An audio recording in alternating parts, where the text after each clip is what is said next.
Chapter 596.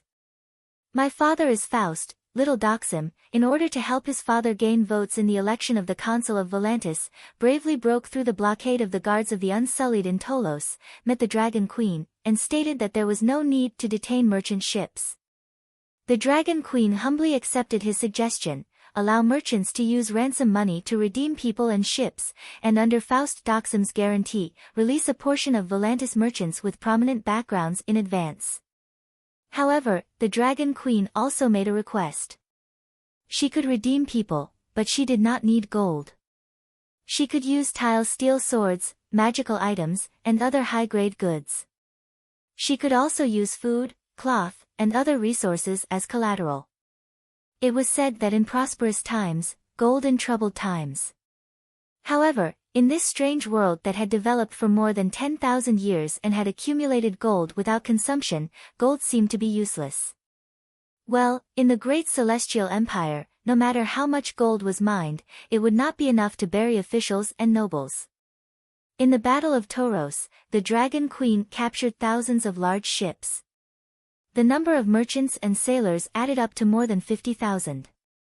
Some of these captives were sent to Free Maiden Island to build New York Town, some were sent to Astapor to plant sweet potatoes, and some were sent to the new frontier outpost, Old Guys. After receiving the ransom money from New Guys, Dani kept her word. After receiving a ship of goods and tile steel weapons, she immediately released the people, ships, and even returned some of the goods, the specialties of the 3 cities of Slavers Bay, white sugar, brandy, and dragon's paper. Especially dragon's paper, which gradually replaced bronze, white sugar, and white wine, becoming the #1 industry in Slavers Bay. Not to mention the logistics fleet of the Alliance Army, even the merchants of the Jade Sea and Summer Sea cities began to sharpen their heads and drill into Astapor. When Astapor announced that it would enter a state of war readiness and close the city, they turned to the VIP customers, who gradually became second-rate merchants. They were the small merchants led by Faust Doxim, who served the Guys coalition army back then and were captured by the Dragon Queen in the Battle of Poplar Slope. Well, they stood at the dragon's butt and took off. More than 1,000 ships, tens of thousands of people, and full of goods, entered New Guys in an endless stream, causing the port that was once bombed by General Wildfire to prosper again. Now, they were no longer afraid of General Wildfire. Although the regretful guest had failed miserably, allowing the Wildfire General and Prince Aegon to escape with their lives, New Gith was now guarded by the Winged Dragon Legion. A total of 20 troops mixed shadow and swamp dragons, and 2,000 dragon-slaying crossbows to form a terrifying crossbow formation. Even if the Dragon Queen came herself to come personally. Without a doubt, Daenerys has already given up on the southern expedition. Demon Tail Hatter's general of the southern expedition is a huge joke. More than a month after Aegon's assassination, New Guys, which had been peaceful for nearly 2 months, once again held a general assembly. The maiden to the fleet city, to patrol guards bay to protect patrol maidens to protect, fortresses not to to defend bays, twos to divides guard, the maidens guards maiden to patrols maiden to attack maidens to guards maiden. It SS not SS's to the S to S. Everyone nodded their heads in agreement. The news was true. They had even sent people to infiltrate the Old Guys' sentry tower to check it out. They had truly infiltrated, unlike the blunder, where they had observed it from a few kilometers away. Old Guys' SSS was not expanded, and it was only maintained as a small fishing village. This meant that the Dragon Queen had given up on her plan to attack New Guys directly. "What do you think, General Graz Dan?" Zero asked. Everyone looked at him with anticipation and respect. Recently, after suffering several setbacks, the war gods had gradually taken root. Dany Rise doesn't have the energy and time to attack New Guys, War God Yuan Kai said in a low voice. The Alliance's 100,000-foot cavalry has already left Mataris, and a light cavalry vanguard has even entered Borash, which is only 600 kilometers away from Meereen. It is foreseeable that Mirine's battle will begin within 3 months. Moreover, a few cavalry generals and I are ready to ride the winged dragons to Toros, Dothraki Sea, and Black Hills town in Raza tonight. 3 armies, sea, land, air, and river, besieging Myrine in 4 ways. Dany Rise has to go all out, and there is no time to waste on New Guys. Other things aside, how will she defend New Guys if we take it? That makes sense. New Guys will have nothing to worry about now.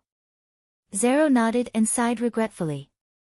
He then said something else. There is news that Aegon and General Wildfire are not dead. Why aren't they dead? Did the regretful assassins miss their targets? Chui Gu cried out. No, Zero shook his head. Both of them were stabbed, but only Aegon was poisoned, and Dany Rise knew the antidote. What the hell?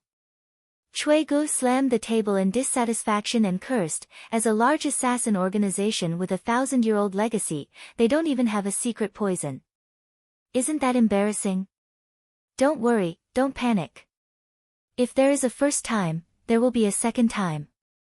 A large wave of assassins is on their way to Astapor, 2nd Fleet Captain Zanetti comforted. But after Queers, will the assassins still dare to make a move? Zero doubted. The Dragon Queen's revenge terrified all the large assassin organizations. But many assassins are alone.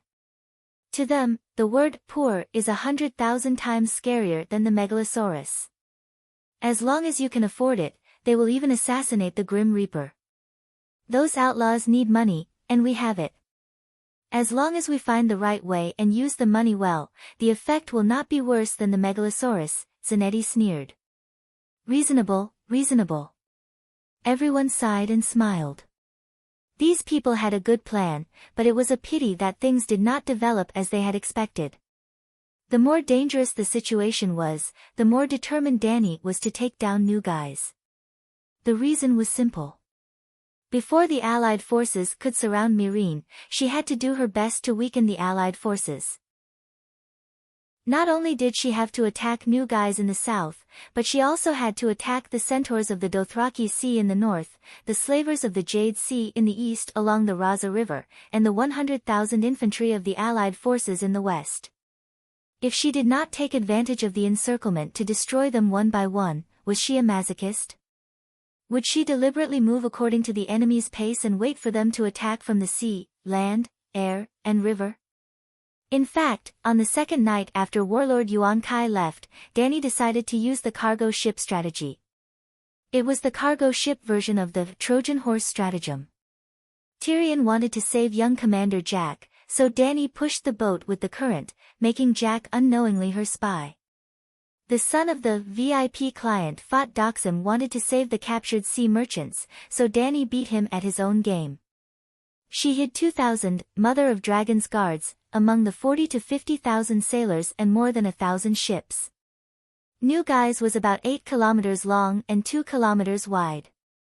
It was a very narrow island, so the number of docks in the harbor was limited, and there were few berths for ships to dock. As the main logistics hub of the Allied forces, thousands of ships from hundreds of cities in the world gathered here. Fortunately, the large Jean Island in the north was like a crab, stretching out 2 large pincers to protect the small island of New Guys in the center. The sea near the harbor was very calm and wide enough to allow thousands of ships to hover in it. Dany had passed by New Guys on her way from Karst to Slavers Bay and had docked in the bay outside the harbor for a while. At that time, there were only a few hundred ships docked in the bay, but she was already shocked by the development of sea trade in this world. Tonight, the dark sea that reflected the sparkling moonlight stretched more than 10 kilometers, and there were more than 2,000 ships. Under the walls of New Guys, the poor lived in a low, old tiled house. In the bedroom on the left wing, 2 guards in mail armor wearing ordinary gray clothes had lost their ability to move and were paralyzed at the door. A man and a woman knelt on the violet-patterned mirror carpet beside the bed. Dany C. held a small crossbow in her right hand and played with the steel short sword in her left hand. She said in a hoarse voice, "Don't worry, your guards are not dead. But if you don't behave, you will definitely die." She was wearing a black hood, making it impossible to see her face clearly, and her voice had changed. Yes, the Dragon Queen had asked the little assassin to hide her identity as much as possible. The fear and doubt in Cui Ji's eyes were as clear as the hot sweat on his cheeks, clearly visible under the dim candlelight. "How did you find this place?" he asked dryly. This residence was simple on the outside, but luxurious on the inside. It was a residence that he had specially prepared to avoid the bombardment of the wildfire general. He had 7 or 8 similar residences, and he changed them almost every day. Although there were very few guards around him, they were hidden and safe. But now, Dragon Queen's assassin had silently snuck in. "Your wife brought me in." Facing her husband's furious and incredulous gaze, Linny's, who was naked, immediately shook her head and denied, "I didn't, this is the first time I saw him." "You shop crazily every day in the shops of new guys."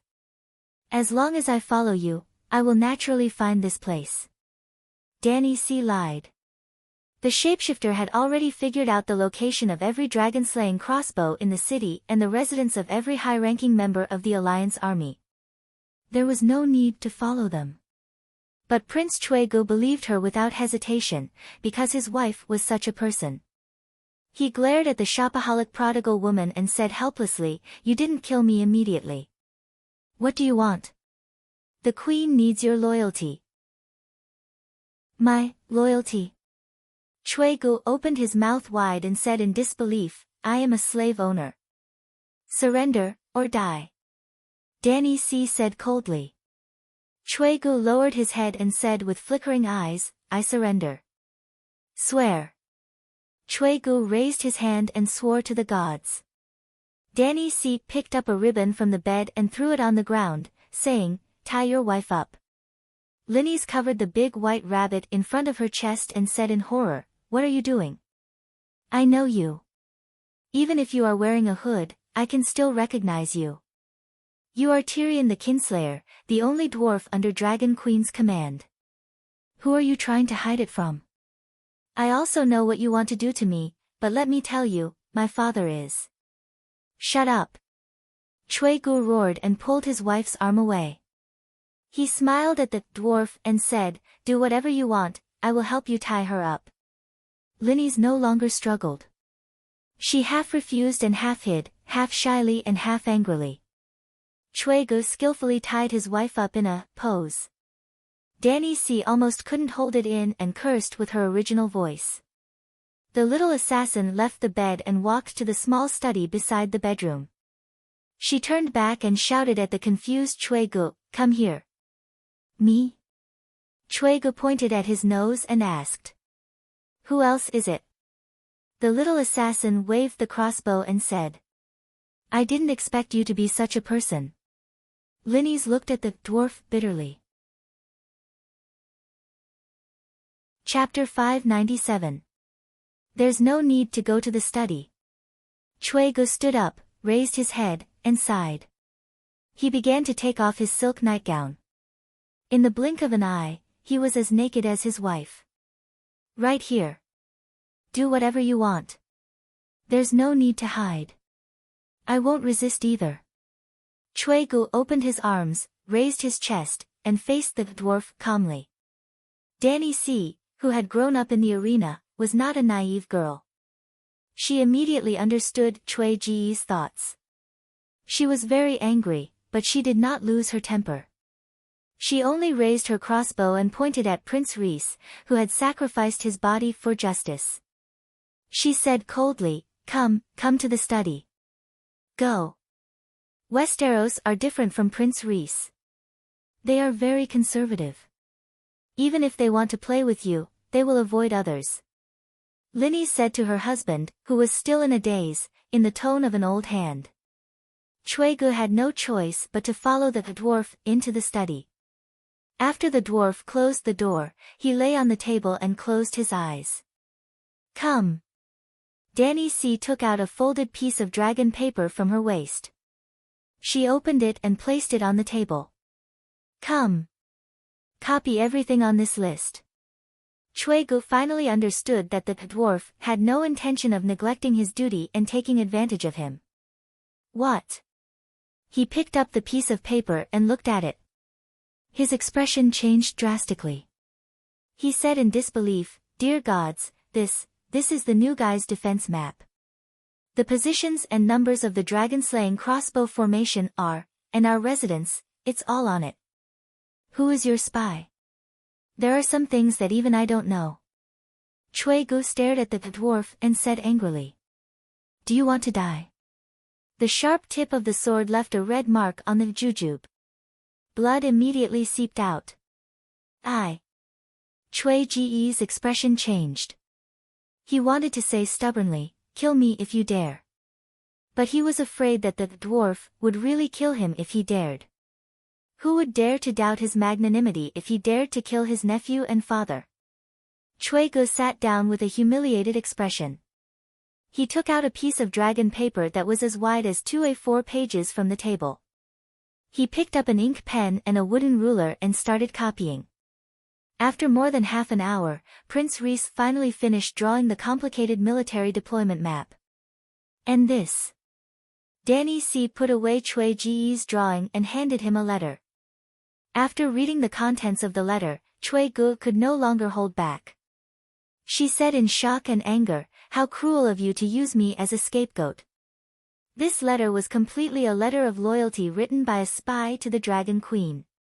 Not only was there disgusting flattery, there was also a detailed introduction of the situation in New Jais City. Although the name of the writer was blurred by ink, Gu could deduce from the handwriting that the letter and the military deployment map were written by the same person. What did this mean? Firstly, there was a traitor in the upper echelons of the alliance. Secondly, war god Yuan Kai had misjudged the situation again. Dragon Queen hadn't given up on attacking New Gith and was about to take action against New Gith. Finally, in order to protect the spy, Dragon Queen began to arrange for a scapegoat. And he, Gu, was the scapegoat. But, why me? Hurry up and write. Danny C. urged. Noticing the obvious impatience in the dwarf's attitude, Gu was even more certain of her conjecture. There wasn't even a perfunctory explanation. She definitely wasn't sincerely asking for his surrender. "I'm not writing. Even if I do, I'll die. My reputation will be ruined, and I'll die a cowardly death. Why don't you kill me?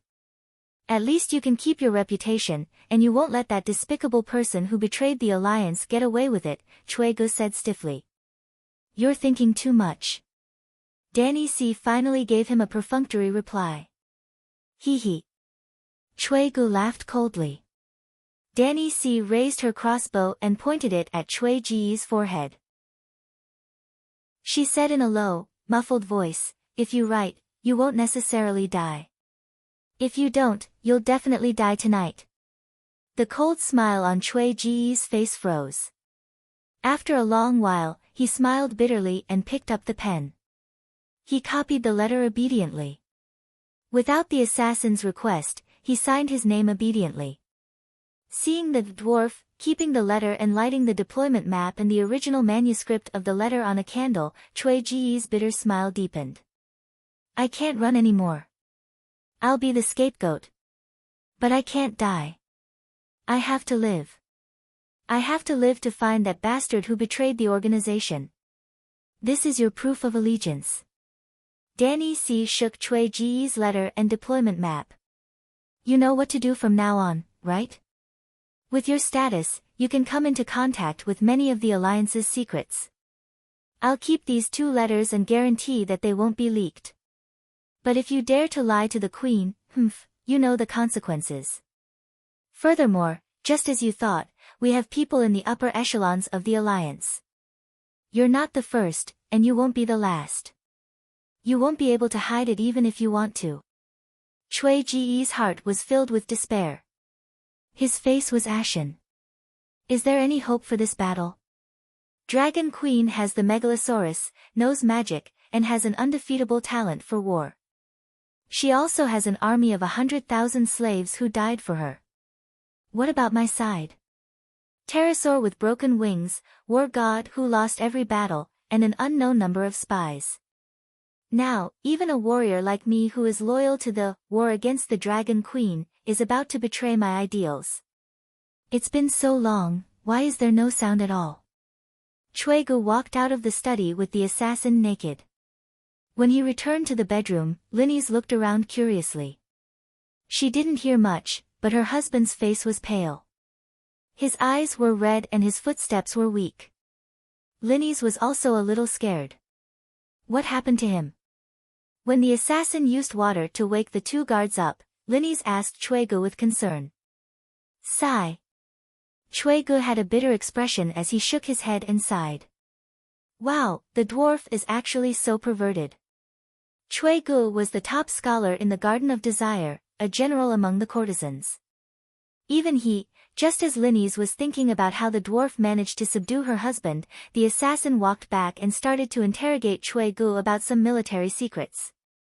There were military deployments, warehouses, and even the hidden residences of the various high-ranking generals. Chuegu didn't leave out a single word. After recording everything, the assassin disappeared into the darkness. You betrayed the alliance. Linnes widened her eyes as she pointed at her husband in horror. Previously, her face had already turned pale from shock. It was only because she was afraid that the dwarf would kill her that she didn't scream. You're quite loyal to the alliance, Chuegu replied in annoyance. Then, he stood up and started to put on his clothes. Where are you going? Linnes asked. The 30 pterosaurs escorting the fleet just left in the afternoon. The location of the dragon-slaying crossbow formation in the city has been exposed. The Dragon Queen will definitely take action against Zingis tonight. I have to. At this point, Chuegu was stunned. What should he do? Urgently report that the map of the Alliance's defenses was leaked? Then, how should he explain? Perhaps, he could explain it clearly, but there's a traitor in the upper echelons of the Alliance. Will he give me a chance to explain? Perhaps, when I explain, they'll be able to determine who the traitor is through the reactions of the commanders. What if there's more than one traitor? What if a few traitors work together to harm me? Perhaps, I should find a few allies who are definitely not traitors and explain the situation clearly. Then, Chuegu stopped buttoning his clothes. He stood in front of the dressing mirror without moving. Linnes could see the hesitation and struggle on his face through the mirror. What's wrong? She asked softly. Don't bother me. Chuegu waved his hand in frustration and started to walk back and forth in the room, muttering to himself. What should I do? What should I do? What should I do? An hour later, a mouse hiding in the corner of the wardrobe retreated into the cave and left Chueji's mansion. Your Majesty, he's still hesitating. In the Gulf of Zingis 20 kilometers away from Chueji's residence, on a flat-bottomed cargo ship among the many ships, a shapeshifter reported to the Dragon Queen who was dressed in martial attire. Then let's begin. Danny tore off the bright red 7-pointed star dragon cloak and stepped on the oak deck with her silver iron boots to the side of the ship. Bam! A pair of milky white wings 4 to 5 meters wide suddenly popped out of the blue and white armor. Angel wings. They were formed by holy flames. Under the fire control technique, even the feathers could be clearly seen, as if they were real. The heat wave was oppressive. It shook lightly and covered half of the deck. The shapeshifter was intoxicated. Ah, what's that? Wow, a birdman. Look, a harpy, that's a harpy. Only by blending in with the enemy can one be a spy. Danny's ship was hidden among the merchant ships of the Alliance army. The crew of the surrounding ships were not blind. Naturally, they saw the huge light wings on the deck of the cargo ship next to them. But then again, there was no concept of angels in this world. Instead, there were many who knew about the winged women, the harpies. This was Zingis port. The harpies were the main gods of the Guji's empire. This act of pretentiousness made her an idiot. Danny's face was expressionless. She crouched down and suddenly jumped up. Whoosh whoosh, whoosh. The angel wings formed by holy flames flapped quickly. The dragon queen was like a salute, shooting into the sky with a whoosh. She was 7 to 8 meters tall. When she slowly floated down like a feather. Boom! There seemed to be a torpedo explosion on the surface of the sea. In the splashing water, a black shadow shot into the sky. Hiss, the megalosaurus roared. Its roar was like thunder. The sound shook the bay and shocked the entire city. Coincidentally, the dragon queen with the huge light wings behind her landed on the back of the megalosaurus that had just emerged from the sea. Dragon, megalosaurus, dragon queen, the dragon queen is here. The megalosaurus is attacking Zingies. The serene bay that was like the nursery rhymes of old grandmothers before they went to bed was instantly filled with commotion. It was like a bowl of cold water being poured into a pot of boiling oil. It exploded. Blackie's dragon roar was announcing the arrival of the dragon queen. It was also a signal that the battle had begun. Almost at the same time that the bay was alarmed, the dragons that had been hiding in the night started their attack. Under the lead of Little White and Little Green, the 15 pterosaurs split into two groups. One group went from south to north, while the other went from north to south. They followed the map and bombarded Zingi's city below. Kill, kill, kill. Suddenly, the sound of drums, horns, and warriors' battle cries could be heard from the 2,000 ships drifting in the bay. It was as if the 2,000 ships serving the Allied army had collectively betrayed them and helped the Dragon Queen besiege Zingi's city. The bay had not been baptized by dragon flames and kerosene bombs, but it became even more chaotic than Zingi's city. Hiss, when Danny flew to the sky above the city, the other pterosaur team had also emerged from the thick mountain caves and leaped into the sky. A bloody battle between dragons was about to begin. Danny had 15 pterosaurs and 3 megalosaurus on her side. Zingi's had 20 pterosaurs that were one size smaller. The older pterosaurs had all been used up in the first and second wave. Instead, the pterosaurs that Danny had captured were older and larger than the pterosaurs that Jenny had recruited in the third wave. If the 30 pterosaurs that were escorting them had not left this afternoon, and if the location of the dragon-slaying crossbow formation had not been exposed, Zingi's would have been evenly matched. But now. Chapter 598. What do you mean Aegon ran away? Where did he go? She took off her helmet, and her fluffy silver hair fell on the slightly bulging silver breastplate in front of her like a galaxy. Under the sunlight, her violet eyes, slightly red jade-like face, crystal-like hair, and shiny plate armor seemed to be shining. Ymont was not in the mood to admire the queen's jade-like phoenix talent. He sighed and said, Aegon took the pterosaurs and returned to the Westeros with Tyrion. At this time, half a month had passed since the Battle of New Gith. A third of New Gith's dragon-slaying crossbow array was destroyed. It was dark, and it was difficult to aim at the target. Dragon Queen had the absolute advantage in the dragon battle. She only controlled Big Black, spat out dragon flames, slashed with her greatsword, and sharp claws, and killed 3 pterosaurs and 5 pterosaur knights. The dragon's roar resounded for more than 10 miles. The crew of the entire bay, the soldiers in the city, and the upper echelons of the Alliance army all heard it. They heard the wounded howls of their pterosaurs and the sorrowful cries before death. The 38 dragons were like 38 trains at the highest speed colliding together, and the chaotic battle that followed was like a gang fight on the street with machetes. That night, the crew of the bay and the people of New Gith saw the dragon flames split open the dark starry sky like the sharp blades of gods, leaving behind an indelible bloody scar. That night, the direct collision between dragons was like the drumsticks of gods. The surface of New Gith Bay was like the skin of a drum, shaking violently, and the sound was like thunder. That night, scales fell like snow in the sky above New Gith City, and blood sprinkled like rain. In the night battle, both sides were unorganized, and the battle was abnormally fierce. However, Dragon Queen's 3 fire-breathing magic megalosaurus had too much of an advantage. especially Dragon Queen's ferocious flames. Every time she waved the long sword in her hand, a 40-meter-long flame blade would cut through the sky. The pterosaurs were grazed, and their skin and flesh were split open. When the dragon knights were hit, they would not be injured by the blade, but they would be roasted into bamboo meat, crispy meat wrapped in iron armor. After the incident, the little demon only gave one comment: the queen's fighting style made mortals despair. In the end, Dragon Queen won Dragon Jean that night with a score of 120. Well, Danny also lost a pterosaur. Even 2 dragon knights had died. One of the pterosaur died in battle, and the dragon knight fell to his death in the city square, creating a large pool of blood. The other dragon knight was crushed to death by the pterosaur's bite, like a mosquito that had its fill of blood being swatted to death on the thigh. The enemy had lost 14 dragons, while Dragon Queen had only captured 6.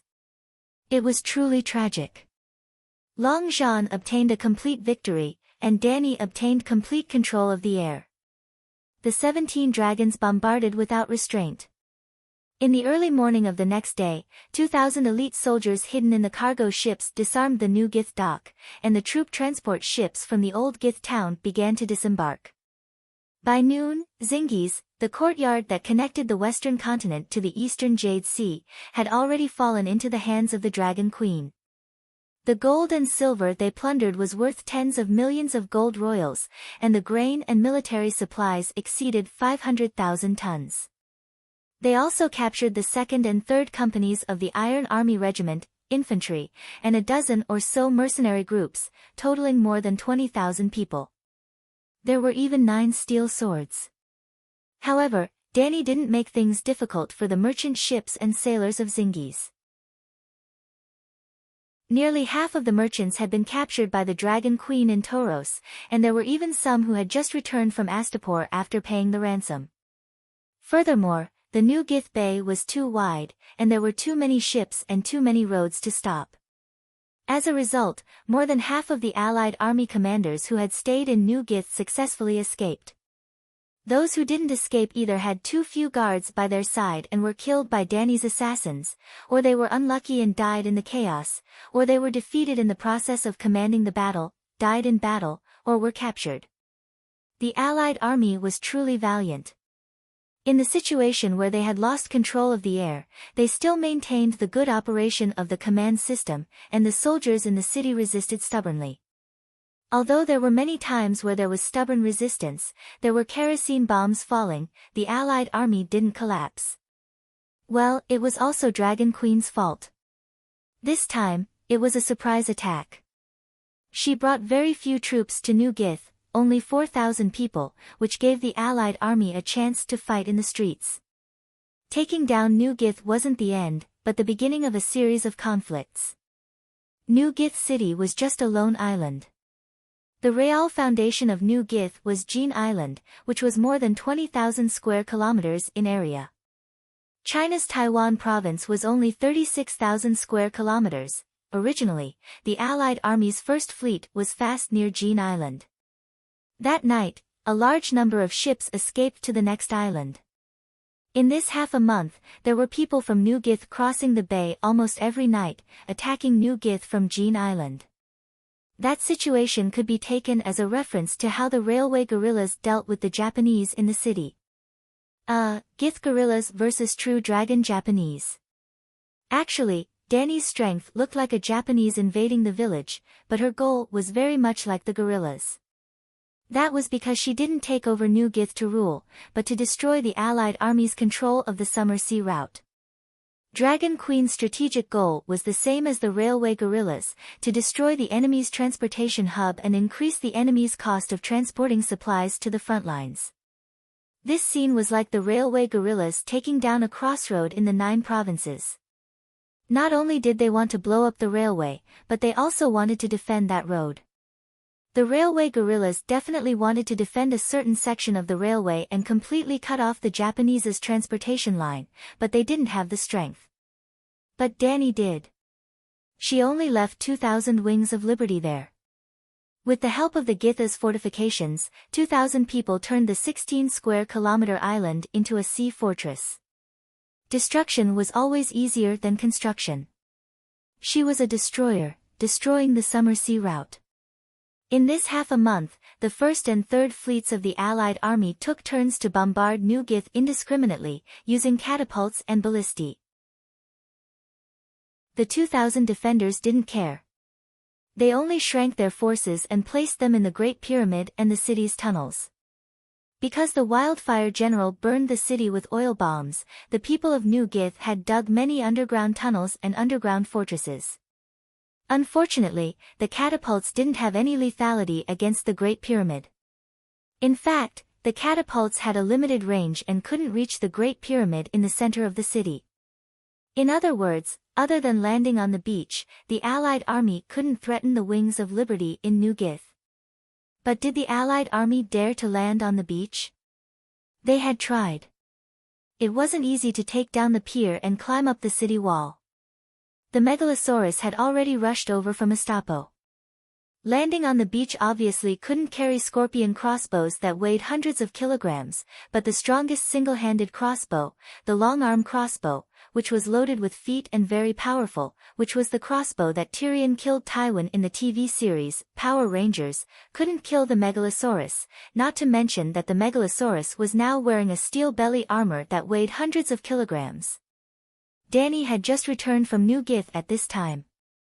In the early morning, the Allied army launched the fifth landing. That's right, there had been 4 before, and when they broke through the dock area, the shapeshifters in the city immediately sent a message to the Dragon Queen. 3.5 hours later, Dany flew 1,200 kilometers and appeared in the sky above New Gith. The Allied army had 10 pterosaurs, and they were throwing kerosene bombs at the Great Pyramid and the Wings of Liberty. After Dahe appeared, they immediately surrounded him. But the Megalosaurus was faster than the pterosaurs, and the Dragon Queen could also slash out a 40-meter-long fire sword. After killing 2 pterosaurs and burning 4 pterosaur knights, the remaining pterosaurs fled back to the Allied fleet. The fleet had the Dragon Slayer crossbows, so Dahe didn't take the risk. Once they had control of the battlefield, the next step was simple.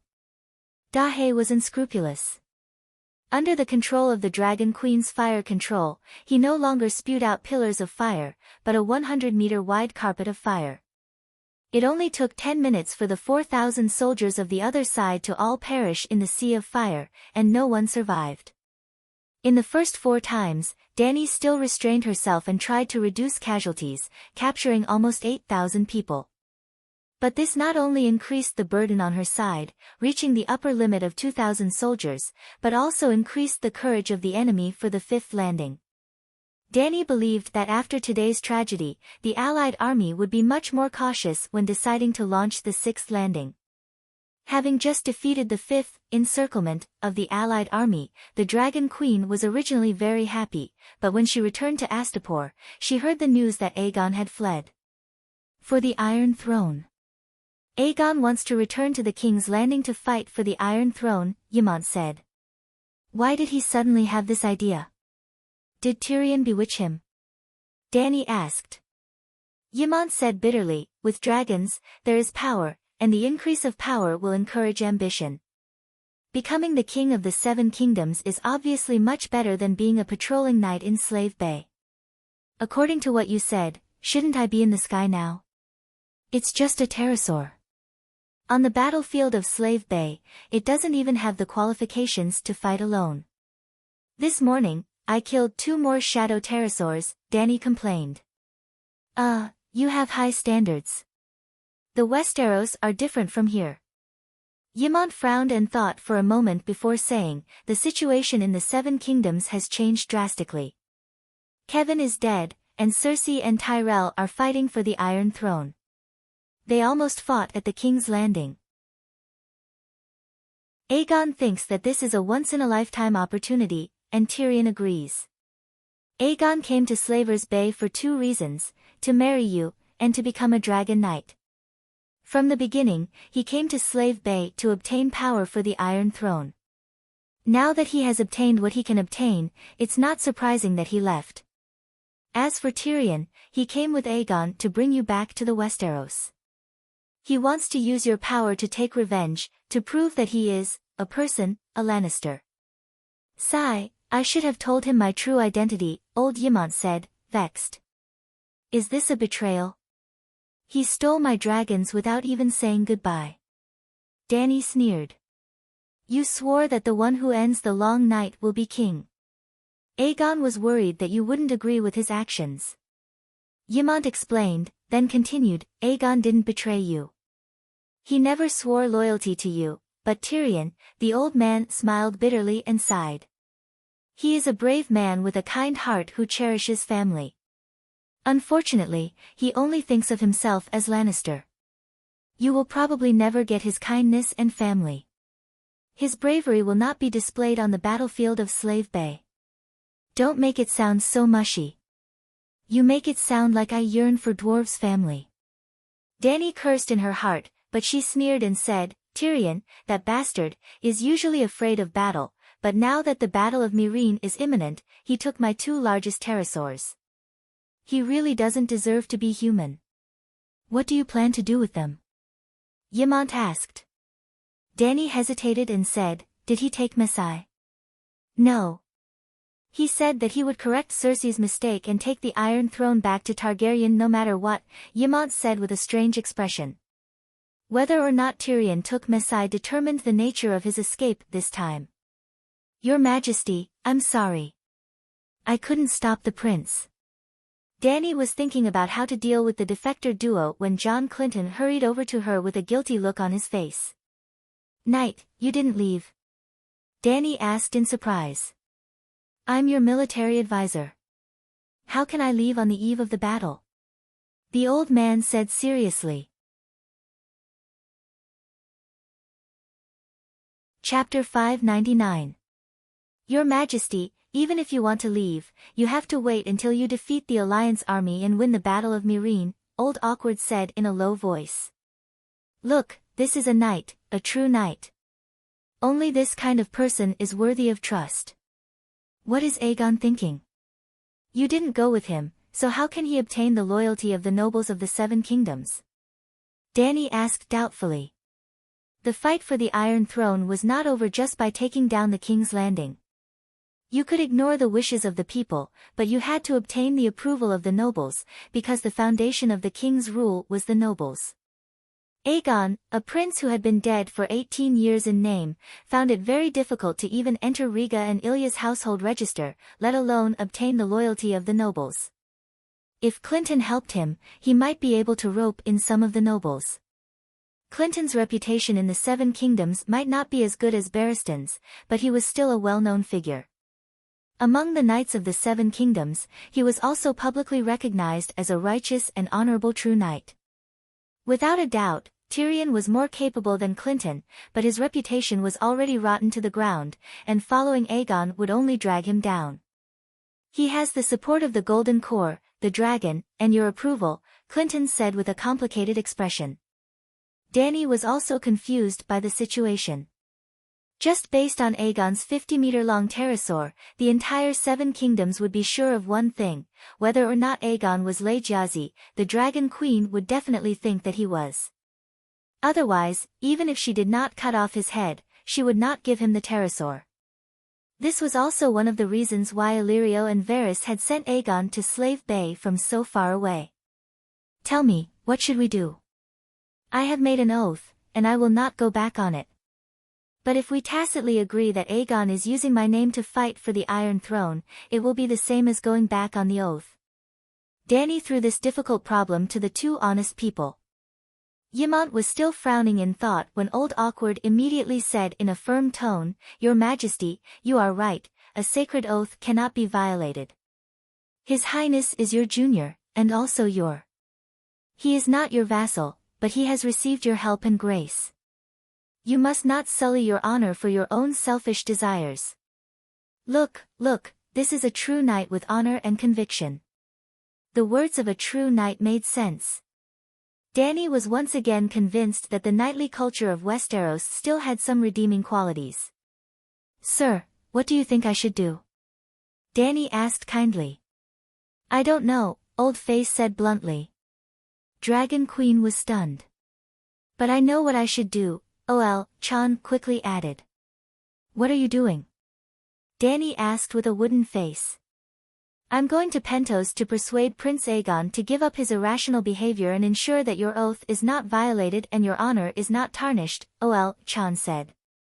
If she didn't know old guy well, Danny would have thought that he didn't succeed in escaping and was now planning to never return. You didn't persuade him before. Is it useful to go now? Danny asked suspiciously. Chan said with a serious expression, whether it can succeed or not is one thing, whether I do it or not is another. I've raised the prince for more than 10 years. I can't watch him do wrong. He's my adopted son after all. I have to persuade him to come back. At this moment, old Ymont also came up with an idea and said, persuasion probably won't work. The temptation of the Iron Throne, sir, tell Aegon that if he doesn't want to follow Her Majesty's oath, he shouldn't affect her honor. What should I do? Old Ymont's eyes flashed as he said in a deep voice, 2 branches in one family. 2 branches in one family. Chan exclaimed. Yes, 2 branches in one family, just like Daeon of Starfall City and High Recluse City. Old Ymont nodded. Master Ymont, are you letting Prince Aegon be the branch family? I'm afraid he won't be willing. Chan was the first to be unhappy. He didn't agree with Aegon's actions, but he didn't want the Silver Prince to become a second-class Targaryen for no reason. Indeed, the lords of Starfall City and High Recluse City were both called Daeon. But for thousands of years, High Recluse City had always been a vassal of Starfall City. In fact, there was a more direct example than Daeon. The King of the North, Stark, and Khal of Karhold City, Stark. It was obvious that Chan didn't want Rhaega to become Rhaega Targaryen. There's no main branch family, just like Forsway of River Bend, Ymont said. Forsway of River Bend was another example. There was no distinction between the 2 families. One was a red apple, the other a green apple. It was more like the Red Dragon and Black Dragon of Targaryen. Well, after Aegon ran away, Ymont completely treated him as a black dragon. Whether Aegon was a descendant of Black Fire or not, Ymont decided to treat him as a black dragon from now on. I'll try my best to persuade the prince to come back. Chan reluctantly agreed to Ymont's suggestion. If the family was split into 2, the Dragon Queen naturally wouldn't have to take responsibility for Aegon's actions. Aegon could also do whatever he wanted. But this would do more harm than good to Aegon. He was fighting for the Iron Throne, but it didn't mean that he had secured it. Now, he still needed the support of the Dragon Queen. At the very least, he needed the Dragon Queen's tiger skin. Right now, Chan could only hope that his adopted son would be smart and follow him back to Slaver's Bay to be a glorious winged dragon knight. While Danny was discussing Tyrion's betrayal, Tyrion was also tormented by his own actions. After the day of patricide, the pure and happy little devil was gone forever. If there really was an Avicii hell, he would have been wandering around in it. During the day, sounds, colors, touch, and smells could be intoxicating. At night, in his dreams, all his emotions would surface clearly from the depths of his soul. A person living in regret would buy himself a drink, but would never be willing to sleep sober. Your Majesty the Queen, no, don't take away my Tessa. I beg you, I can help you match the wildfire, I can go to the rainforest, the old dragon knows the way, I can even help you. The dwarf knelt before the queen and begged bitterly. The dragon is mine. You betrayed me, so I want to take back Tessa. The Dragon Queen's expression was cold. She lifted her leg and kicked. Like kicking a rubber ball, she kicked the dwarf until he rolled back a few times. The dwarf struggled to get up and wiped away the blood on his forehead. When he looked up again, he saw his father staring at him with a stern gaze. He had a golden lion helmet on his head and a golden plate armor made of dark red porcelain on his body. His breastplate and gloves were decorated with complicated golden spiral decorations, while his gauntlets were made of golden sunlight. A pair of golden lionesses lay on his shoulders, dragging along a thick and heavy cloak made of pure golden silk. It was majestic and luxurious.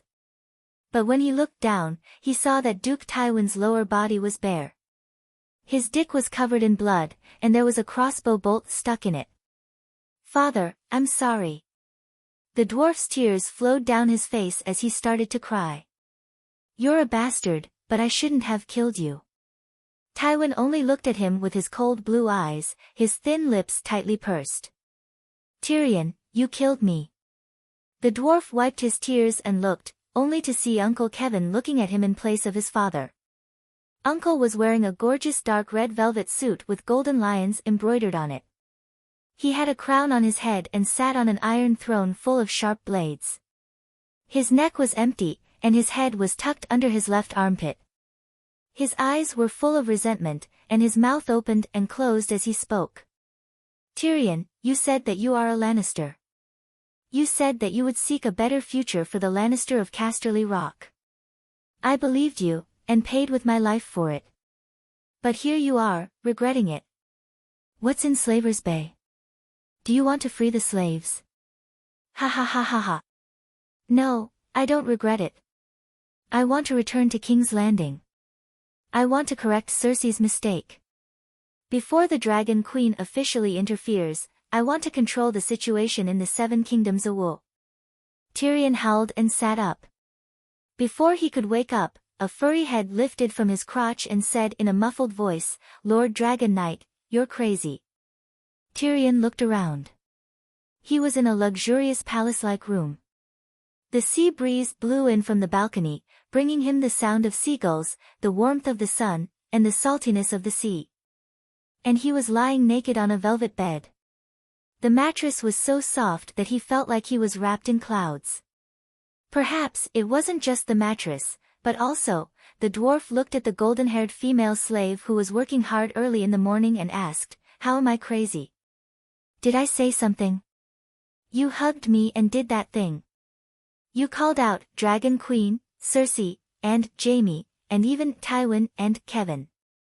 Not only did you call her the queen, you even... Tywin is your father, right? Get lost." The dwarf said angrily. The female slave was very obedient. She got up and left. "Wait." The dwarf frowned.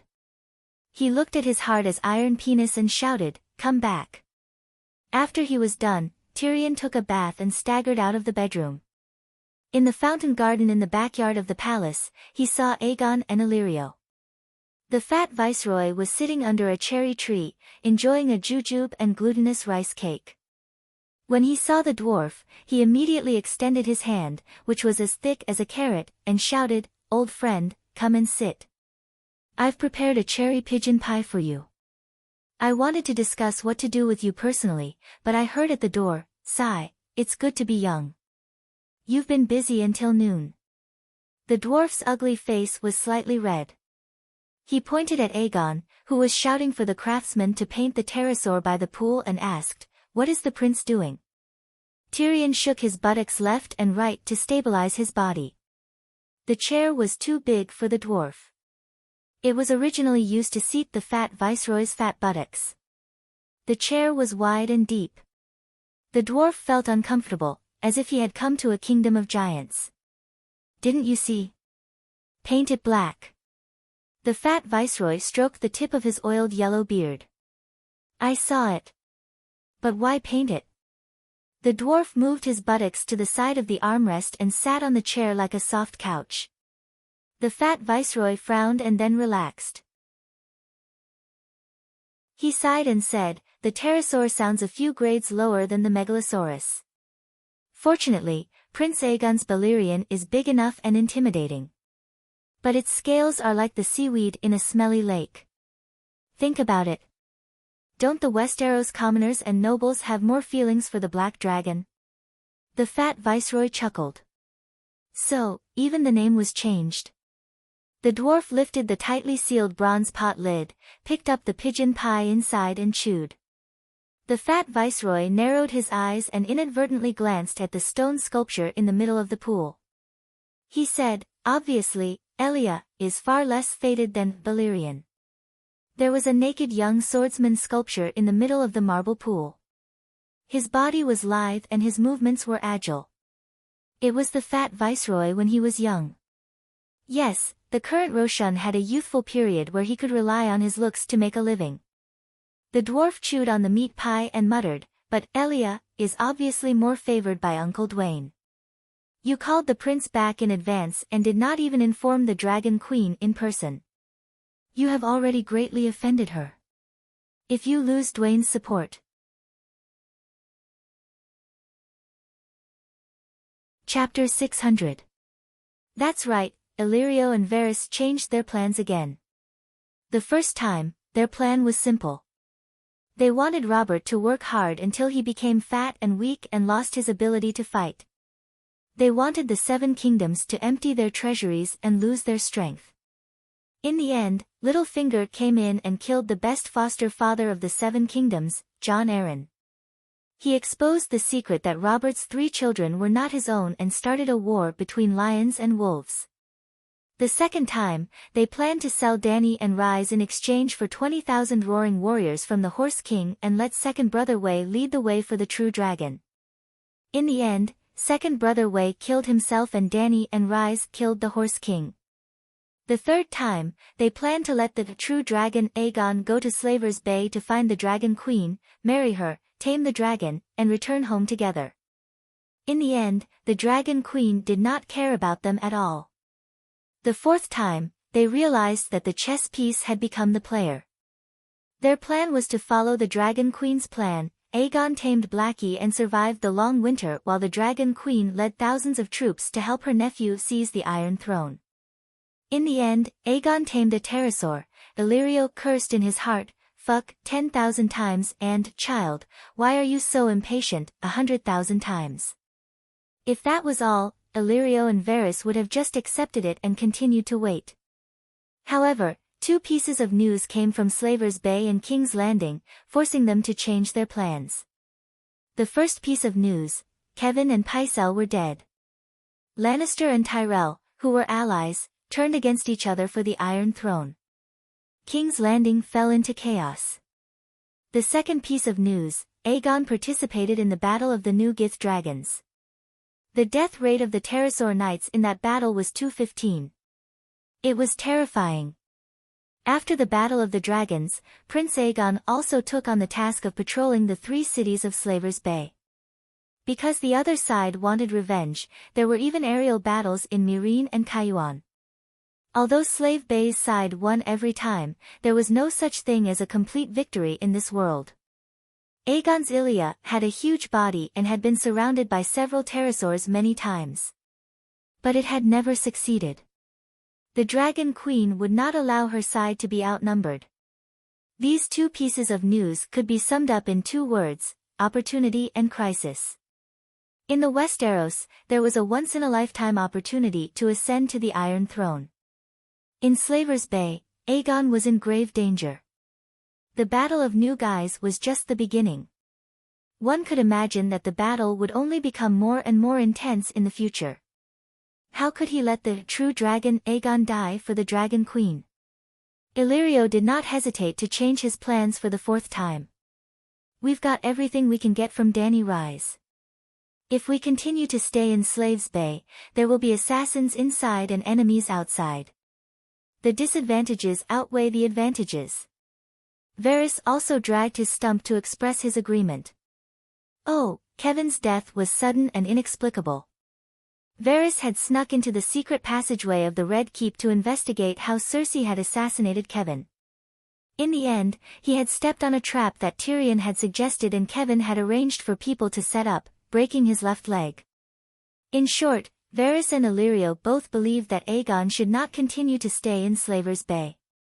Aegon received Illyrio's letter and agreed with his plan.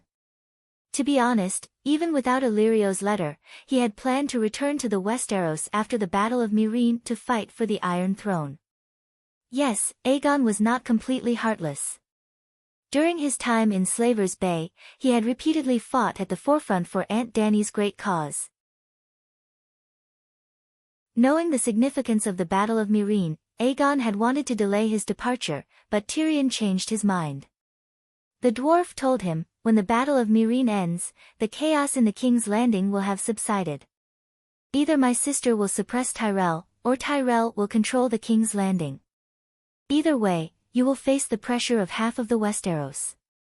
Either you immediately return to the Westeros and seize this once-in-a-lifetime opportunity, or you stay in Slaver's Bay until summer comes. Moreover, the Queen has 20 pterosaurs now. Without you and me, she will only lose a tenth of her aerial strength. But Dragon Queen has 5 megalosaurus, so 20 pterosaurs is only a tenth of her aerial strength. Thus, if we leave now, it will have little impact on her. For you, Prince, this opportunity will change your life.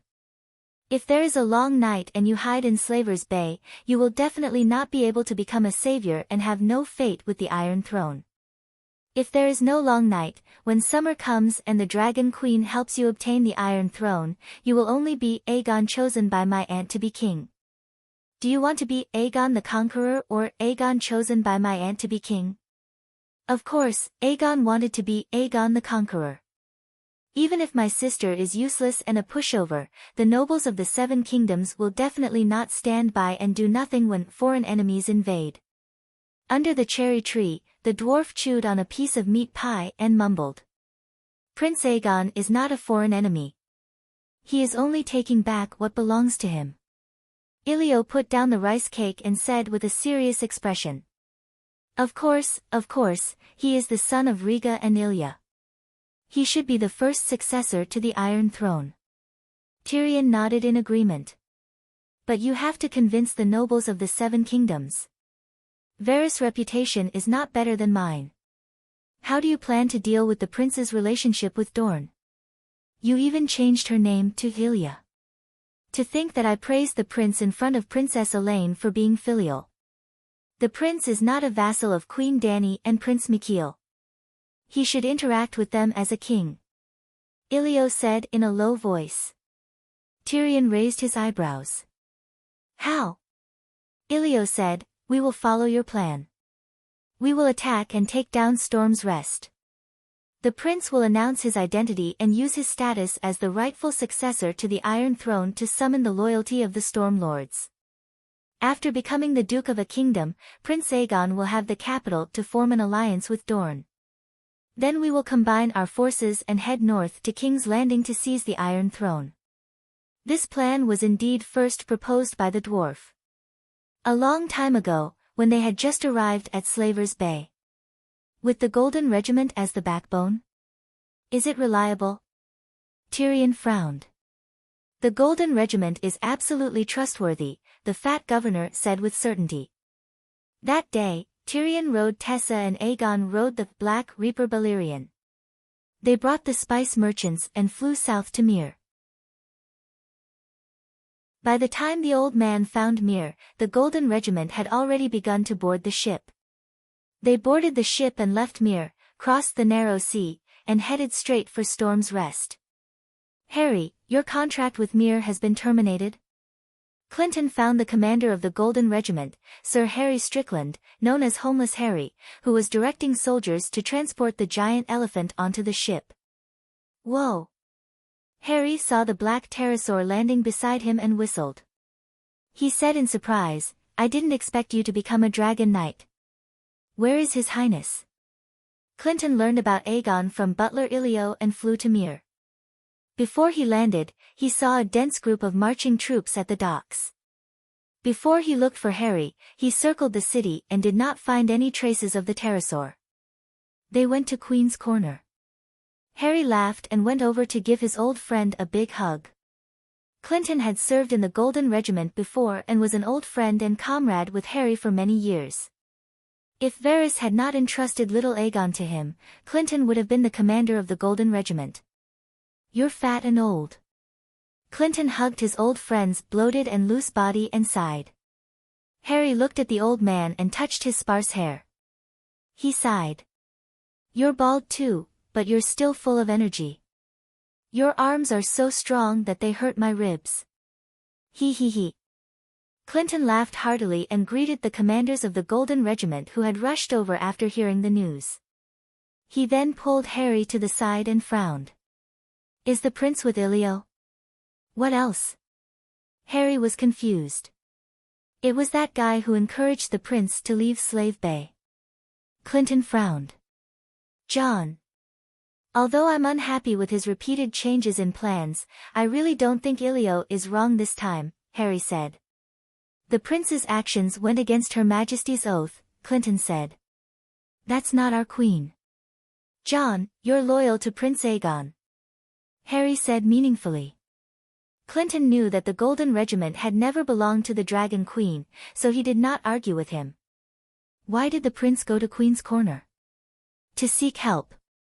Queen's Corner has tens of thousands of barbarians and hundreds of warships. In this special period of the Narrow Sea, it's almost the strongest force," Harry said. Old Guy could not believe it. "They just left Slave Bay without saying a word, almost betraying us, and now they're going to ask the Queen for help." "The prince is always the Dragon Queen's nephew," Harry said matter-of-factly. Old Guy shook his head. "You're taking things for granted. You're not taking the Dragon Queen seriously. I've seen her before. She's a skinny little girl who looks good, but..." Harry recalled. That day, she was sitting in the corner with her head down. She didn't say a word. She was a very shy and weak child. At that time, I would never have thought that she would have the fame and achievements she has today. Sigh. A sigh filled with complicated emotions. The mercenary leader continued. "If you think that I don't take the world-shaking Dragon Queen seriously because of her weakness when she was young, then you're wrong. You can only be strong if you have no desires. The Dragon Queen agreed to help Prince Aegon, saving us time and effort. The Dragon Queen insisted on her illusory honor, so we'll work harder." Harry stretched out his wet fat hand and made a grabbing motion. He said confidently, "The current Wind's Rest Fort is like a red persimmon on a tree branch in autumn. With a light touch, it can be picked and eaten." "If that's the case, why did the prince go to Queen's Corner?" Old Guy asked with a wooden face. Harry shrugged and said, "The dwarf insisted. At least the Queen has the royal fleet to send us to Wind's Rest Fort." Although the people of Mill agreed to terminate the contract, they were also willing to arrange ships to send us away. But the number was too small. The warships were all sent to Slave Bay to participate in the World War. The people of Mill are so generous. Not only did they agree to terminate the contract, they even provided ships. "Don't tell me you agreed to some treaty that's disadvantageous to the Queen?" Old Guy asked suspiciously. "What can they do if they don't agree? Mill relies on the Golden Regiment to defend against foreign enemies. Today, we can protect Mill from being attacked. Tomorrow, we can also turn into bandits and rob this city. Of course, we're the Golden Regiment. We won't be so unprincipled. But the Golden Regiment is also a mercenary regiment. Any rational leader of a city shouldn't believe in the moral integrity of mercenaries. So, providing ships and food to send us out of the country is the best choice." Old Guy was stupefied.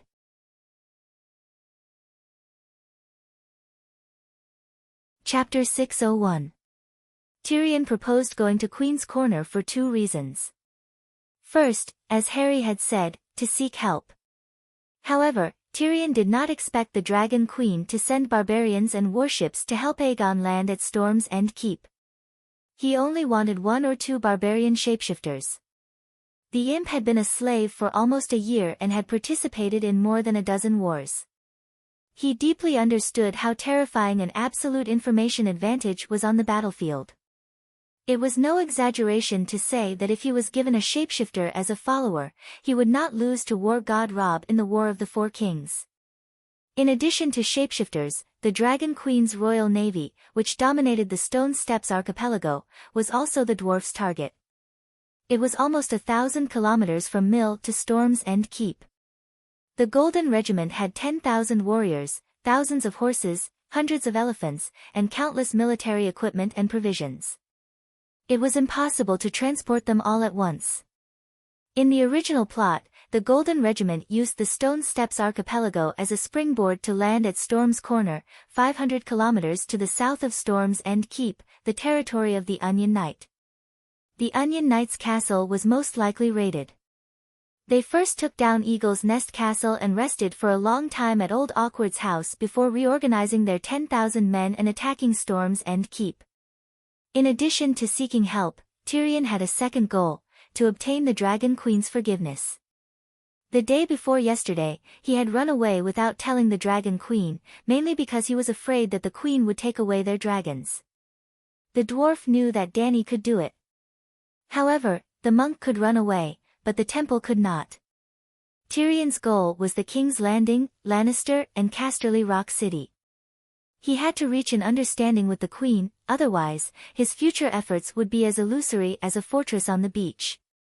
When a child wanted to do something that their parents did not allow, they would often act first and report later. When the deed was done, the parents would scold and whip the child, but they would still help the child do what they did not want to do. Aegon was not the Dragon Queen's child, so he would not receive such treatment. There was a 99% chance that the Dragon Queen would not comply with her orders, but she would not treat them as enemies either. Tyrion was very realistic.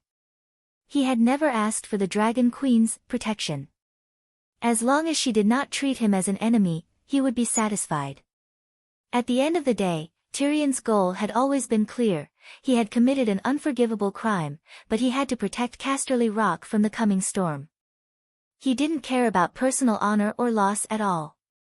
How should I put it? Tyrion had achieved half of his goal. Old Boar did not hesitate to reject Aegon's request to rent the shapeshifter and the ship, but he did not announce that he would deprive them of their dragons. Tyrion had watched the Magic Mirror livestream a few times and knew that Dragon Queen could definitely communicate with Barristan remotely. There was no doubt that the old knight's attitude basically expressed the Dragon Queen's will. Tyrion was a little disappointed that he did not receive help. He did not hear the Dragon Queen's scolding. While he breathed a sigh of relief, he also felt an inexplicable sense of loss. It seemed that his relationship with the Queen would never return to how it used to be. Their relationship could not be said to be good, but when he faced her, he was open and had no desires. He was neither servile nor overbearing. But now... Sigh.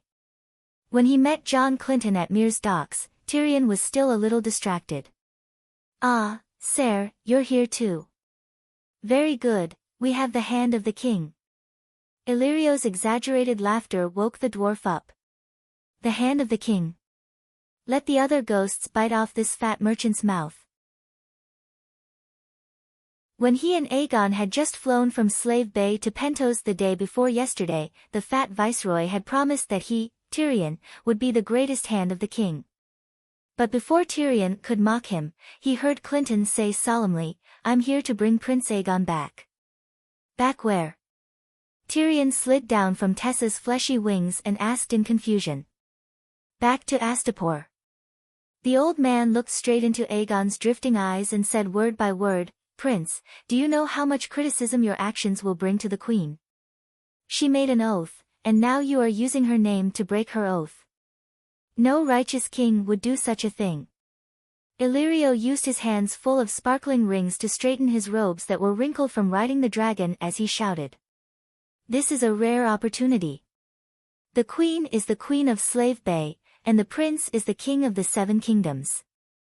It's the best of both worlds, so why not?" Besides, when she made the oath, she did not know that Prince Aegon was still alive. That was then, and this is now. An oath is an oath. A knight will stake his life to protect his oath. The Queen is a true knight, the Night King. The old man shook his head. "I am also a knight." Aegon pursed his lips, no longer avoiding his gaze. He looked at his foster father and said, "I will take responsibility for my own actions. I will not use her name to do things. She cannot represent me. My actions have nothing to do with her, and her oath has nothing to do with me. Once I take down Windrest Castle, I will announce this to the nobles of the Seven Kingdoms. One family, two branches. Tyrion raised his eyebrows. One family, two branches. Aegon frowned and thought for a moment, then nodded. Yes, one family, two branches. She is my aunt, and this will never change. But who said that my aunt and nephew will never be separated? The wrinkles between the old man's brows deepened, and a deep sense of fatigue assaulted him. But Aegon was the Silver Prince's son, and also his foster son. No matter how tired he was, he had to force himself to stay alert. He looked at his foster son with sincerity and tried to persuade him. Your Highness, isn't it better to stay in Slave Bay and wait for winter to pass? The Seven Kingdoms have just experienced the chaos of the Four Princes. The summer rations have yet to be harvested, and winter is already here. If we experience another great battle, how many people will die? What are the crimes of the common people? The reason why the Queen made such an oath was because she considered this point. One family, two branches, is very simple to protect her honor, but it would betray her selfless love for the people of the Seven Kingdoms. Old man, you're overthinking it. The Dragon Queen had this idea, but it was more of a troublesome excuse to avoid falling into the Westeros dung pit. But when Aegon heard this, he began to frown and think hard, his expression conflicted.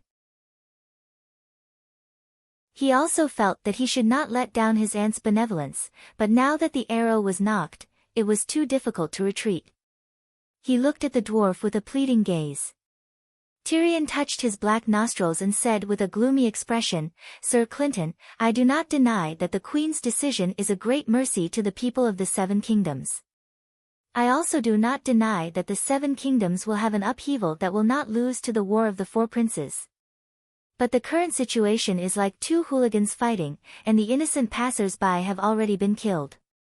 Then, if a third or fourth hooligan joins in the fight, the dead passers-by will not come back to life and die again.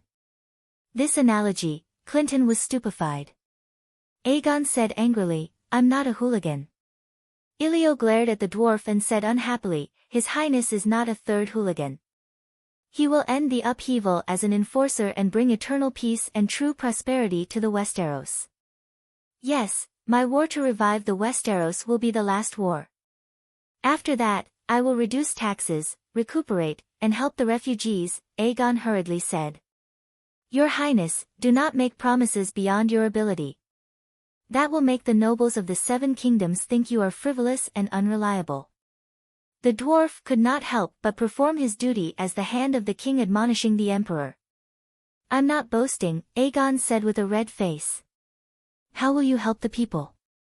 Didn't my aunt use 50 million gold royals and 10 million gold royals worth of jewelry to buy 10 million tons of food? Since Slave Bay does not lack food, why not use it to help the refugees of the Seven Kingdoms? Aegon said. Your Highness is so benevolent. Ilio immediately praised with a smile. The dwarf's cheek muscles twitched a few times and asked, Do you know the Queen's true purpose in buying food for 60 million gold royals? It's definitely to save people. I'm not eating it for myself. Aunt is so kind and treats me so well. She won't refuse a request that does not go against her principles. Aegon vowed solemnly, his eyes full of confidence. Sigh, with her attitude towards gold, 60 million gold royals should be to save people. But her method of saving people is different from what you think. Right now, the Ursos continent is growing food, right? The last sentence was asked while looking at Ilio. The fat merchant frowned and said, I also received some orders from the Bravosi. Tyrion nodded and said with more certainty, the Queen only needs the world to produce more food. She doesn't have to gather all the food in her hands. What do you mean? Aegon asked blankly. In other words, if the night comes, the Queen will not be able to harvest a single grain of wheat. So Your Highness, please do not promise anything related to food to the people of the Seven Kingdoms. The dwarf spread out his hands. Then we should take care of ourselves first. I can bear the food of the Golden Regiment, Ilio said. Seeing that there was no turning back, Clinton sighed and said, If that's the case, I'll be leaving. Hey, knight, You are the king's hand of the prince. Where are you going? Ilio hurriedly pulled the old man back. When the Battle of Myrine is over, I'll come back to help the prince. After the old man left, the dwarf said with a wooden face, Clinton is the king's hand. What about me? Knight is my foster father. Aegon said hesitantly. My friend. Ilio placed his fat right hand on Tyrion's shoulder and advised softly, you should know that a righteous and noble hand of the king is easier to attract people's hearts. Tyrion's ugly face contorted. For the first time, he had a trace of doubt about his decision to take this risk. While Aegon was leading the Golden Regiment west across the narrow sea, Dragon Queen was busy dealing with the increasing number of armed conflicts. The old man had only been back in Astapor for a day before he volunteered to go to the rainforest to find the way. Prince Aegon is my foster son. His actions of taking 2 dragons increased the difficulty of air defense at Slaves Bay. I cannot correct his mistakes, but I must compensate him for the losses caused by his mistakes. That was what the old man said to the Dragon Queen. Dany saw his determined expression, and she did need more pterodactyls, so she agreed to his request. On the second day after the old man left, the Dragon Queen began to consider feigning an attack on the Dothraki Khalasar. She ambushed New Gith, sealed off the Strait of the Maiden of Liberty, and burned the slavers and mercenaries from Biasabad along the Raza River. Yes, the kingdom of the descendants of Hair Cologne, established 8,000 years ago, was destroyed by the Zebra people. The remaining descendants of Hair Cologne built 3 cities along the Jade Sea. Biasabad was only a few hundred kilometers away from the Raza River. Once they reached the Raza River, they could take a boat straight to Myrine. Enemies surrounded Myrine from all directions. Dany had harassed the enemy forces in almost every direction, except the Khalasar on the Great Sea of Grass to the north of Myrine. Because she felt that they would be her underlings sooner or later. But if she kept treating the centaurs differently, it would arouse the suspicions of her allies, and her backstab plan would be difficult to achieve. Therefore, Dany prepared to find a few of the most unpleasant persimmons to pinch. She was not targeting anyone, but all the Khalasars were soft persimmons in her eyes.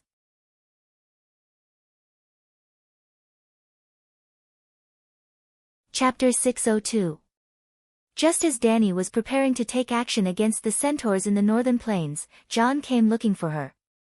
Yep, little Jon.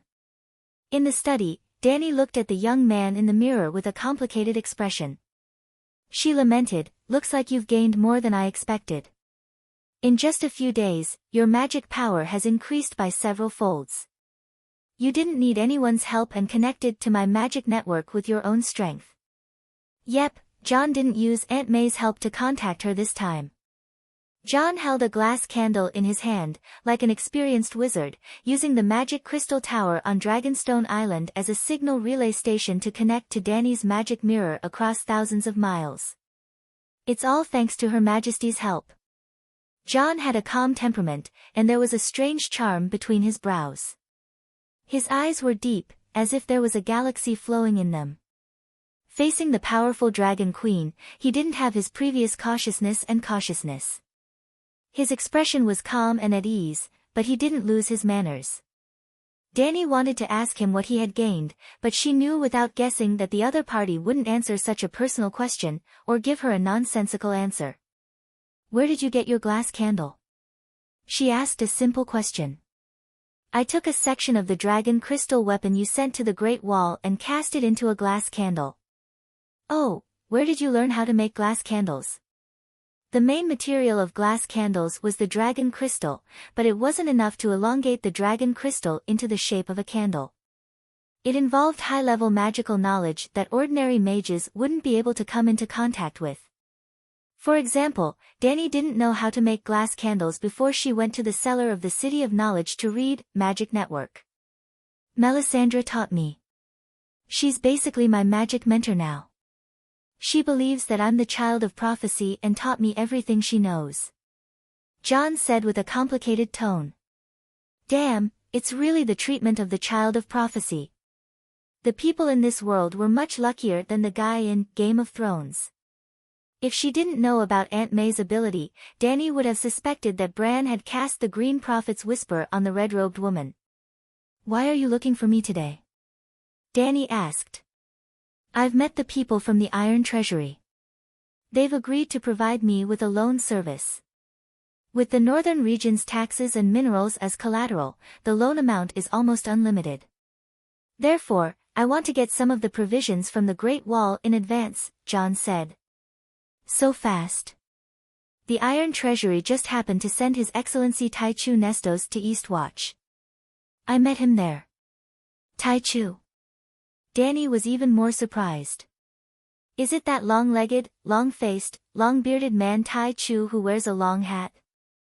"Your Majesty has seen him before?" Jon asked in surprise. "That guy really has long legs. He was still in Astapor a month ago. What is he doing in the East Sea?" "This." Jon hesitated. He did not know if he should reveal the secret of the Iron Treasury. "Why, does it have something to do with me?" "Duke Stark, you have something to ask of me." Danny raised her eyebrows. Jon shook his head and smiled bitterly. "It does have something to do with you, but mainly." "Forget it, you can find out if you want to. I won't hide it for Stannis.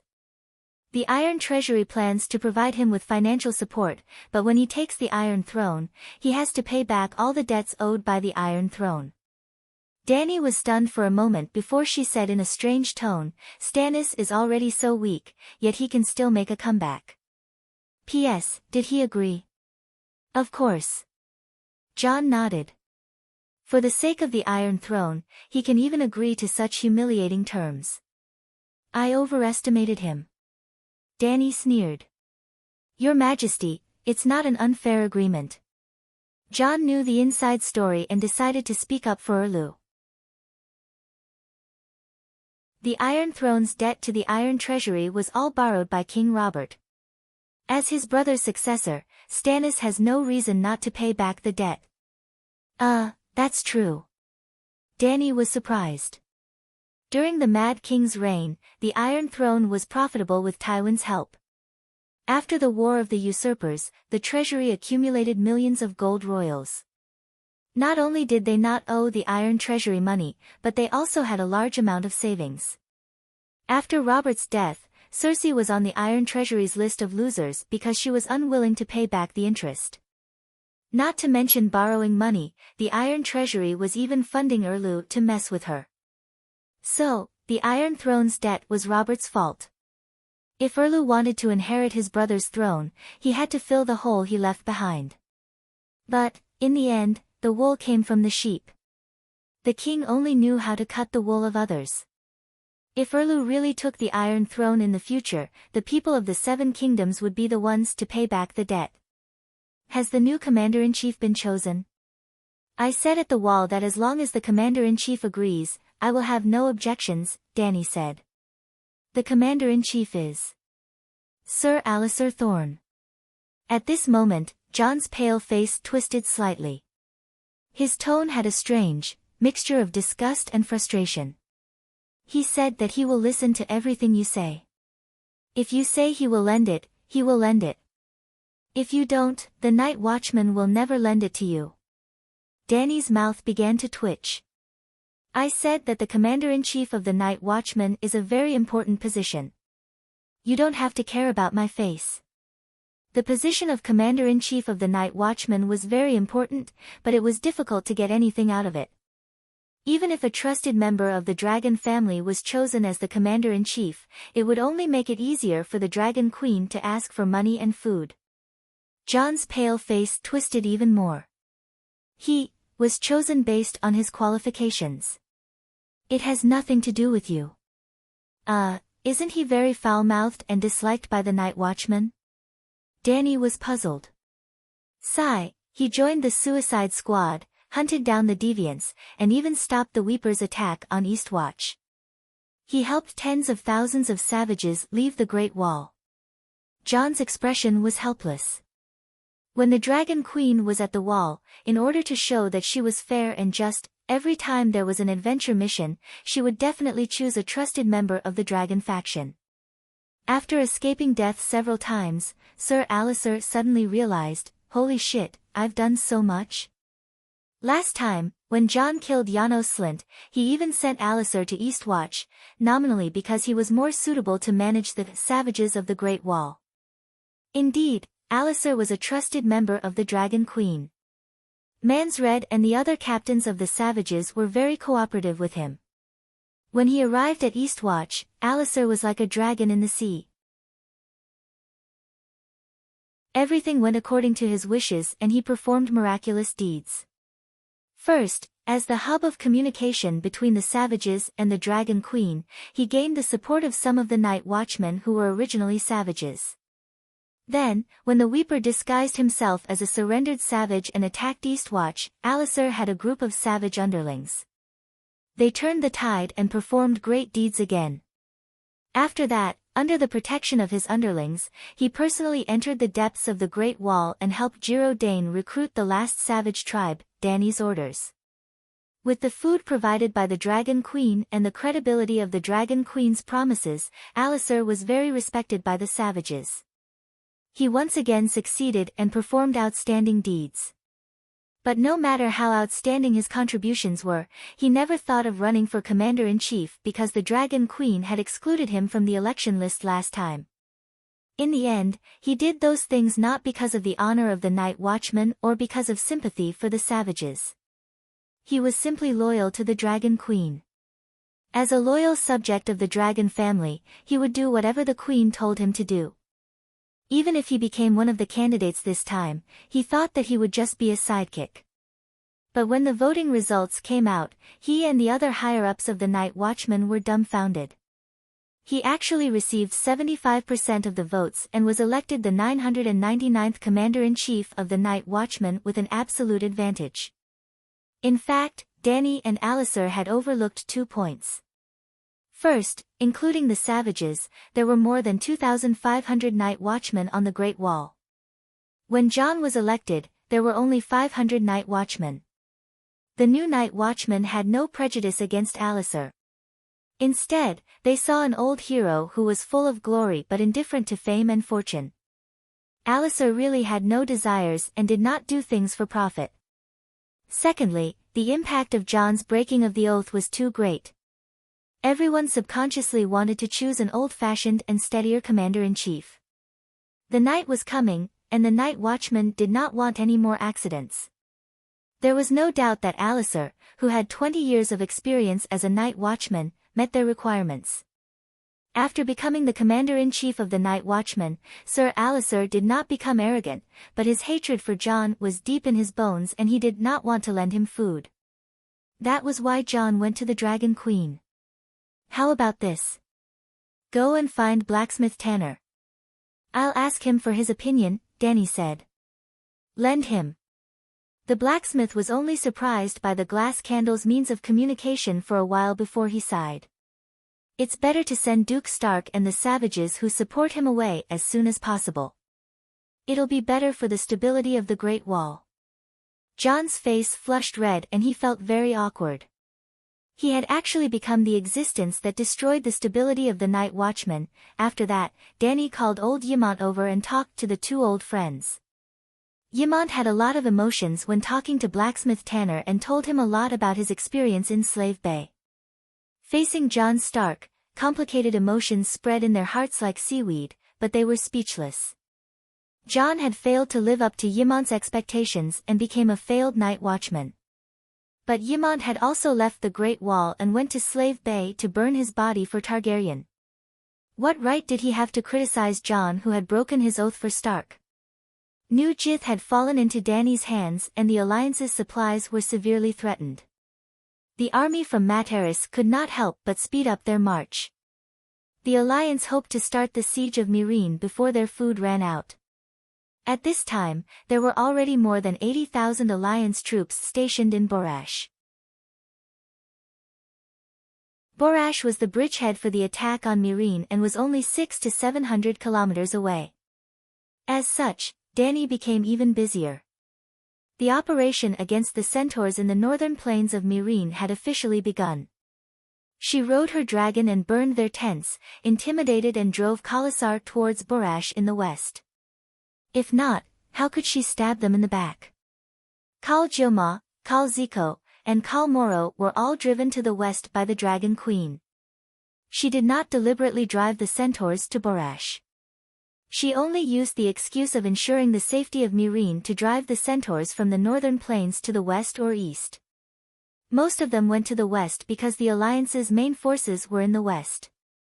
They had food and valuables. Other than the Khal who had split from Drogo Khalasar, most of the Khalasar had gone south to participate in the Battle of Myrine because they had received gifts from the alliance. Of course, the end of the slave trade in Myrine had a huge impact on the centaurs. This had destroyed the original ecology of the Dothraki seahorses. The centaurs could no longer exchange the defeated captives for supplies. While increasing the cost of war and survival, it also made the captives worthless and could only be killed. But the centaurs were stupid and could not think of this at this time. They were purely doing it for profit or revenge.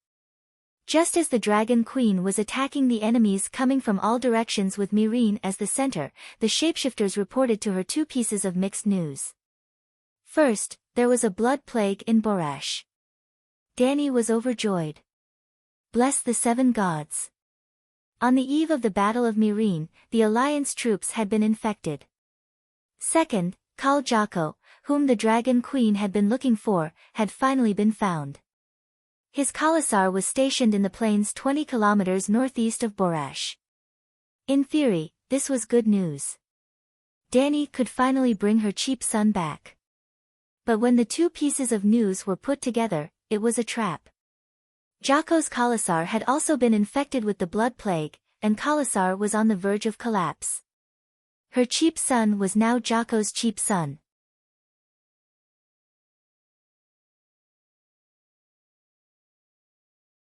Chapter 603.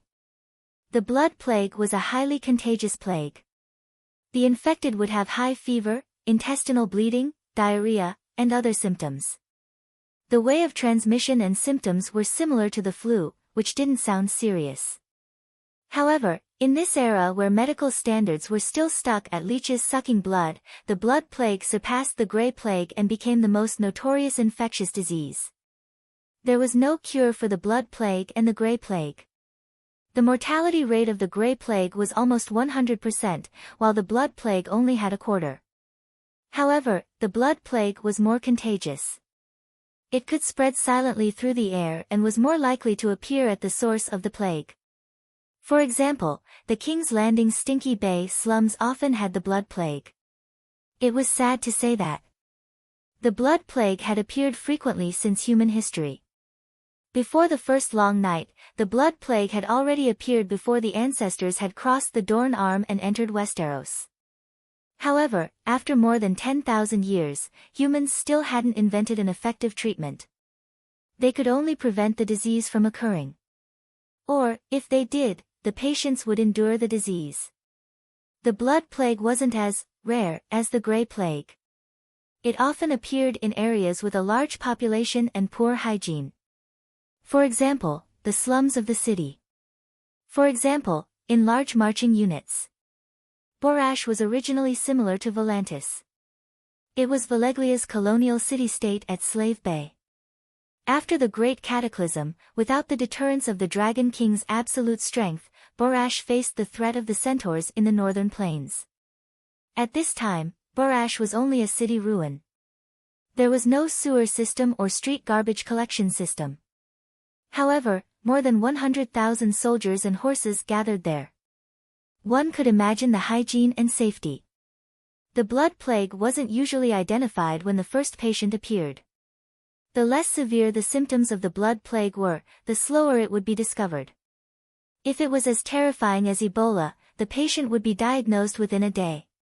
For example, the gray scale disease and the Grey Plague had obvious petrified skin and were easy to identify. However, the blood plague symptoms were similar to the flu and diarrhea. The disease couldn't be discovered and could persist for a long time. This caused the epidemic to spread uncontrollably by the time it was confirmed. Think about the epidemic in reality. The Chinese were so swift and fierce, but the entire city was still quarantined. It was easy to imagine how efficient this fantasy Middle Ages, with a chaotic organization and inferior medical technology, could be. When the Dragon Queen received the news, she immediately used the excuse of determining the extent of the Allied blood plague to gather several shapeshifters to conduct a detailed investigation of Borash's situation. Among them, Jake's Khalsa was the focus of the search.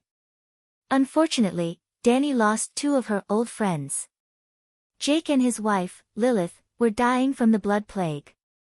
Even Jake's Khalasar had been separated. On the day of Zhuo Ji's death, his Khalasar had collapsed. Today's events were like yesterday's. In fact, Jake's choice was exactly the same as Dany's. After confirming that he would not be able to survive the blood plague, he immediately arranged for his Blood Alliance guards and Kars to flee with his son Django and daughter Glyze. Khal's roaring warriors were the most loyal warriors when Khal was still alive. However, when Khal was about to die, the only people he could truly trust were the Blood Brotherhood and his own Kars.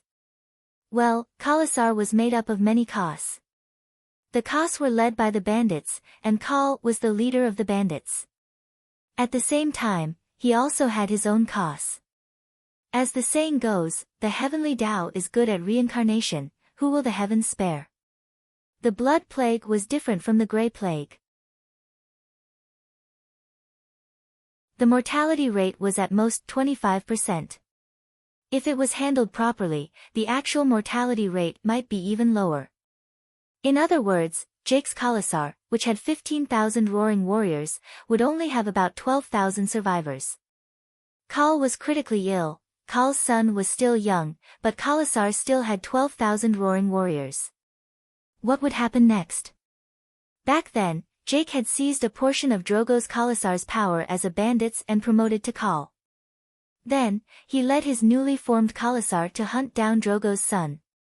At the same time, Jake's Kars had also divided his 10,000 roaring warriors into new Khals.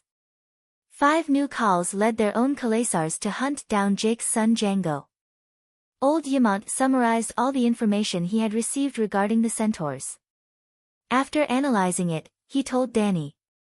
Django isn't even 4 years old this year, but he has already subdued his own warhorse. You know what this means better than I do. In Dothraki, the centaurs who own warhorses are respected by the others. Half a year ago, Khal Jake and Khal Moro met by the banks of the Saihoru River and prepared to join forces to plunder Volantis Saihoru town. During the banquet, Django, the son of Jake, and Modo, the youngest son of Moro, competed to liven things up for the two Khals. The 7-year-old Modo lost to the 3-year-old Django without any hesitation. Modo was beaten black and blue. After that, Django also won the championship for horse riding, archery, and scimitar. That time, Django completely defeated Modo and won the 3rd bell for himself. The first 2 were obtained by subduing a wild horse and hunting a wolf of the plains. Khal Moro was shocked. Is this kid riding the steed of the world? Because of that, Jake died. The bandits under him were not willing to let his son Django go. Io, why is that kid so unlucky? Dany cried out worriedly. Ymont was stunned. He's not your son, why are you so agitated? But when he thought of the pitiful Dragon Queen's experience of being a widow and losing her only son, the old man immediately understood. At the same time, he also felt sad for Dany. Sigh, Dany, you're still young, and Dany did not have the time to deal with old Ymont's consolation. She immediately informed the shapeshifters to search for Jake's blood brotherhood. She rode Blackie and headed to Meereen as quickly as possible. 2.5 hours later, Blackie landed at the Great Pyramid of Meereen. He asked the white-masked Morona, but the other party said awkwardly, the time is too short. Within a radius of a few hundred kilometers, even if 2 ravens and 2 falcons were released, it would be impossible to search the entire area in 2 days. Because of the Battle of Meereen, and also because the Dragon Queen had driven the Khalasar from the northern plains to the west time and time again. At this time, the 1,000-mile plains from Borash to the Dothraki Sea of Grass were filled with centaurs. Because of that, the shapeshifter's animal companions could not be found quickly and had to be identified carefully. But 2 days was enough for Django to die twice. Last time in the Red Wasteland, Kaholo, Zhuoji's blood brotherhood, escorted Leg to Horse King City and was killed in 1 day. After all, Kaholo was leading the 500 strongest roaring warriors under Zhuoji's command. Is there any way to find them quickly? Danny frowned. She could not be blamed for making a last-minute effort. After the second dragon battle, Danny ordered Morona to arrange for her raven companions to go to the Great Sea of Grass to find Jake's Khalasar. But after more than a month, there was still no news of Jake's huge Khalasar. There were 2 main reasons. First, Morona was a savage. She did not understand the centaurs' customs, nor did she understand their language. She could not distinguish their appearance. The centaur Khalasar did not have a clan emblem or flag. If she did not ask, she would not know who the Khal of Khalasar was. Even if Blackie drew a picture of Jake and Lilith for Morona, just like in the eyes of the Chinese, all foreigners looked the same. In the eyes of the savage Morona, there was no difference between the bronze-skinned, long-braided, and almond-eyed centaurs. She even often confused Ricardo with Kaluo. That was because Ago was in charge of the militia and wore the leather armor of the Mother of Dragons. Jogo was in charge of the Khalasar and wore the Dothraki vest. Kaluo liked to wear armor. Ricardo stayed by the Dragon Queen's side to keep up appearances and was forced to wear the same armor as Kaluo.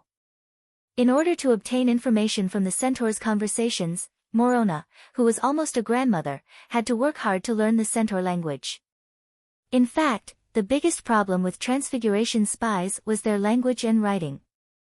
Morona's transfiguration talent was the strongest, but the Dragon Queen only arranged for her to patrol Myrene and let the least talented, goat, Gisela go to Astapor Crow's Nest as a spy. Why? Because White Mask, Morona, and Wild Boar, Polo didn't understand the Valeglia language. Morona could speak the ancient language, while Polo could only speak the common language of Westeros. On the other hand, Goat, Gisela often used goats to haul goods and trade with Bravosi merchants. She learned arithmetic, writing, and Bravosi language, the local Valeglia language, just like Mandarin with a Sichuan accent. In order to make the Transfiguration spies more effective, Danny even arranged for scholars to organize a literacy training class. That was off topic. Other than language and face blindness, which slowed down Morona's search, it was also because Jake had been avoiding the Dragon Queen. Others didn't know, but how could Jake not know how deep his blood feud with the Dragon Queen was? He had personally beheaded the Dragon Queen's son, strung his head on a stalk, and brought it in front of her to provoke her. Of course, Jake had to participate in the Battle of Myrene and use the power of the Alliance to eliminate the Dragon Queen.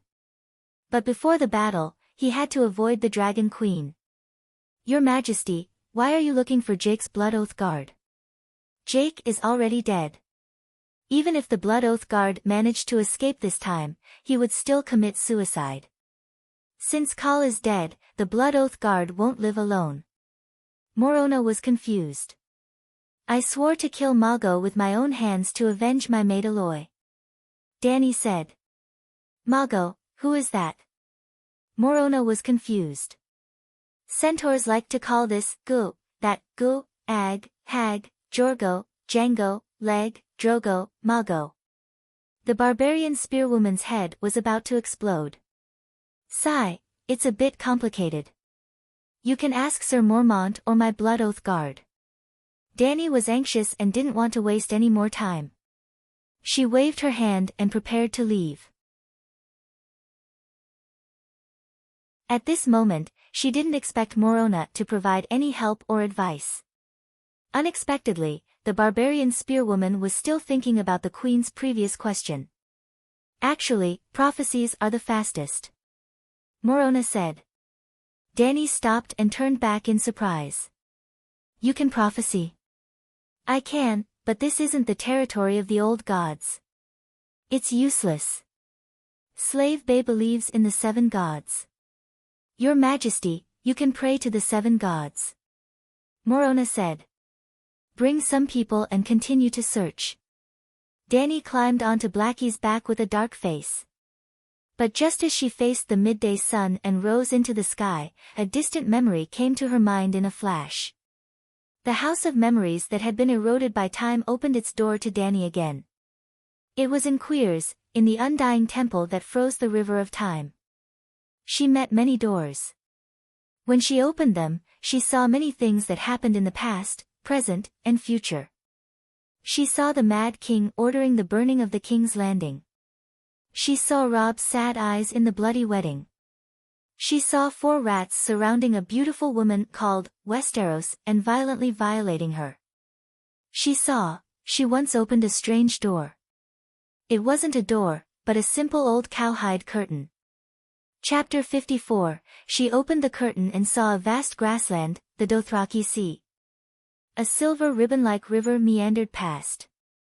A tall horse carried 2 children along the river bank. Bless the 7 gods, that's Leg Anne. Lilith's daughter, Glyze. Danny suddenly realized.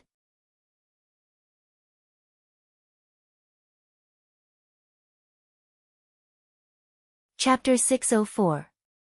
Danny suddenly understood the meaning of the prophecy. Shit, do you have to be so dramatic? I'm a transmigrator, how can a prophecy work on me? Danny was pleasantly surprised but also a little shocked. But after complaining, she was faced with another problem. She was not familiar with the location mentioned in the prophecy. The Dothraki Sea was indeed a grassland, but in the first era, in the ancient mythological era, it was really a sea, a silver sea, the kingdom of the fisherman queen. Even today, the grassland was still covered with rivers and lakes. What was even more ridiculous was that as the seasons changed, the rivers changed, the lakes became grasslands, and grasslands became lakes. It was similar to the change between the rainy and dry seasons of the African grasslands. Many old centaurs who had lived in the grassland all their lives would not dare to say that they were familiar with every river. That was why the old bed slave Watson's notebook was so precious. Watson's notebook. Danny was stunned, then slapped her forehead and laughed. You're really riding a donkey looking for a donkey. When Danny had just transmigrated, when she led her little caste tribe through the Red Wastelands, she had sent an old Volantis man to the horse god's night kingdom according to the centaur custom. He was originally a bed slave, but later on, he had a mixed-blood centaur with a centaur woman, Blue Eyes Hag. Blue Eyes Hag's experience was legendary. Not only did he become a Khal, but he also had the ambition to unify the Dothraki Sea. For his son's ambition, Watson began to draw the terrain of the Dothraki Sea once a year. Even though Blue Eyes Hag died before his ambition was realized, and Watson himself became Drogo's slave, he could not give up on his dream. It took Watson 60 years to figure out the pattern of the Dothraki Sea's rivers and pastures. Even the cities that the centaurs of the Ursos continent passed by, such as the 3 cities of Slavers Bay, Koor, the towns along the Lone River, Pentos, Mir, and other coastal cities, their customs, history, culture, city defense, and ruling families were all recorded. The cover was as big as an A4 paper, and as thick as a chinois dictionary. Other than the 12 types of spring cry that belonged to his old profession, everything else was to help the centaurs conquer the world. When the notebook fell into the hands of Danny, who had changed her core, it helped her understand this world better. Now, her cheap son might have to rely on that notebook to save his life. While sending a message to Xiao Gu, the Blood Alliance guard, Danny took out a large piece of dragon paper and shared her memory with Dahe with the black dragon spirit. Dahe drew on the paper with its claws that were thicker than Danny's waist. Well, a dragon meat printer was also Dahe's first profession. Of Danny's 3 blood riders, Gu was mature and steady, holding the position of commander of the militia. He had been in Meereen managing nearly 100,000 guys prisoners. Ricarlo's talent was mediocre, but his appearance was dignified, and he was skilled in both swords and arrows. He stayed by Danny's side to keep up appearances. Jogo was adept at leading the centaur tribe. He had once led the centaurs to roam between Meereen and Borash. Now that he had returned to Myrine, the centaurs under his command attacked the spies infiltrating Myrine in the form of roaming cavalry. Summoned by Khaleesi, Xiao Gu quickly rushed to the top garden of the Great Pyramid. At this time, Dahe's sketch was not completed yet. "Khaleesi, you were looking for me?" Seeing that he was wearing a brown Dothraki vest, Dany could not help but frown, saying, "Why aren't you wearing chainmail?" "Khaleesi, I don't need to go out of the city to patrol today. I'll stay in Myrine," Jogo said. John Bolton and the Wildfire General did not leave the city either. Weren't they also assassinated?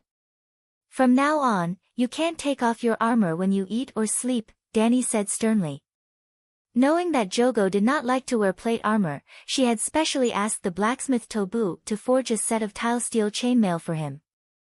Because it was made of tile steel, the steel wires used to weave the chainmail were very thin and sparse. It was only 25 kilograms in total, very light. Perhaps it could not withstand crushing damage, but it was almost immune to ordinary arrows and sword slashes. "Okay." Jogo nodded in agreement. At this time, Dahe had drawn most of the river. There were no characters, only the river, grassland, hills and other landscapes under the wide-angle lens. "Look, do you know where it is?" Dany pointed to the ground with her mouth. The part of the map of the Dothraki Sea in Watson's diary was mainly studied by Jogo, because he needed to lead thousands of roaring warriors to roam outside. With just a glance, Jogo immediately nodded, saying, "I've never been there, but I've seen this place on the map. It's about 800 kilometers northwest of Myrine." 3 hours later, Dany saw the river in the prophecy.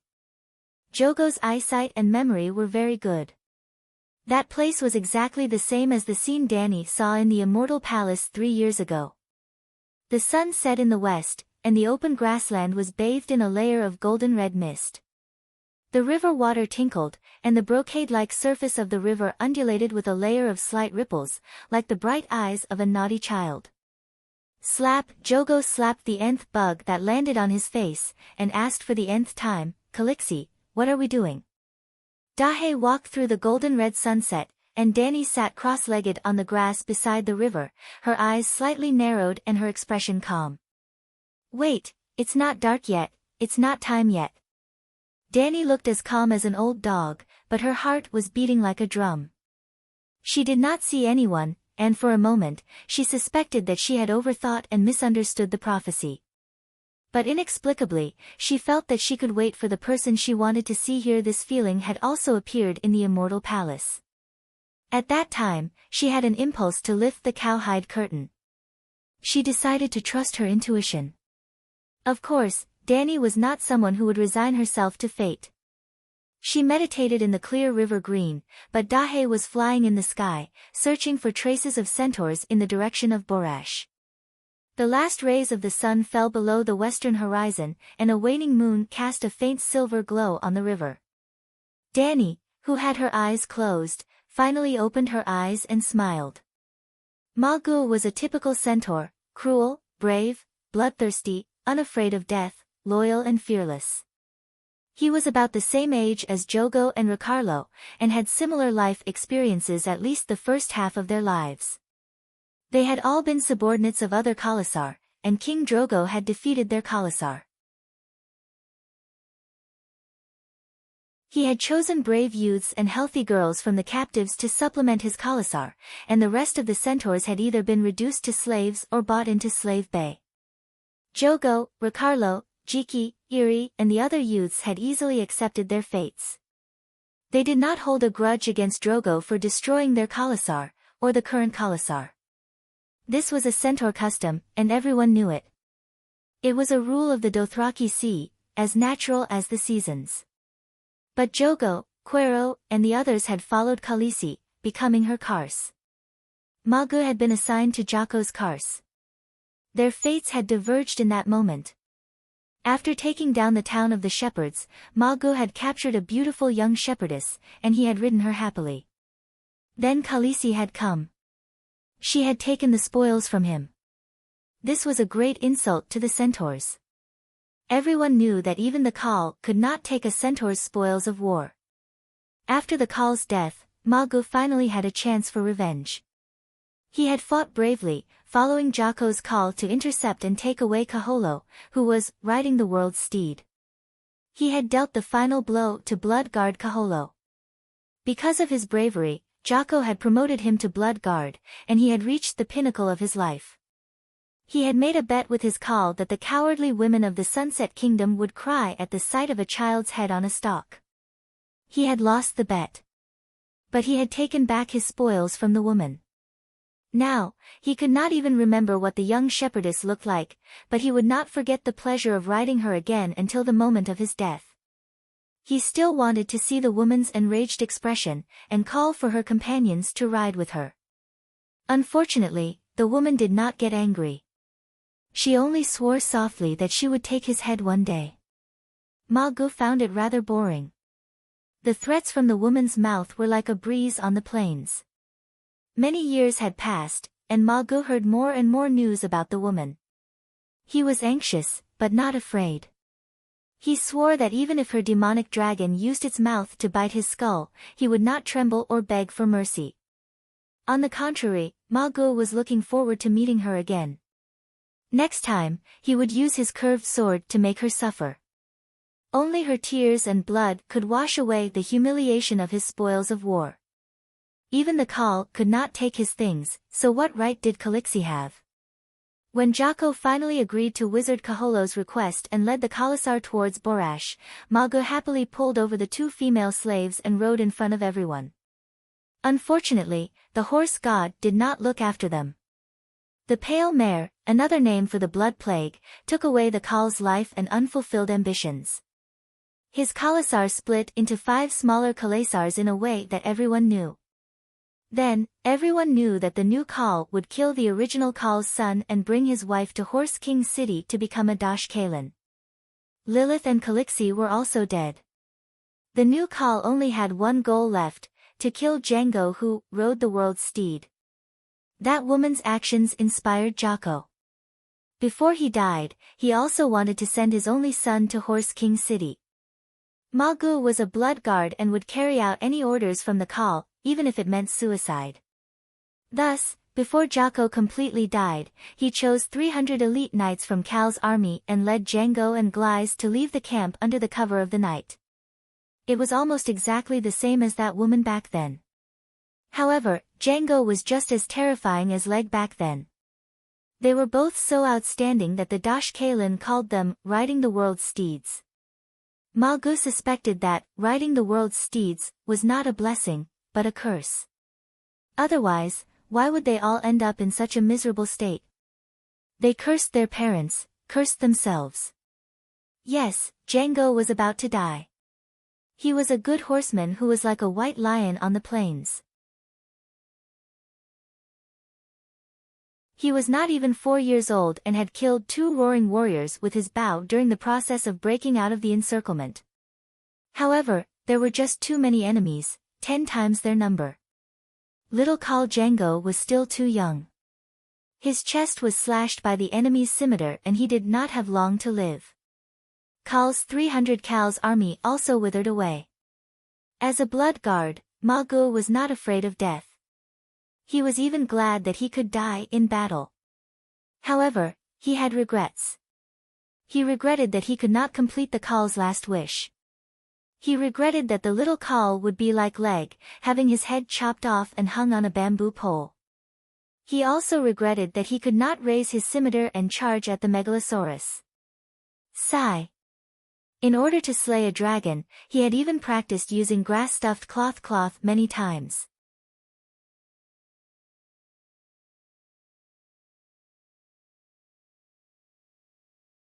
Chapter 605. The night sky of the grassland was as clear as water. The river of stars could be seen clearly, moving slowly and silently without stopping.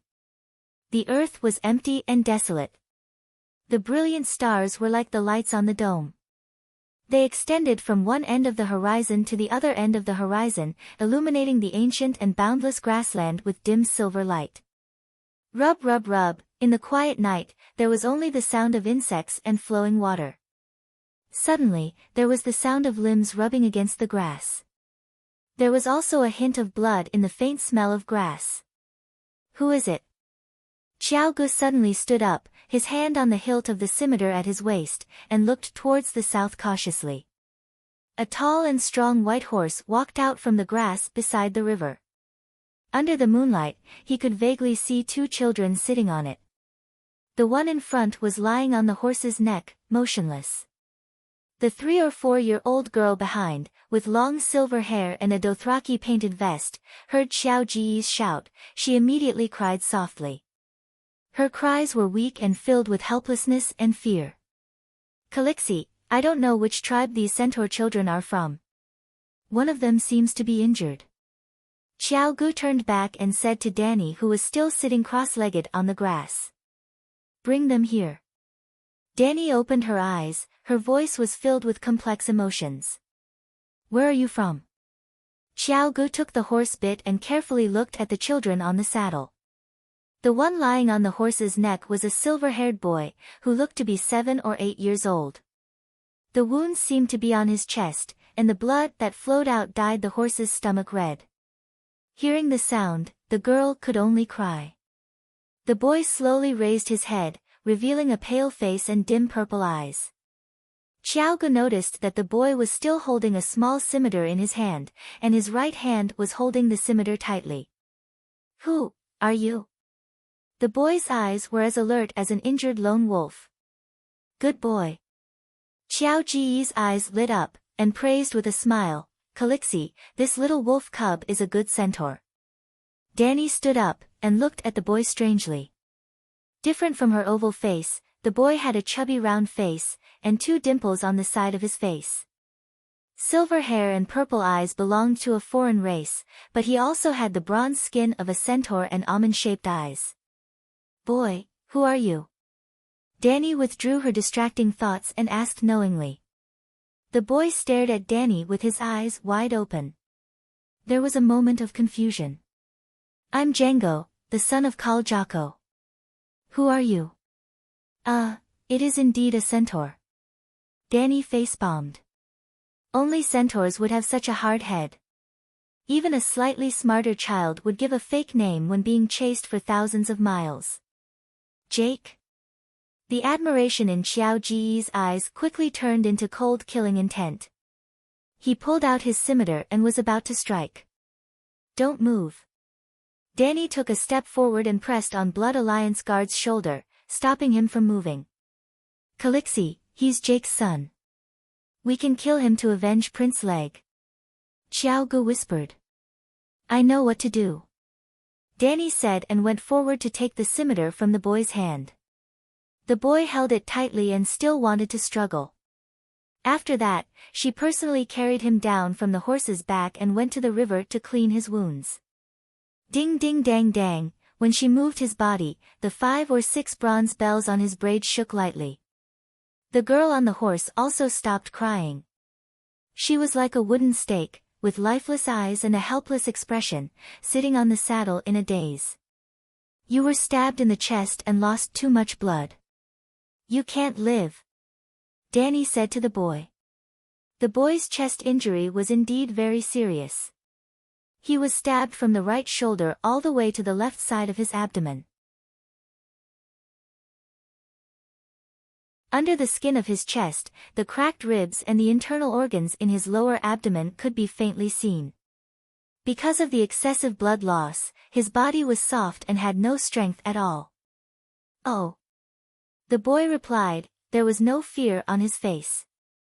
I killed 2. There is no blood on your scimitar. Danny said. I used a bow and arrow and pierced their throats. The boy said. You're going to die. Aren't you afraid? Danny took off the painted vest and silk pants on his body and asked curiously. What is death? The boy asked blankly.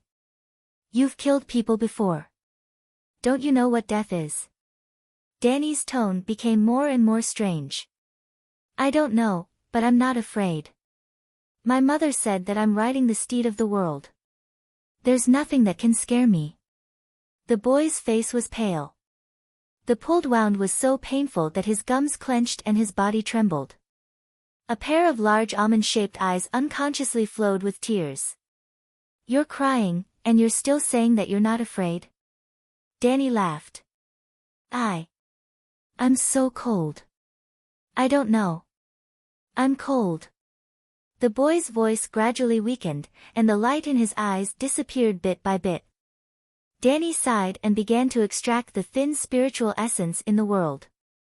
She chose a Type B active spiritual essence and merged it with the Holy Mother's divine power to create the holy healing art. Boom! A ball of milky white flames appeared out of thin air and enveloped the boy who had been washed clean of blood. The white ball of light had a holy and majestic aura, but it also had a kind and holy aura. The Dragon Queen held the boy with both hands as if she was holding up a bundle of firewood that was burning with white flames. The wound on the boy's chest was healing at a speed visible to the naked eye. The temperature and power that he had lost gradually returned to his body. However, he had lost too much blood and was still unconscious. Calixi, you're... Xiao Gu was dumbfounded. This is the holy healing art, Danny explained. I know it's the holy healing art. However, isn't the holy healing art not supposed to be used on people other than believers? Moreover, it's so huge, Xiao Gu gulped and said with difficulty. I'm different from others. At this moment, Danny had already given the holy healing art to the high-ranking believers. There were already many holy disciples who could use the holy healing art in the Westeros. They could obtain a certain number of spell slots through praying. 1/3 to 1/2 of the power of faith would be used as Blackie's reward. The rest would be converted into the Holy Mother's divine power and stored in the pool of faith. When needed, they could extract it at any time and convert it into holy healing art. Unlike in D&D, where mages had to memorize and could only memorize one spell slot every day, after using this spell, they could not use it again today unless they had a special specialty. The holy priests of the 7 gods were like saving money and depositing it in a bank. For example, Big Sparrow had the highest salary and could accumulate hundreds of holy healing arts every day. If he could not finish using them, he would continue to accumulate them. Although the interest was 0, after 3 to 5 years of accumulation, he could almost support a small war. The only thing was that they could only heal devout believers of the 7 gods. This was a restriction that Danny had added to save costs.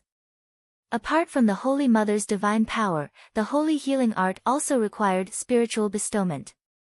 Type B spiritual substance would not distort one's will and was safe and harmless. Only when it combined with the Holy Mother's divine power could it produce the miraculous holy healing art. Devout believers were connected to the 7 gods through the channel of faith. They could bestow spiritual substance to the other party through the channel of faith. It was similar to pouring water directly into a bottle through a pipe. The spiritual substance could be used up 100% and there was almost no additional loss. If there was no channel of faith, for example, Danny was healing leg in her arms now. She could only use the crude, outside-in, spiritual bestowment method. It was similar to putting a bowl outside the house to catch the rain on a rainy day. When the bowl was full, who knew how much spiritual substance would be wasted? That was why the scene of Danny healing leg was so exaggerated. It was like a downpour.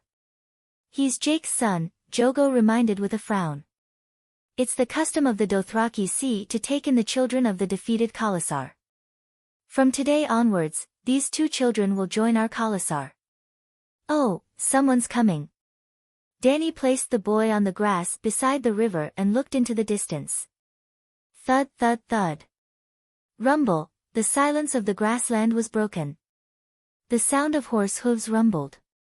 It was as if an army of thousands of men and horses was approaching from afar. The earth began to shake. The surface of the river rippled.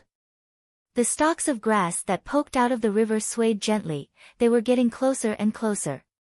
The galloping of thousands of horses was like thunder, echoing through the vast and desolate starry sky. The neighing of horses, the shouting of battle, the clashing of swords, the wailing of anguish, the maniacal laughter. After crossing a line of low hills, large numbers of torches suddenly appeared in Danny and Jogo's vision. It was as if a wildfire on the grassland was spreading from afar. With the help of the moonlight, Danny could see that in front of the cavalrymen holding torches, there was a small group of knights that was being nibbled away. Swoosh swoosh swoosh, the pursuing cavalrymen stood on their saddles, let go of the reins and drew their bows to shoot arrows. The fleeing cavalrymen in front were not just taking the hits without retaliating. They lay on the backs of their horses and loaded their crossbows. Then, they turned around and shot down a few cavalrymen holding torches. There were about 2,500 cavalrymen chasing after more than 50 fleeing centaurs. Django, Glies. The white horse that the little girl was riding was very eye-catching under the moonlight. She was quickly noticed by the cavalrymen in front. Horse God, it's you.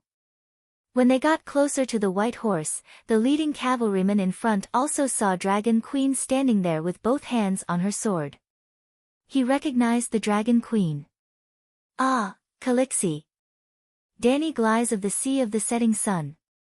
Dragon Queen. Most of the chased cavalrymen in front recognized her and shouted out in shock. There were all kinds of names, but most of them were Calixie. She was indeed their Calixie. For years ago, these people were still the roaring warriors of Drogo Khalasar. Ha, horse God bless me, for me to meet you at this time, kill kill kill. When the leading centaur saw the queen's smiling face under the moonlight, he was so shocked that he stopped his galloping warhorse. But in an instant, he whipped his horse's butt, pulled out his scimitar, and charged over. Dragon Queen stuck her sword in front of her, one hand on the hilt and the other pulling down her visor. She did not dodge. Jogo carried the crying little girl down from the horse and placed her beside the boy. He held up a large oak shield and squatted in front of the two children. Kill kill kill. The cavalryman was getting closer and closer.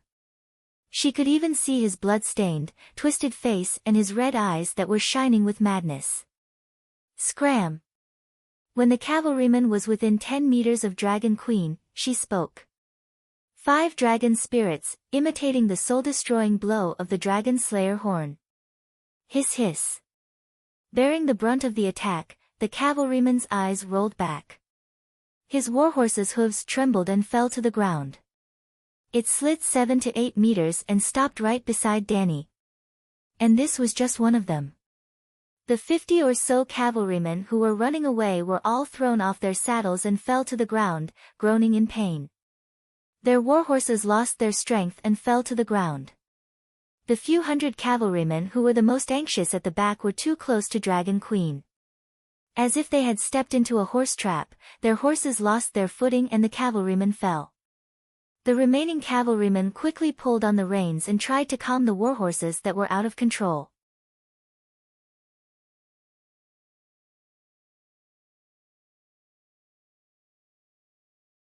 Chapter 606. Horse deity above, what happened just now? Other than the centaurs who fell to the ground, the rest of the cavalrymen also felt a flash of fear. It was as if a flame had roasted their souls, or as if a devil from the Night Kingdom had grabbed their hearts with sharp claws and squeezed them.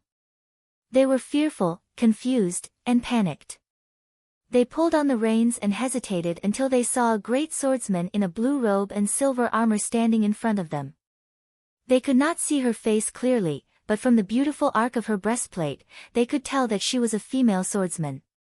However, the centaurs who had always treated the woman like a horse did not dare to show any disrespect to her, because they felt a real pressure from her body. At this moment, only Big Black had left the dragon spirit. Danny still had the 4th dragon spirit in her body. Their hearts were heavy, as if there was a piece of lead on top of them, or a weight on top of them. Even the air seemed to be as heavy as a wet cotton jacket. The centaurs' throats were dry and they wanted to pull on their collars, but their Dothraki vests did not have collars. They also noticed that all the centaurs and warhorses who fell to the ground could form a fan-shaped area, and the tall female knight who was holding on to her great sword was in the center of the fan-shaped area. The centaurs had a hard head, but they were not stupid. They also had a wealth of common sense that everyone knew. They did not know what she did, but they were very sure that she was the one who did it. Which, some of the centaurs screamed. Release the arrows. Kill the witch. Kal, who was 100 meters away, waved his scimitar and ordered loudly. Bang bang bang, buzz buzz buzz. In an instant, the sky was covered by a rain of arrows. Like raindrops hitting banana leaves, they landed on Danny's body. Ding ding dang dang, the armor that was personally forged by the 7 gods of blacksmiths fit perfectly on Dragon Queen's body, not even leaving a gap for the arrows to hit. The armor was made of steel, so it would not be pierced by bone, bronze, or black iron arrows. Moreover, many of the centaur's arrows were only sharpened with wood and bamboo sticks. You are courting death. This kind of behavior did not harm the Dragon Queen in the slightest, but it angered her. She planned to show off in front of her cheap son to subdue him. Wen Peng, behind the silver armor, a pair of huge pigeon-like wings suddenly popped out. They were made of white holy flames, and every feather was clearly distinguishable. There was a kind of heavy feeling of reality and scorching majesty. This time, she did not restrain the flame power of the fire wings. His angelic wings flapped gently, and the lush grass stalks around him were quickly roasted to a golden brown, withered, and curled up. Then, with a bang, they burst into flames. At this moment, the laws of physics were broken. Newton covered his face and walked away, while the Dragon Queen escaped from most of the gravity. Clang! She leaped forward and jumped 4 or 5 meters away. She also took out the sword in her hand and left the scabbard in place. The snow-white blade, 4 feet long and half a foot wide, reflected a cold light under the scorching flames. The light-winged birdman ran faster and faster. She, who had lost 80 to 90% of the gravity, was really like a galloping horse, graceful and graceful. The qing gong of the celestial dynasty Wuxia blended with nature and left no traces when he stepped on grass. The Dragon Queen's magical qing gong was vigorous and vigorous. Along the way, heat waves rolled, and the grass and trees were set ablaze, creating a path of flames on the ground. Weng weng weng. The snow-white sword that she dragged on the ground also started to spread bright red magic runes from the sword guard to the tip of the sword.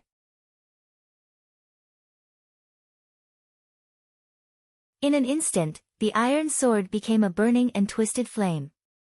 It took a long time to describe, but from the moment the Dragon Queen pulled out her sword and charged, to the time when she approached the 2,000 horse cavalry who were still shooting arrows, only 4 or 5 seconds had passed. After 4 or 5 seconds, she crossed a distance of 100 meters. The Dragon Queen also accelerated to the maximum. Magic power exploded, and the remaining 10% of the gravity was also turned into an upward force in an instant. Then, she leaped up, like a real bird, flying 10 meters high and spreading her wings of light to glide 30 to 40 meters. Under the shocked cries of the 2,000 horse cavalry, she landed in the middle of the cavalry. Kill! With the addition of the 5 dragon spirits, the soul-extinguishing strike rippled in all directions like water waves. Boom!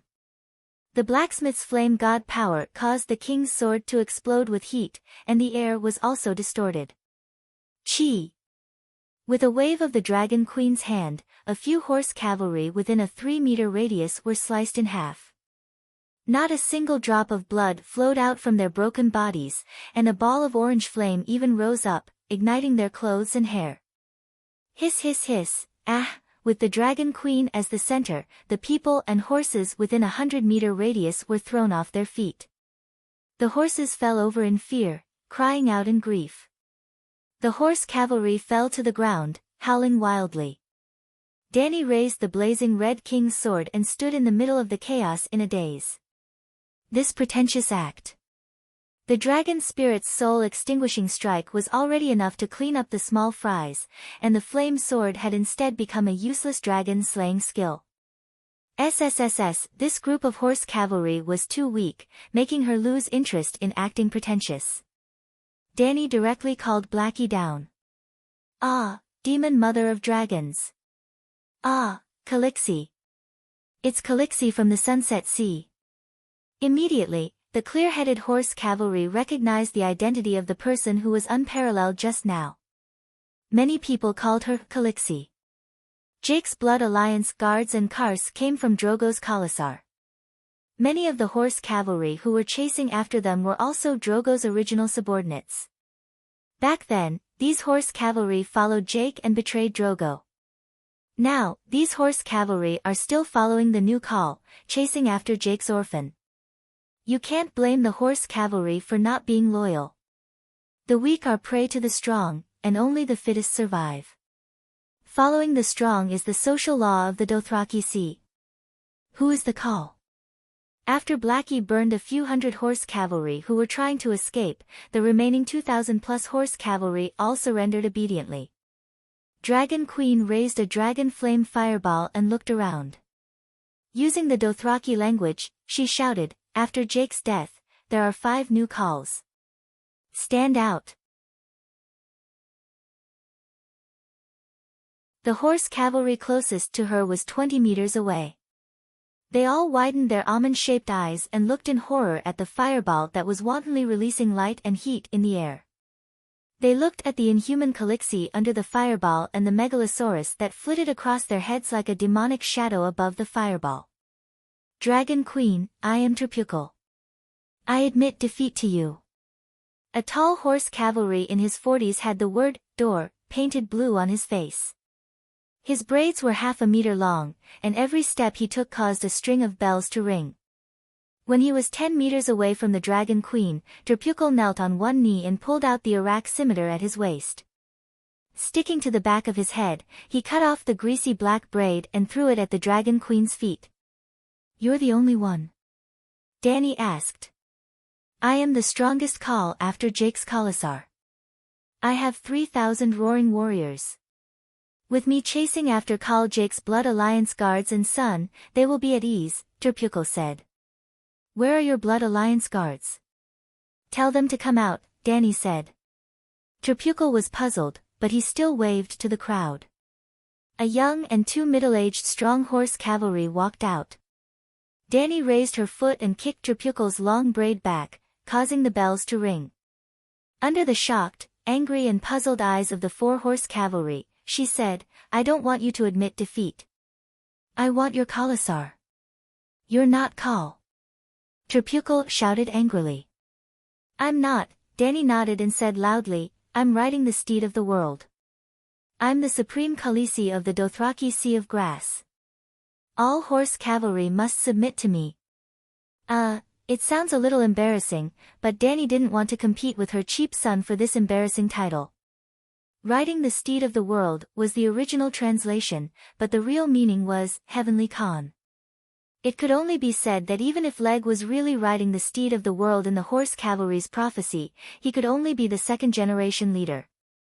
He had to wait for the Dragon Queen to retire. Tripukal was shocked, and then he became furious. He shouted angrily, "You're delusional. You're a woman, and a woman can't ride the steed of the world. Everyone knows that. Everyone knows." His 3 Blood Alliance guards answered loudly. "Everyone knows." The horse cavalry in a circle also looked at each other, and then there were scattered voices. "Come on, this is Khal's challenge." Danny pointed her sword at Tripukal and said, "I'm Khaleesi, you're Khal. We both have a Khalasar, and the winner gets everything. Everyone knows that. Everyone knows." Her blood guards drew their swords and stood beside her, shouting loudly. Big Black, who was above the starry sky, echoed in a thunderous voice, "Great all-knowing Tao." The horse cavalry in the crowd trembled and looked up at the sky, most of their eyes popping out. "Everyone knows." Black Dragon roared again. "Everyone knows, everyone knows." The horse cavalry also shouted. At first, it was sparse, but gradually, everyone shouted together, and their voices spread far and wide in the wilderness. Terpukal and his blood guards' faces turned pale, and they looked angry and frightened. This was Kal's Kalasar, easy to come and easy to go. Only strength was eternal. This was the custom of the Dothraki horse. Everyone knew that and no one would violate it. Okay, I'll fight you, but you can't use witchcraft. Terpukal was also tough. He had seen Dany's unparalleled scene, and still had the courage to draw his sword. Okay. Dany nodded and went up to meet him. Terpukal was not weak. The curved sword in his hand seemed to come alive, and his body was light and agile. A series of sparks flew in front of Dany's chest, shoulders, and back belt. These attacks were almost useless, except for making a few bean-sized cuts on his curved sword. They did not even forcibly reduce Dany's HP. The Dragon Queen's swordsmanship was grand and imposing. She had strength and speed, and after a stalemate of 7 or 8 seconds, she slashed the horse cavalry's shoulder with her sword. Like a worker chopping a tree with an axe, the horse cavalry was cut in half from the left shoulder to the right chest. He did not even wear leather armor, only a Dothraki vest made of sheepskin. Dany's steps were also very light. She calmly took 2 steps back to avoid the spurting blood. The whole place was silent. The roaring warriors were silent. Xiao Gu was calm, and the 3 blood guards' eyes were red. After that, Dany killed another blood guard, and Xiao Gu, who was wearing steel mail armor, killed the remaining 2. Khaleesi, ride the steed of the world. More than 2,200 roaring warriors uniformly knelt on one knee, bowed their heads, and offered their horsewhips to Dany. This meant that they acknowledged the result of the Khal tournament and officially submitted to Dany. Dany smiled. She walked past the newly recruited horse cavalry and found Ma Gu, who was paralyzed on the ground and dizzy. This blood guard named Jake also noticed the Dragon Queen. He stared with his almond-shaped eyes, tilted his head, and shouted, "Call your dragon over, eat me, and burn me to death with dragon flames." "Do you still remember the name of that girl?" Dany asked. This question came out of nowhere, but Ma Gu, who had always remembered the grudge between him and the Dragon Queen, immediately understood who the girl was. "I never knew her name. I even forgot what she looked like. I only remember that she was a very old goat woman, ha ha ha."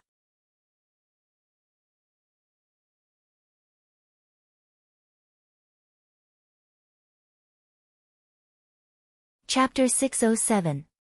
During the high-speed charge, Mago and his mount were hit by a soul annihilation strike. The warhorse's soul shattered, and it died with blood flowing out of its 7 orifices. Mago had a strong will and didn't turn into an idiot under the soul annihilation strike, but he was thrown off the horse and broke his spine. His alveoli were also pierced by the broken ribs. In just a few words, dark blood was flowing out of the corner of his mouth. "Her name is Aloy, a 15-year-old shepherd girl. She's my maid." After Dany finished speaking, she raised her sword and stabbed at his crotch. She pressed down hard, it broke at the root. "No, she's mine. You stole my spoils of war." Mago's body shook a few times like a sieve. He howled and spat out large chunks of black blood. His neck tilted, and he died. After that, Xiao Gu ordered the newly recruited centaur subordinates to gather the nearby human and horse corpses together. He called Blackie to come down and burn them all. Yes, Terp Khal and his Blood Alliance guards, even Jake's Blood Alliance guard Mago, all had their own special crematorium. Their warhorses and weapons from when they were alive also entered the Night Kingdom with them in the fire. "You saw it all?" Dany walked to the river and asked Leg, who was staring at the fire-breathing dragon with wide eyes. "I saw it. It's so big." The boy nodded.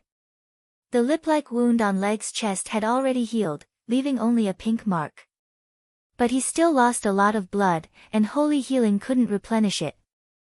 At this moment, his head was dizzy, and his face was pale.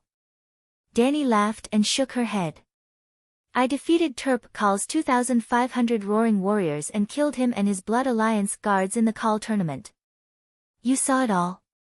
The boy's round face was dazed for a moment. The peerless chaotic dance from before was too unrealistic and left an indelible mark on his young heart. I didn't know witches were so strong. The boy sighed. Danny's face darkened. Do you understand what this means? What? The boy was confused. You and your sister will follow them and join my Kalasa. Your sister will become my maid. You will be a stable boy first. When you grow up, you will be my roaring warrior. You will fight for me everywhere. Oh. The boy was stunned for a moment, but he quickly nodded in agreement. Now, tell me, who are you? Danny repeated the first question she asked when they first met. I am Django, your stable boy. Who am I? You are my Calixi. Very good. Danny nodded in satisfaction. It's not that centaur children are easy to trick, but centaurs are simple and honest. For example, Jiki, Iri, Ricardo, Jogo, Ago, and Quairo, Danny's 6 most loyal centaurs, were all prisoners of war that Drogo had plundered from the other Kalasars. Most of their parents had died at the hands of Drogo and his roaring warriors. However, after joining Danny's caste, they had never been disloyal, nor did they have any thoughts of revenge for their original tribe. This was the ecological environment of the Dothraki Sea. If not for this, Danny would have eaten too much. Would she be unparalleled in front of a mere 2,000 centaurs? She could just call Blackie down and the 2,000 roaring warriors would still surrender. However, Danny had to establish the image of a peerless powerhouse even without the Megalosaurus, subdue the roaring warriors, and also subdue the heart of her cheap son. Yes, tonight's performance was mainly prepared for Leg. Because she realized that this boy was unexpectedly mature. He was not even 4 years old, but he was neither servile nor overbearing. He spoke well, his mind was clear, and his thoughts were very organized. Look at that fool, Gliss, who only knew how to cry and could not even speak a complete sentence. She was how a 4-year-old child should be.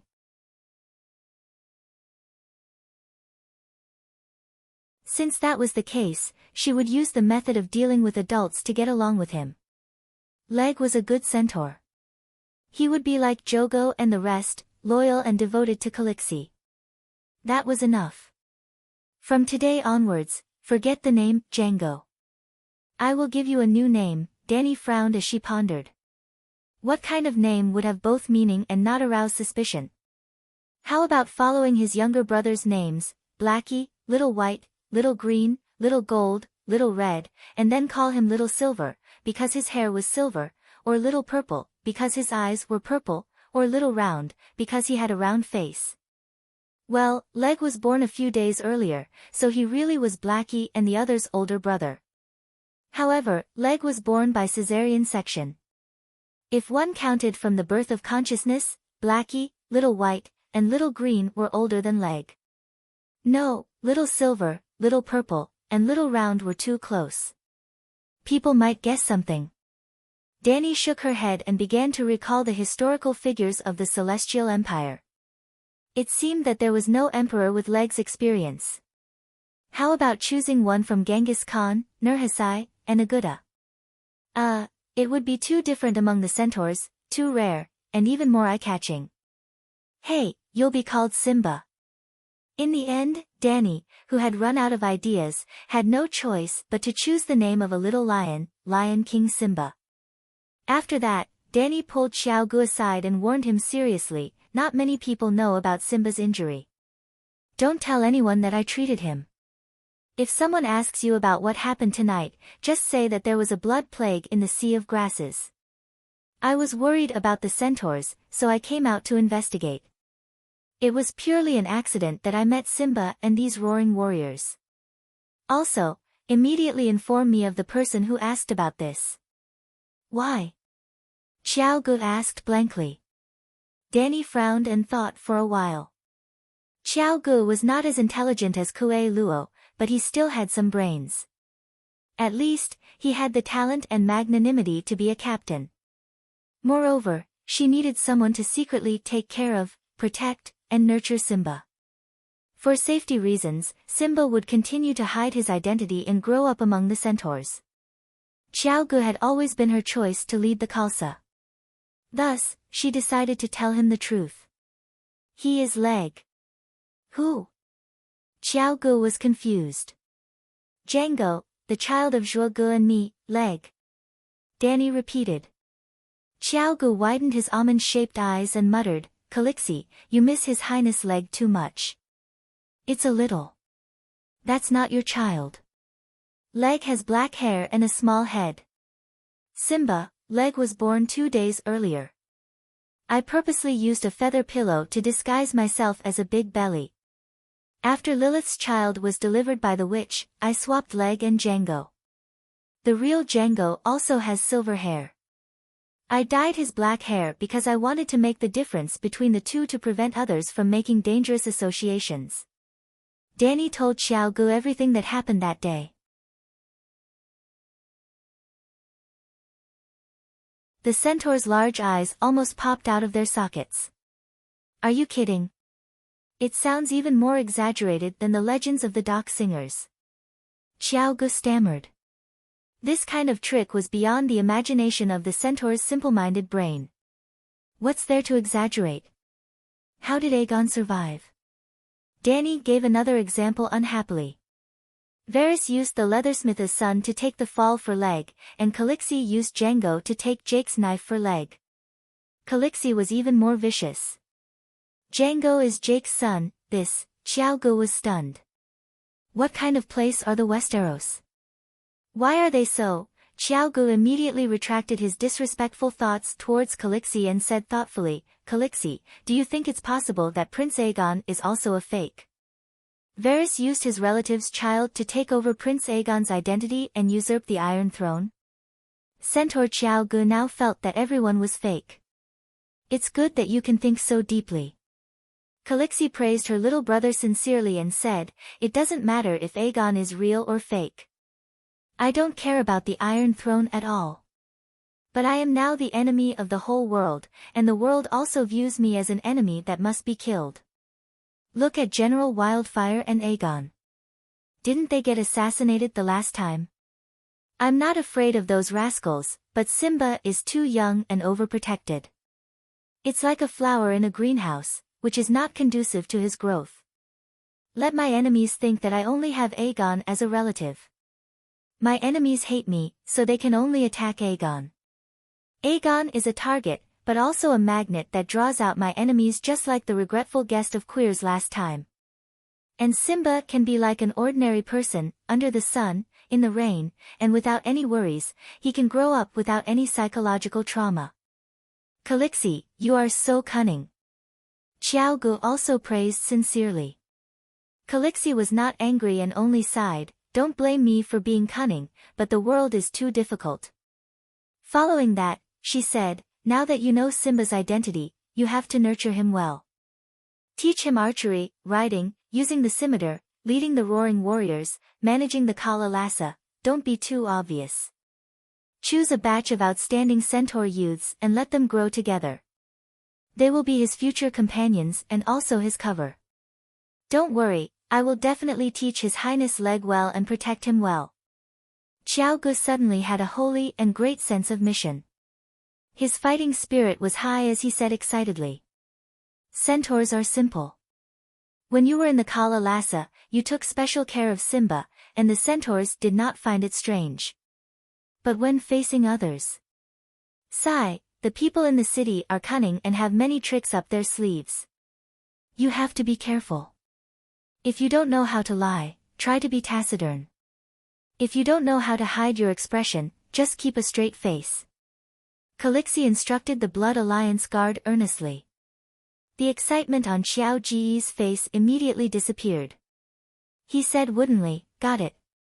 Also, don't tell anyone about this. Don't tell Agu, Kue Luo, or Ricardo.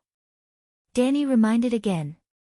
Xiao Gu had just revealed a doubtful expression when he seemed to have thought of something. He immediately put on a straight face and asked woodenly, "Why?" "Sai, you are all my blood. You are worth entrusting your lives to." "Of course I trust you. But the three-eyed crow of the Westeros is too terrifying. He can silently steal secrets from people's minds. The night is coming. I will definitely go to the Westeros to deal with the deviant ghosts. The secrets you know will immediately be known by him. So, you will always stay in Slaver's Bay. In the future, only Gu and the others will follow me to the Westeros." Dany did not hide her truest thoughts from her Blood Alliance guard. She absolutely believed that the centaurs would not betray her. They had never betrayed Khal's Blood Alliance guard.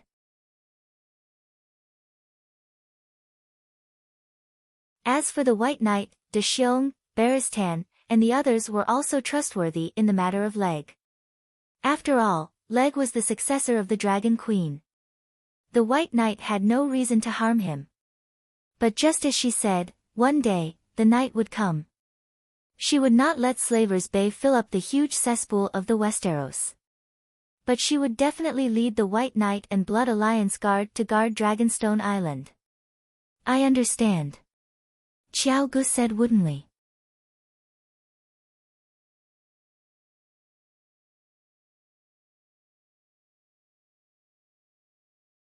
Chapter 608. Simba had lost a lot of blood. Dany was a little worried that if he was allowed to slowly recover through food, it might damage the foundation of his body due to his young age. Even when Aegon was stabbed, she could think of secretly transfusing blood for him. Dany would not be stingy with her care for Simba. The dead centaurs were sent to the Night Kingdom. When it was almost 11 at night, the remaining centaurs did not return to their original campsite. Instead, they set up camp by the river and prepared to spend the night here. When they confirmed that Simba had lost a lot of blood, Dany and Mirine's little green dragon spirit had asked Little Green to secretly tell Ymont to pack up the witchcraft lens and blood transfusion equipment in her study. Only Ymont knew that the Dragon Queen had invented the blood transfusion technology, and only he knew where the equipment was hidden. When the simple animal skin tent was set up, Little Green also carried the things Dany needed and landed by the river. In the 10-square-meter tent, Idiot Glyza's face was red as she slept soundly. Jogu guarded the tent door while Dany conducted a blood test in the candlelight. Oh, Simba really was her child. His bloodline was 10 times purer than Tyrion's.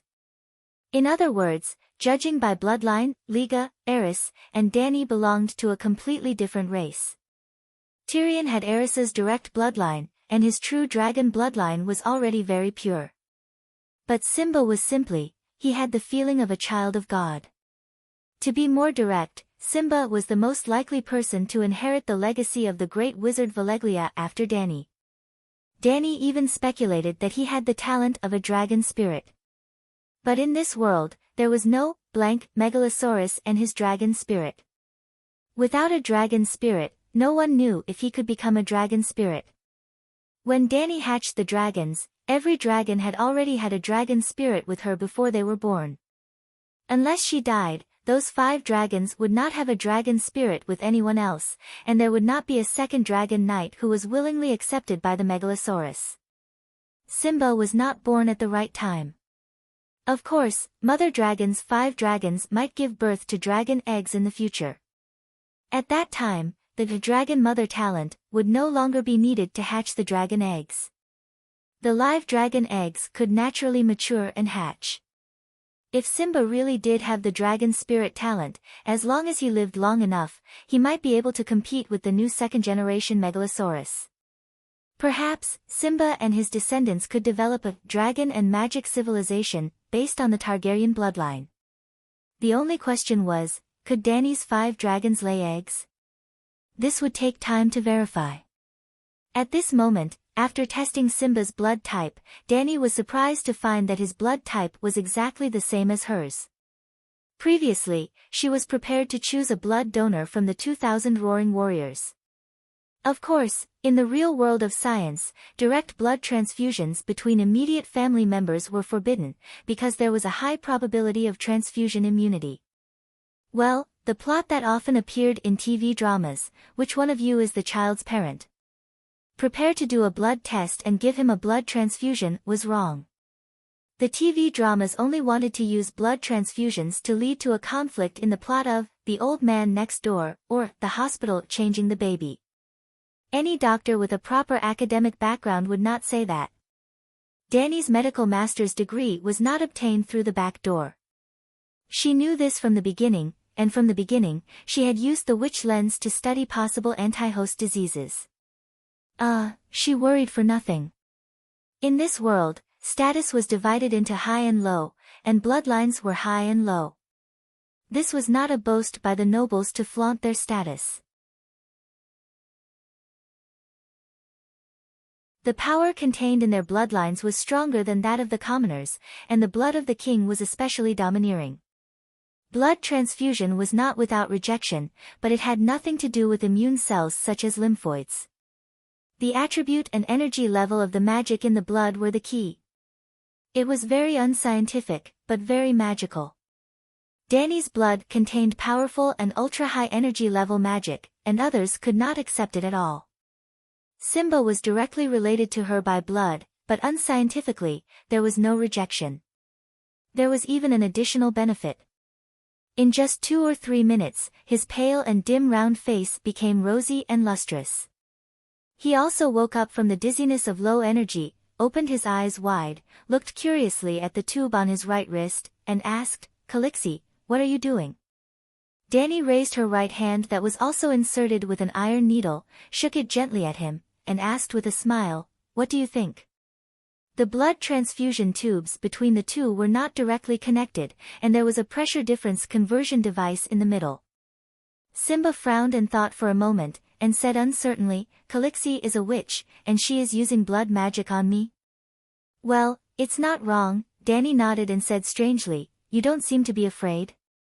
Simba opened his almond-shaped eyes wide, looked at the dark red blood in the light-colored gum tube, and murmured, "It's very comfortable, hot, and strong, not afraid." Dani rolled her eyes and quietly used the fire-gathering witchcraft in her body. Well, it was like using magic flames to roast herself. She took out a thermometer and inserted it into her armpit, waiting for the temperature to soar to 40 degrees dragon before stopping. "How do you feel now? Is it hot?" "It's hot, not hot." Then Dani replaced the thermometer with an outdoor thermometer, raised the temperature by 5 degrees dragon, and asked, "How about now? Is it hot?" "It's not hot." After that, Dani raised the temperature by 3 degrees dragon every time, until it reached 80 degrees, Simba's round face was fiery red, and he was sweating profusely. The true dragon bloodline was resistant to heat, this was not unusual. On the contrary, Simba could only persist to 80 degrees, which made Dani a little disappointed. But then, she had a trace of doubt. 80 degrees was already very inhuman. Did Jake and the others not notice any abnormalities? Impossible. Did anyone else notice the abnormalities in your body? Dani asked. Simba was at a loss, as if he did not understand what she was asking. Were you scalded when you were bathing or drinking soup? Dani asked. Scalded. Scalded, it meant that he did not have such a high resistance to heat before. Looking at the blood transfusion tube between the two of them, Dani was thoughtful. Perhaps, her blood could stimulate her cheap son's fire resistance talent. Simba looked at her blankly with round eyes. Her guess was soon confirmed.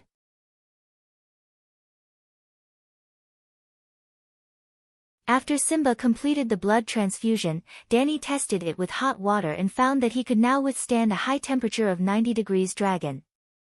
Then, Dani did something very crazy. She drew blood from Simba's left hand and transferred it to her right hand, then drew blood from her left hand and transferred it to Simba's right hand. She wanted to help him exchange blood. Scientifically speaking, this behavior was no different from courting death. It could easily confuse the two's immune cells, and the rejection reaction would kill them both. But this world was very strange. The rejection reaction was not limited to immune cells, it was mainly determined by the magic power level and attribute in the blood. How do you feel? Very comfortable, it's warm. Simba's cheeks were rosy, and his eyes were bright. After about 2 rounds of exchange, the blood exchanged was twice the total amount of blood in Simba's body. Danny's face was pale, and her body was a little weak. She had lost a lot of blood. The ordinary blood she got from Simba did not have the anti-burning property, it could not withstand the calcination of flames at all, and it was quickly decomposed into basic nutrients such as amino acids and protein in the high temperature. It was like she ate a big bowl of duck blood soup, but drew out the same amount of human blood as the duck blood. Obviously, the duck blood she ate could not make up for the same amount of human blood, she lost a lot. After the ordinary blood was removed, Simba's body was almost entirely Danny's anti-burning blood. In other words, Danny had lost the total amount of blood in Simba's body tonight. She could not take it anymore.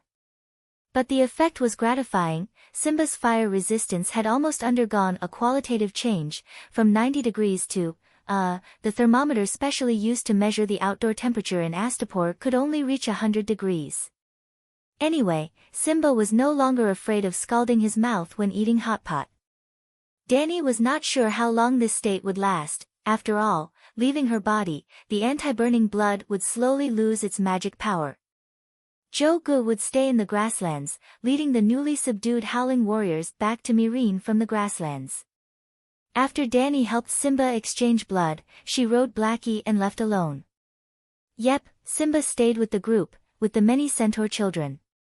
Danny did not want him to stand out too much, lest he arouse the suspicion of some quick-witted but evil people. Of course, the grasslands were in chaos and danger. There was the Borash blood plague, and the Colossus who had joined the Alliance army all over the grasslands. Danny was not naive enough to think that nothing would happen to Joe and the 2,000 people. When treating Simba's injuries, Danny left a soul mark on his chest. Little Green, who had delivered the witch lens and blood transfusion equipment, also stayed. Little Green would hide in the clouds, watching the group enter Myrene. When the sun rose in the east, Danny landed on the top of the Great Pyramid of Myrene. After a tiring night and giving so much blood to Simba, she slept until 2 in the afternoon. When it was time to eat, the centaur maid even brought the spearwoman Morona over. "Your Majesty, did you not find the Blood Oath Guard Mago? Should I continue to search with Hogg and the others?" The spearwoman asked with concern. "No need, I found him." "Then, what orders do you have for me?" Morona asked curiously. "Don't bother about the Jade Sea mercenaries at the Raza River in the east. Focus on investigating and monitoring Borash. I need to know how much damage the Blood Plague has done to the Alliance army and the Dothraki Colossus. We also need to prevent those people from secretly sending the plague patients to us." Danny originally only had Borash, Gisela, and Morona, 3 shapeshifters. Later, she borrowed 4 from the Horn of Queen, making a total of 7 shapeshifters.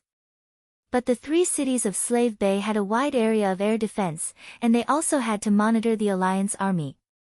Their military strength was very tight, so they did not discover Jake of Borash early.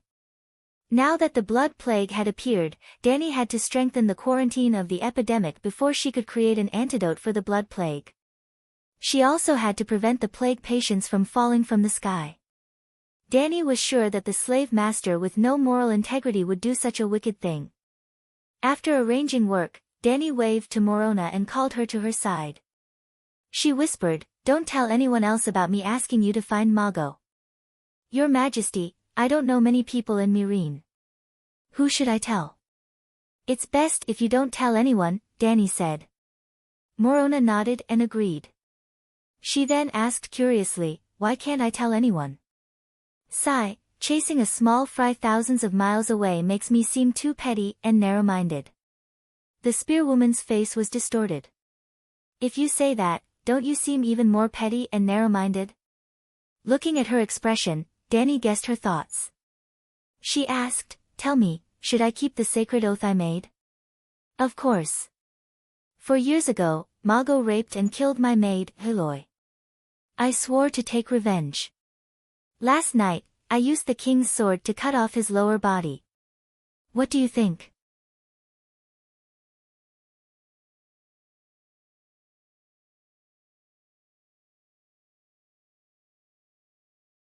Chapter 609. "Your Majesty, you have fulfilled your oath," the spearwoman said hesitantly. "But you are the awe-inspiring Dragon Queen. Your every action is related to the future development of the world. A small character like Mago is not worthy of your oath." Danny loved to hear it, especially when it came from the lips of honest, simple freemen. Mago is not worthy of the Dragon Queen's concern, but he is worthy of the oath of the Calixi who was in distress.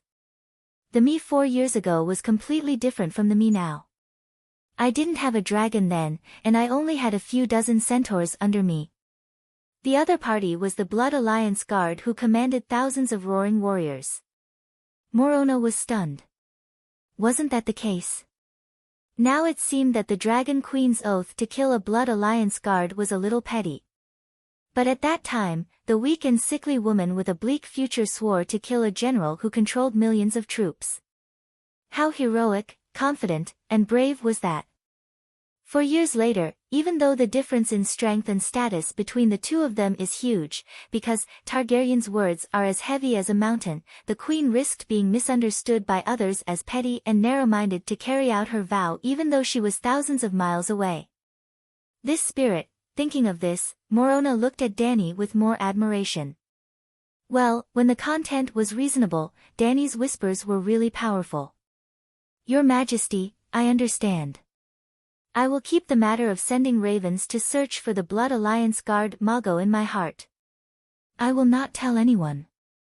Dany nodded in satisfaction and said, "I went to the Great Plains last night mainly because of the information you provided about the Blood Plague.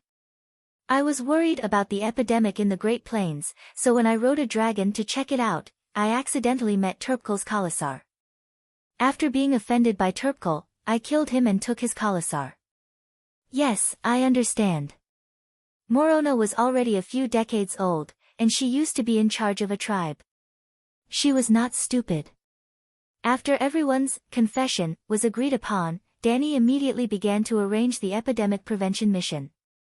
In fact, after the Grey Plague, Slavers Bay already had mature and standardized epidemic prevention measures. Meereen and Yuan Kai completely shut down all maritime trade. Other than Slavers Bay's own warships and cargo ships, no foreign merchants were allowed to enter. However, Estapo made it easy for those VIP customers. Dany built a fake barbican between the port and the main city. A real barbican should be inscribed, but Dany's commercial city was circumscribed. The small trading city allowed goods to enter and exit at will, but strictly regulated the interactions between merchants and city residents. At this time, it still maintained a flourishing trade. Now, Dany simply closed the small barbican. In addition to the epidemic protection, Dany also moved her palanquin from Astapor to Meereen. Old Ymont, the mages, and the Minister of State all flew over on the pterosaur. No one knew when the war would end, but in the next 2 months, Meereen was bound to be embroiled in battles, both big and small. The final Battle of Meereen would also take place within 3 months. 5 days later, the shapeshifters gradually came to understand the situation of Borash's blood plague. They didn't know the source of the infection, but nearly 1/3 of the mercenary groups were infected. But the collapse of the alliance that Dany expected did not come. The mercenaries had experienced too many blood plagues. Some countries had experienced too many influenza epidemics, so they treated similar diseases as common colds. Even if people died every day, they still lived happily and freely. The people of the Celestial Empire found it inconceivable, but they were used to it. Those famous mercenary groups all had decades and centuries of history.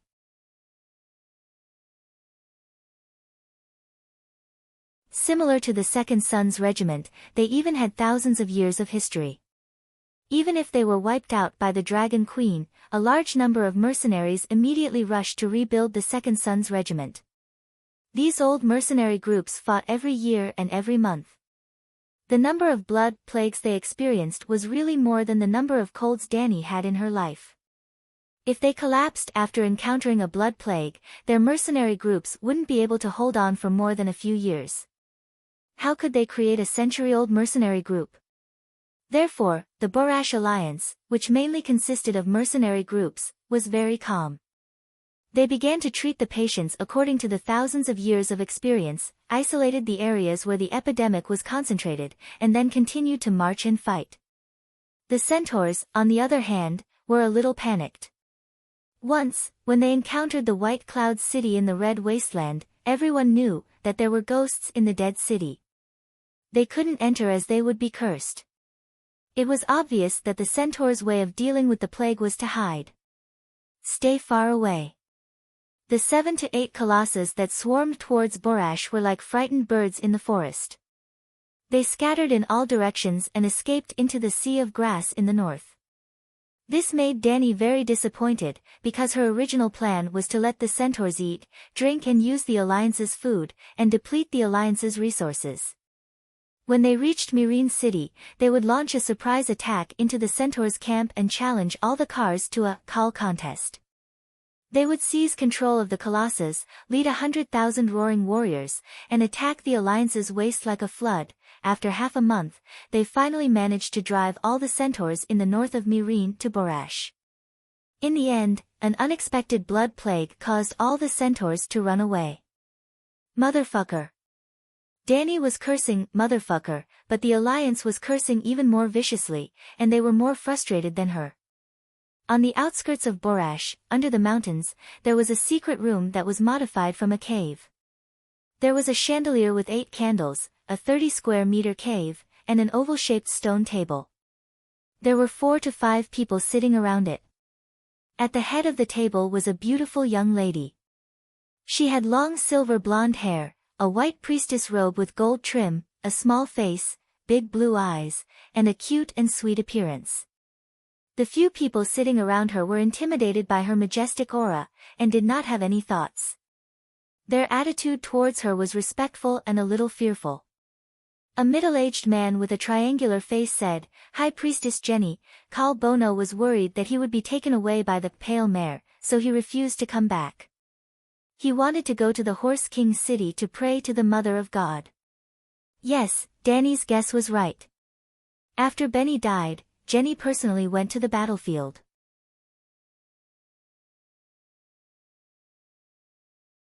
Now, she was here.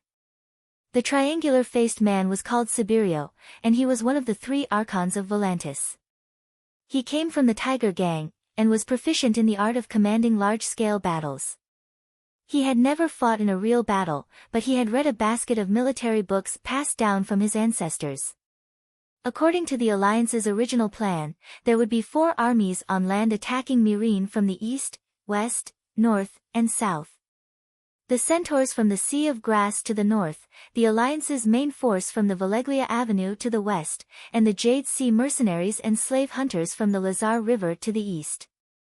The south was prepared to take the ancient Silk Road, which was the ancient road that connected the Red Wasteland to Queers, White Cloud City, and Meereen. Later, because the Red Purgatory was too hot and lacked water, the plan to take the south was abandoned, leaving only the west, north, and east. Sibirio was the commander of the west, and the Yuan-Kai war god Graz, Dan was the commander of the east. The north was made up of centaurs, led by the strongest horse king in the Sea of Grass, Bono. Yes, it was Bono, the one who took away Zhuge 20,000 roaring warriors. Khal Bono. Bono was the most capable Banu under Zhuge's command, and 20,000 of Zhuge's 40,000 roaring warriors were taken away by him. It was like a dragon returning to the sea when it met the wind and clouds. After 4 years of hard work, Bono almost managed to recreate Zhuge's past glory. He had 35,000 roaring warriors under him, and was known as the strongest Khal in the Sea of Grass. More importantly, King Bono had a blood feud with the Dragon Queen. Although Danny replaced Leg with Django, she did her best to ensure Django's safety. Before Zhuge died, she quietly arranged for 500 elites to escort the fake Leg out of the camp. Her plan almost succeeded. Jake and the others didn't think it would work, and didn't notice her movements. But Bono was shrewd and ruthless. Long before Zhuge died, he had secretly taken over Colossus' troops. The other bandits didn't move, as they were all waiting for Zhuge to die. He had also been closely monitoring the new world riding horse. It was also him who blocked the path of Kaholo and Zhuge's 500 guards. But he didn't kill the sons of Kaholo and Kal. He only crippled the 500 guards and let the other bandits kill the sons who were once loyal to Kal. Bono was powerful, and Bono had a blood feud with the Dragon Queen. Bono was chosen as the commander of the North. Now, the leader of the North had run away. High Priestess Jenny, Bono betrayed us. Can we teach him a lesson? A bald and short fat man asked. The fat man had a pink sarcoma the size of a plum on the tip of his nose. He was known as the Long-Nose King. He was a prince of Ko Chang Island, and also the commander of the Alliance's 5,000 elephant soldiers. There's no point. The ragged prince shook his head. Prince, you don't know that centaurs are stubborn. They don't fear death, so they won't be threatened. It's better to give Bono a gift to make him feel ashamed, and then persuade him to understand the meaning of this battle. Centaurs will feel ashamed? The Long-Nose King said incredulously. Centaurs will usually complete what they promise. They are much more reliable than mercenaries. Accepting gifts, making promises, and completing missions, they will feel honored. They will add a bell to their braids and boast about it. The leader of the mercenaries, the Ragged Prince, said. The Long-Nose King rubbed the sarcoma on his nose and smiled bitterly. But we don't have time to wait for the centaurs to change their minds. We must fight as soon as possible. Not to mention the 100,000 cows and horses, just my 5,000 elephants are enough to make people despair.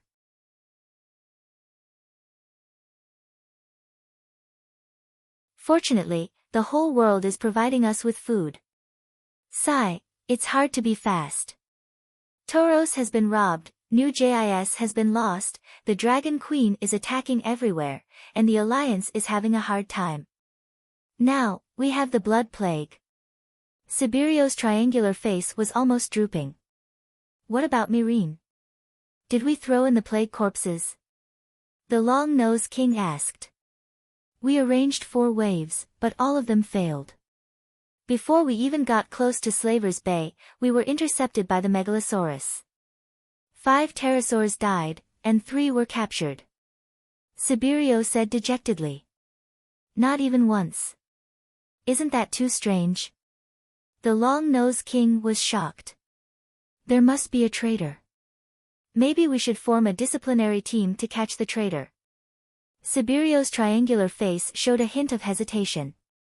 The Ragged Prince frowned and said coldly, when Tauros fell last time, we already caught a traitor in Materis.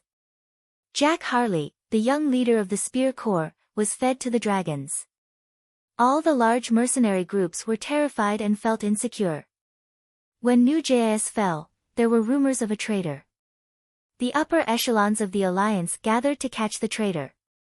Prince Reese and Kazero argued with each other, causing chaos and panic. Now, we still have to catch the traitor in Borash. How can there be so many traitors?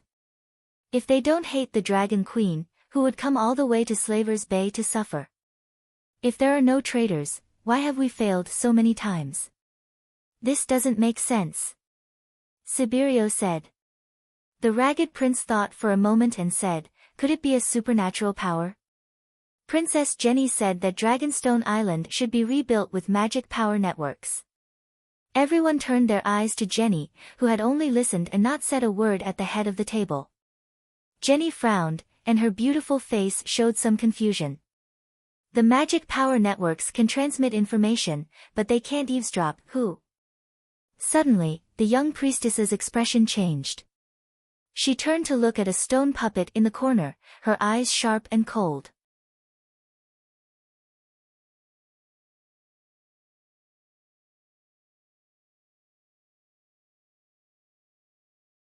Chapter 6:10. Squeak. Following Jenny's scolding, a mournful cry came from the gap in the stone wall. It was the cry of a mouse. Even a counterfeit like Danny could add soul-suppressing and soul-destroying soul attack to her scolding. It was impossible for the real Grand Wizard ancestor to not be able to do it. With just a scolding, the mouse demon in the gap was scared out of its wits. It died with blood oozing out of its 7 orifices. "Bitch, how dare you humiliate me like this?" Jenny's face was pale. Her face was distorted, making people think of a devil that chose people to devour. Everyone looked at each other, not knowing what was going on. The prince in ragged clothes said carefully, "What's wrong?" "It's just a mouse. This is the outskirts. It's normal for there to be mice in the cave." "That's a shapeshifter." Jenny suddenly stood up and walked out of the cave with quick steps. She climbed to the top of the hill and faced Borash's direction. She opened her mouth wide, and her blue eyes flashed with countless gold, purple, blue, old man, young man, and woman's pupils. "Kill." She spat out a word softly like a lover's whisper, but it was like a girl's mouth. A detonated nuclear bomb. The transparent air in front of her was twisting and wrinkling, forming a ripple-like pattern. Further away, the white clouds trembled slightly and then exploded with a bang. Bang, bang, bang, bang. In the Alliance camp 2 kilometers away from the hill, an eagle, 2 ravens, a cat, and a mouse had their heads blown up at the same time. Their heads exploded like fresh cow dung stuffed with firecrackers. Other than Gisela, who stayed in the Martaris crow's nest, Danny's shapeshifter scouting team was wiped out in one wave. Myrene, the Great Pyramid. 6 shapeshifters died on the spot. Dragon Queen was immediately alerted. She quickly rushed to the 10th floor of the pyramid. As soon as she entered, she saw 6 people lying side by side on the carpet. They were bleeding from their 7 orifices and their chests were barely moving. Danny sighed. "This is bad. We lost our information advantage." Shapeshifters could not split their thoughts. After their souls entered their animal companions, their bodies would lose consciousness. As such, Danny had prepared a safe and tranquil bedroom in the pyramid. The bedroom was divided into 7 separate rooms for the use of the 7 shapeshifters. Now, Gisela's eyes were filled with panic, and her face was pale. Her 6 companions were in miserable states, and it was unknown whether they were dead or alive. "Your Majesty, how are they?" the spearwoman asked nervously. "Don't worry, don't panic. This isn't the first time. Watch me use my saint healing technique to save them." Danny calmly comforted the female savage. Shapeshifters only had their souls scattered. The Dragon Queen specialized in this. As expected, on the morning of the 2nd day, the most heavily injured savage hog also woke up. Yes, it was that unlucky guy who used a rat's body to peep at Jenny. Danny didn't mean to blame him. How could one's shoes not get wet if they often walked by the river? As long as the shapeshifters were still monitoring the higher-ups of the Alliance, and as long as Danny was still planning to obtain secrets from the higher-ups of the Alliance, Jenny would find out sooner or later. Because he couldn't hide. It's not like you can avoid Jenny whenever you want. If you want to avoid her, you have to at least confirm her location, right? But as long as you look at her, she can sense it. Shapeshifters were very strong, and were like a bug to muggles. But the transcendent world was like a game. There was no transcendent profession that couldn't be solved. It could only be said that each profession had its own characteristics and advantages. As long as the mage's soul was strong enough, it would be easy to find a shapeshifter spying on them. If he also mastered soul attack techniques, then the shapeshifters would be very miserable. Rest well first. From now on, avoid Jenny's camp, and don't come online at the same time in the same area. Danny told the shapeshifters and provided them with new animal companions. Unfortunately, the Alliance's actions were stronger than she thought. Not even a day after the shapeshifters came online, another person was severely injured. Raven of the Polo district was caught by the Dragon Granny when she was investigating the battle plan of the Gisela guerrillas on Jean Island. The savage's soul was contaminated by the evil energy, and the savage almost went crazy. Fortunately, the Dragon Queen's soul suppression was effective. Other than Jean Island, Toros, Mataris, Raza River, and other areas monitored by the Alliance also found a group of mages who knew soul attacks in just a few days. The Alliance didn't even need to go to Asia to find experts. Other than the Westeros, every city in the continent of Ursos had Transcendence active. For example, the Dragon Granny had been hatching dragons for the Alliance in New Gisela. In fact, Bo Cheng and Tam could also effectively prevent the shapeshifters from spying on them. Previously, the Alliance didn't prepare these mages because they didn't think of it. It wasn't that they didn't have the means to deal with the shapeshifters. Without the shapeshifters' advantage of accurately stealing information, Danny was worried that they wouldn't be able to stop the Alliance from airdropping the Blood Plague victims into Meereen. So, she arranged for Blackie to loudspeaker above Borash to threaten them. If you dare to drop another corpse into Slave Bay, I swear to transform into the wings of death and return 10 times the number of corpses of the Grey Plague victims to the Alliance. Borash's Alliance camp, Mataris, Volantis Black Wall, Lys, Mir, and Tyrasai's wealthy districts, Kal's Black Goat Temple, Kel's Palace, LF Island, the above areas will be burned by the wings of death's fury. Today, I hereby warn you, Targaryen, your words are like a mountain. Don't say that I didn't warn you. Danny also swore that she didn't want to use biochemical warfare against the slave owners because the slave owners were rich, had the best medical and health conditions, and had the strongest ability to prevent epidemics. In an epidemic, the ones who would suffer the most would always be the ordinary people. But if the Alliance really succeeded in dropping a plague corpse into Slave Bay, she would also open Pandora's box. Megalosaurus was faster than pterosaurs, and its flying height was several times higher than pterosaurs. Megalosaurus was a hybrid of magic and air, while pterosaurs could only rely on their wings to fan the air. No city could stop Megalosaurus from dropping biochemical weapons. Blackie's declaration was still very effective.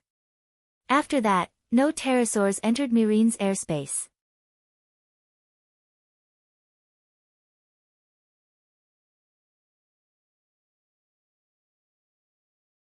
The centaur was tired and hot. His round face was red and he was sweating, but his expression was serious and he did not slack off. On the high wall walkway, Danny and Ymont held onto the railing and looked at the centaur working hard below. You have been in contact with Simba for 2 days. How do you feel? Danny asked with a smile. Dragon Queen was a woman of her word. If she said that she wanted Simba to be her stable boy, she would definitely do it. However, Dragon Queen's horse was the steed that rides the world, Megalosaurus. It's very complicated. Ymont said with a complicated expression. What do you mean? Simba is a good child. He is hardworking, honest, smart, and is especially talented in riding and archery. His silver hair also makes me feel close to him. However, when I think of his identity... Sigh. Ymont shook his head and sighed. Old man, I want you to open a bachelor's class. Choose the most knowledgeable people from the scholars under me. Literature, mathematics, history, politics, and economics. The first batch of students for the class were the most talented centaurs in Khalasar. Simba was one of them. The others were all cover, but not really cover. They were all Simba's future subordinates. Your main goal is to nurture Simba. You have to do it quietly and not arouse anyone's suspicion. Danny said with a smile. Ymont was not stupid. Danny had already made it so clear. If he did not understand, he would be letting down his 100 years of experience. Who is Simba? He widened his eyes and asked in surprise. Dany had a faint look of satisfaction on her face. She said faintly, Leg Targaryen. Leg Targaryen? Ymont frowned and thought for a while before he found the name, Leg, in the corner of his memory. Then, he thought of Varys secretly swapping little Aegon. 7 gods above. Ymont's face turned red. He trembled and turned his head to look at Dany. He asked in disbelief and anticipation, Your son? Leg? Dany nodded slightly. Holy Mother. The old man's eyelids rolled and he fell back. He was too excited and fainted.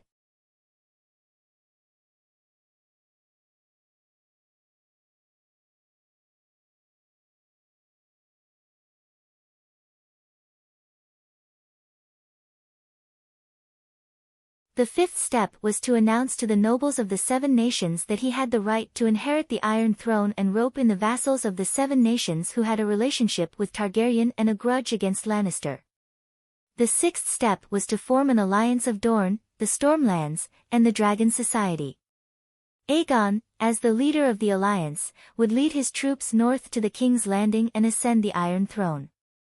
In the dwarfs' plan, at different stages, Aegon's identity as a guard of honor would be different. This was a step-by-step process. Step by step, he would obtain real strength and use it to stabilize his identity as a true dragon. There was no lack of idiots and fools in this world, but there were definitely smart people. When Aegon said that he was the son of Laegiazi and Ilya, Tyrion himself did not believe it. He was not sure if the Dragon Queen really believed it or if she had other motives. Then, the big crab was suspicious. Big cousin Quentyn did not believe it. Big cousin Elaine did not believe it either. Why would the nobles of the 7 nations believe it? But when he rode on a pterosaur and led the vassals of the Stormlands and the Golden Regiment to appear in front of the world, regardless of whether he was Laegiazi or not, he was still a true dragon. How should he put it? Tyrion's plan was stable and realistic, but the people involved did not accept it. Aegon felt that it was too complicated and a waste of time. Didn't we leave Slave Bay to seize the opportunity when Kevin passed away and the King's Landing is in chaos? If we want stability, we might as well stay in Slave Bay and wait for my aunt to finish her business. Aegon retorted Tyrion. Tyrion was speechless. He could not tell Aegon the deeper meaning of his plan. Whether he was Laegiazi or not, he could use his powerful strength to make this a reality. But in Aegon's heart, he was, of course, the son of Laegiazi and Ilya, the nephew of the Dragon Queen. There was no need for him to doubt it. Aegon's position of his identity was different from Tyrion's. This caused the two of them to have different plans for the future of Aegon VI. Once the Golden Regiment was ready, Aegon would send out letters and announce the fact that Aegon VI had arrived in the Westeros. Then, Dragonstone Island would know about it, and so would Dany. Of course, Aegon did not completely ignore Tyrion's suggestion. During the week he occupied Storm's Rest Fortress, he sent letters to Uncle Dowlord and the various lords of the Stormlands. The content of the letter was very sincere. I am the son of Laegiazi and Ilya.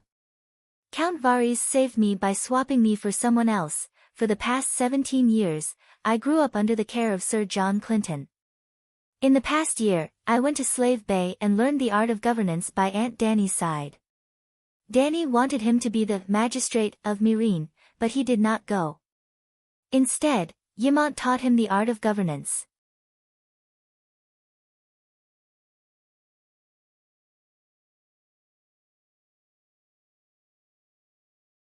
Your madness does not prove that you have Targaryen's mad blood, fake.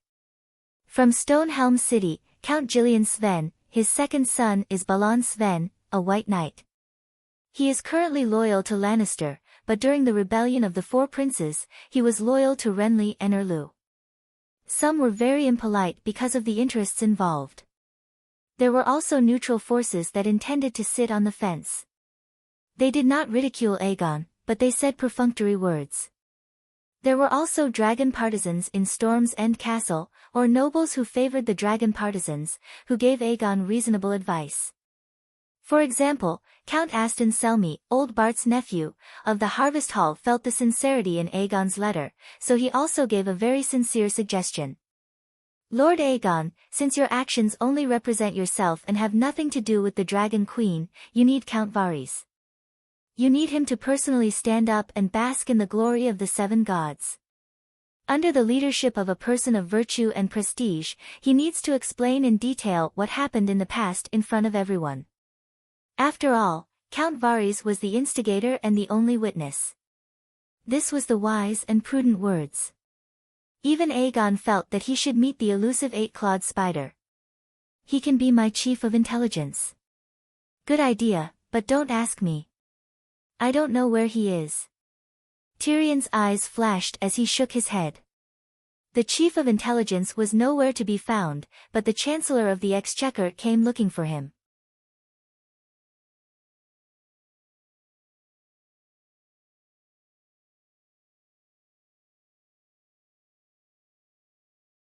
Chapter 6:12.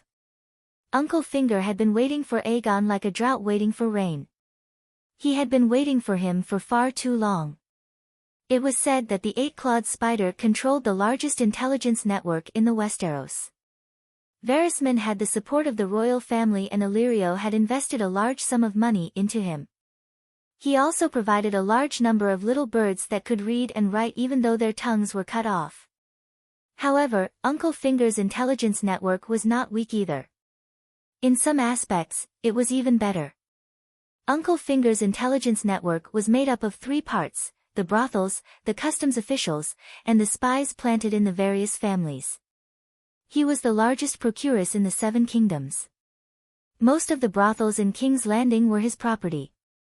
The top bed slaves in the brothels had also been personally trained by him and were equipped with all kinds of skills. Uncle Finger started his career in the customs office of Seagull Town. When he became Robert's Minister of Finance, all the officials in the sea trade ports of the Seven Kingdoms were secretly replaced with his people. Uncle Finger also planted spies in the noble families that he had his eyes on. For example, the three brothers, Kate and Blake. The three brothers had almost reached the peak of espionage. 007, Mission Impossible, and the Ace Spy were all inferior to them. The three spies entered King's Landing as mercenaries. In just half a year, one became the garrison of King's Landing, one became a White Knight, and one became a trusted aide of the Empress Dowager. He even went to the Empress Dowager's bed. Thus, when Aegon had just taken down the Windstop Fortress, Uncle Finger received the news. However, Tyrion's appearance surprised him. He delayed for a few days to settle some loose ends before sending a letter to the Windstop Fortress. Tyrion, look, Aegon excitedly waved a piece of paper in front of Tyrion. It's a letter from Duke Baelish. He invited me to the Eagle Nest to discuss pledging my loyalty. Tyrion took the letter with a serious expression and read it carefully. Aegon excitedly paced back and forth in the room, muttering, "The seven gods bless us." Only the Valley and Dorne were spared from the rebellion of the Four Kings. The Valley's knights are second only to the River Bend, and they are currently the strongest power in the Seven Kingdoms. If we gain the loyalty of the Valley, we can join forces with Dorne and attack from the north and south. Even if Lannister and Tyrell reconcile, they won't be able to stop us. Your Highness, Littlefinger is the most untrustworthy person in the Seven Kingdoms. You should have known this long ago. Tyrion put down the letter and said with a frown. Aegon said seriously, "You told me that I can't completely trust anyone except myself, including Uncle Dowling, foster father Clinton, Aunt Dany. I've always remembered. Since there were no completely trustworthy people in the world, there was naturally no need to judge whether the other party was worthy of an alliance based on loyalty. Benefits were the strongest and most reliable link." Tyrion understood Aegon's unspoken words. His smile was bitter, and his heart was both happy and sad.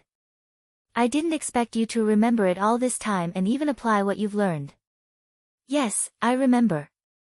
The excitement in Aegon's eyes faded, and he said with a complicated expression. "I remember much of what you said, for no one had ever taught me those things before." Foster father and sister Lemore only wanted to nurture an ideal king, but you taught me how to survive in the real world. If that's the case, wait a few days. Tyrion entered his strategist mode, thinking of ways to help Aegon. Let the scholar send a letter to Bronze Yohn, telling him that Littlefinger invited you to the eagle nest, and earnestly asking him to be your guarantor.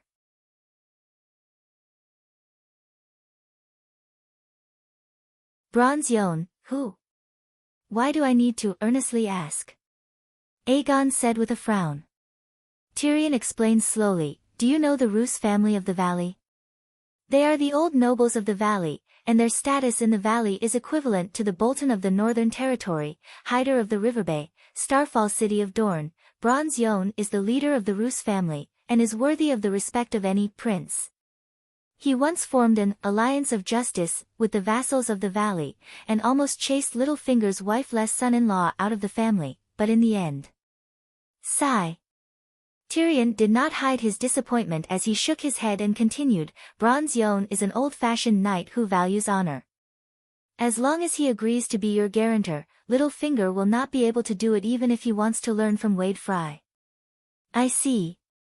Aegon rubbed his chin and thought for a while. He made a decision and said, a letter is not enough to express the prince's respect. I will personally go to Runestone City to meet Count Roose. Tyrion was shocked. He looked at the determined Aegon in disbelief. He did not expect him to be so bold.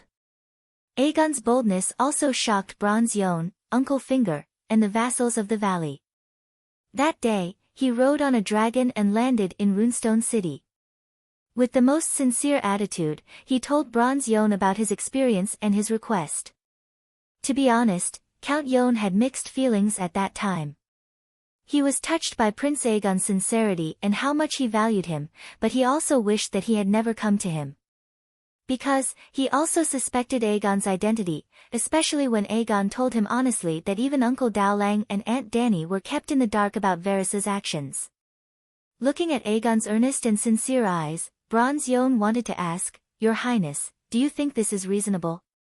If the Dragon Queen rode on the Great Guardian of Light, and landed in his house and personally invited him to be her guarantor, Bronze Yohn would see this as the greatest honor in his life.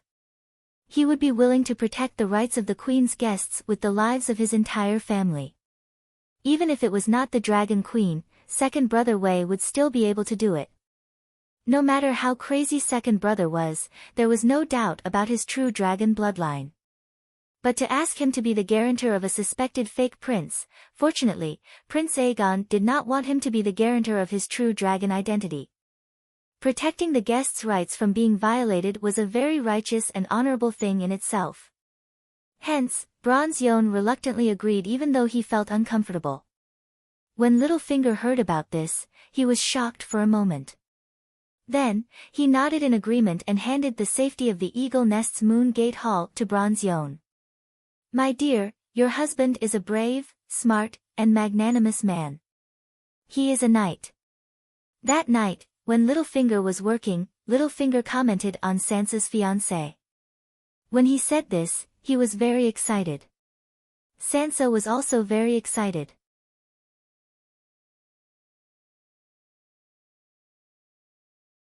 She had loved listening to stories about legendary knights since she was young. She had always dreamed of marrying the handsome and glorious knight prince in the stories. She had once thought that her Prince Charming was Joffrey. Emperor Joffrey, who loved his people like his own children, had used a hammer to shatter Sansa's pink crystal maiden heart. Then, she met the tall and mighty Tyrion. Her already shattered maiden heart was almost crushed into mud. The series of misfortunes in her marriage had caused her to give up on herself. She learned how to seduce men and even became the secret lover of an old man who was neither legendary nor brave. If this had happened to Sansa when she was 13 years old in Winterfell, she would not have dared to imagine herself now. Perhaps, after going through so much misfortune, the Holy Mother finally took care of her. When half of her body sank into the mud, a tall, brave, and extraordinarily handsome prince appeared in front of her, riding on a rainbow-colored, the legendary Black Death god Balerion. Sansa was very satisfied with Aegon. Aegon's appearance was not to be doubted. His silver blonde hair shone under the sun. His eyes changed color according to the light, between dark blue, black, and purple. What moved Sansa even more was Aegon's temperament. His bright smile made him look like the sun god. It was as if he was about to enter her heart. However, his long eyelashes added a feminine aura to him, a maiden of the 7 gods. The figure in her dreams when she was young had walked into reality from illusion. More importantly, he had a dragon. What a huge black dragon! Sansa had never seen such a huge and ferocious creature. Why does the Black Death God's mouth look like a bird's beak? Sansa was a little surprised. This was different from the megalosaurus that Master Luwin had taught her. However, Master Luwin had never seen a megalosaurus before. Perhaps he had remembered wrongly. After all, seeing is believing, and hearing is false. Sansa followed her father, Duke Baelish, in the Aerys open-air garden under the identity of Elaine Stone. She received Prince Aegon and his 3 servants who had arrived on a dragon. Tyrion did not come. Black Death God Balerion alone took up half of the garden. He could only stay outside. Aegon, accompanied by his guards and Bronze John, entered the Moon Gate. It was located in the main castle of the Eyrie. It was a hall with a suspended door in the middle of the floor. Yes, it was also the place where Lisa fell to her death. Your Highness, I am relieved to see you. The 7 kingdoms are saved. The people of the 7 kingdoms are blessed. Uncle Finger's smile was gentle and his tone was sincere. Aegon had a good impression of him. My lord, I also have the ambition to change the current situation of the 7 kingdoms. However, I do not have the power to realize my dream. I hope you can help me return the 7 kingdoms to the right track. Aegon smiled humbly and his eyes were confident. Of course. That is the main topic of our discussion today. Uncle Finger's eyes flashed. He had a higher opinion of the young man in front of him. This was Aegon VI, not the Mad King IV. In the hearts of Westeros, Joffrey was the Mad King II and Cersei III. Uncle Finger was such a smart man. Why was he not worried about Aegon's identity when everyone else was suspecting him? He had a spy. The spy on Dragonstone Island did not manage to find out the Dragon Queen's core secrets, but he confirmed one thing: the Dragon Queen completely recognized this nephew of hers. That was enough. Even his aunt did not suspect him. Who was an outsider to poke his nose into other people's business? This is my daughter, Aegon Stone. After some pleasantries, Uncle Finger introduced Sansa to Aegon. Sansa was beautiful to begin with.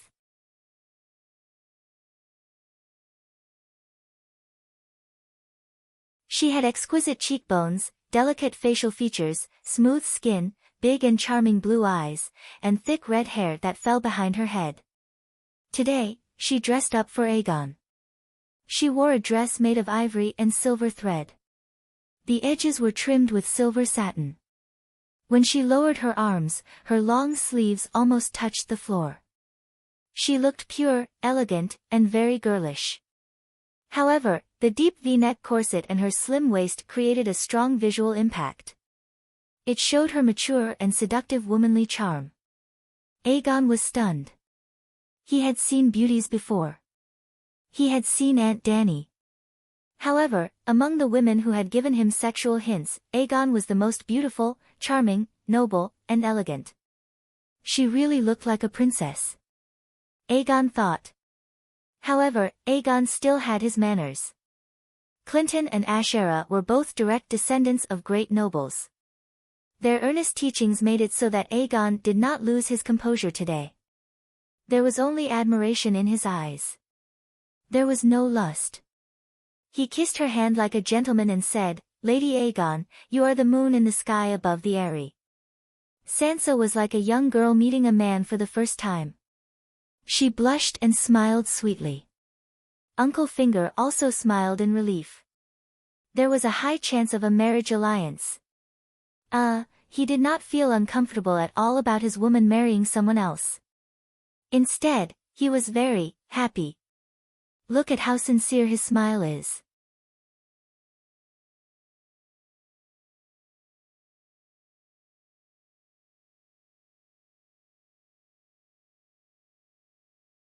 Chapter 6:13. There was a long table in the hall.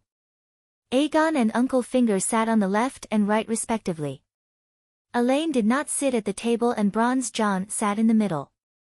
Outside the hall, there were 3 of Aegon's guards and the family knights led by Bronze John guarding the place. After the greetings, Aegon and Uncle Finger began to get down to business. Well, Bronze John was only a guarantor and would not participate in the negotiations. Uncle Finger went straight to the point and said, I am only the guardian of Duke Robert Arryn, acting as the guardian of the valley.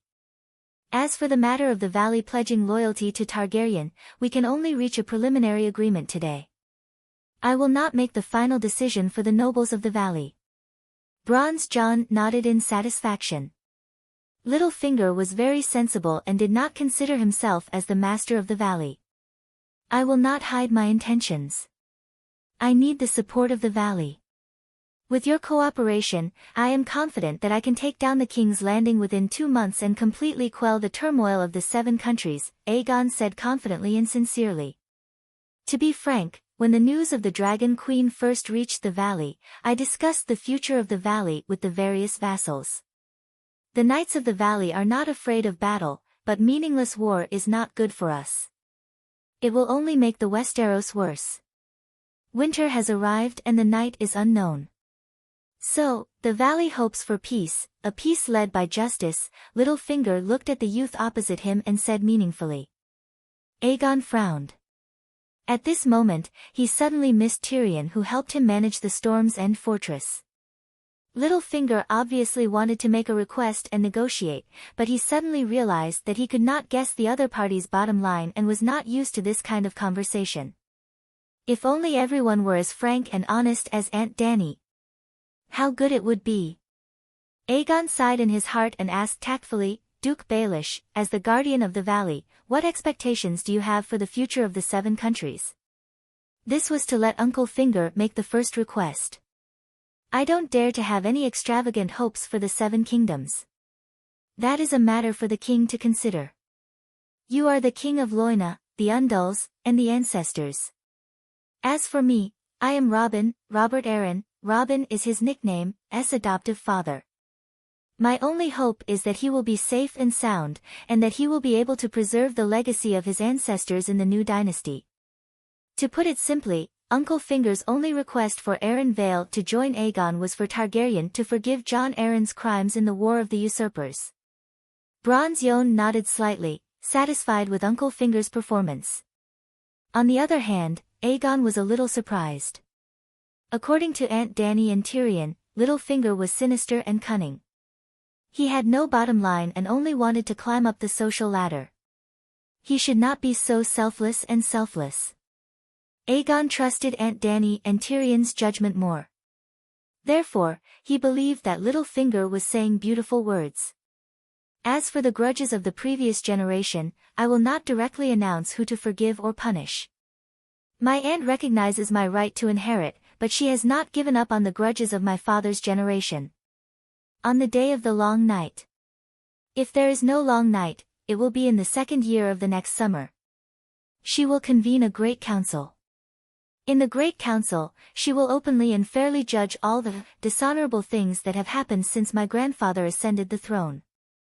For example, my grandfather's atrocity of burning Duke Ricard and his son to death. You all call him the Mad King. My aunt and I will not distort the truth and deny his madness and brutality. My aunt once told me that she will give justice to Duke Ricard in the great trial, regardless of whether Stark is still alive at that time.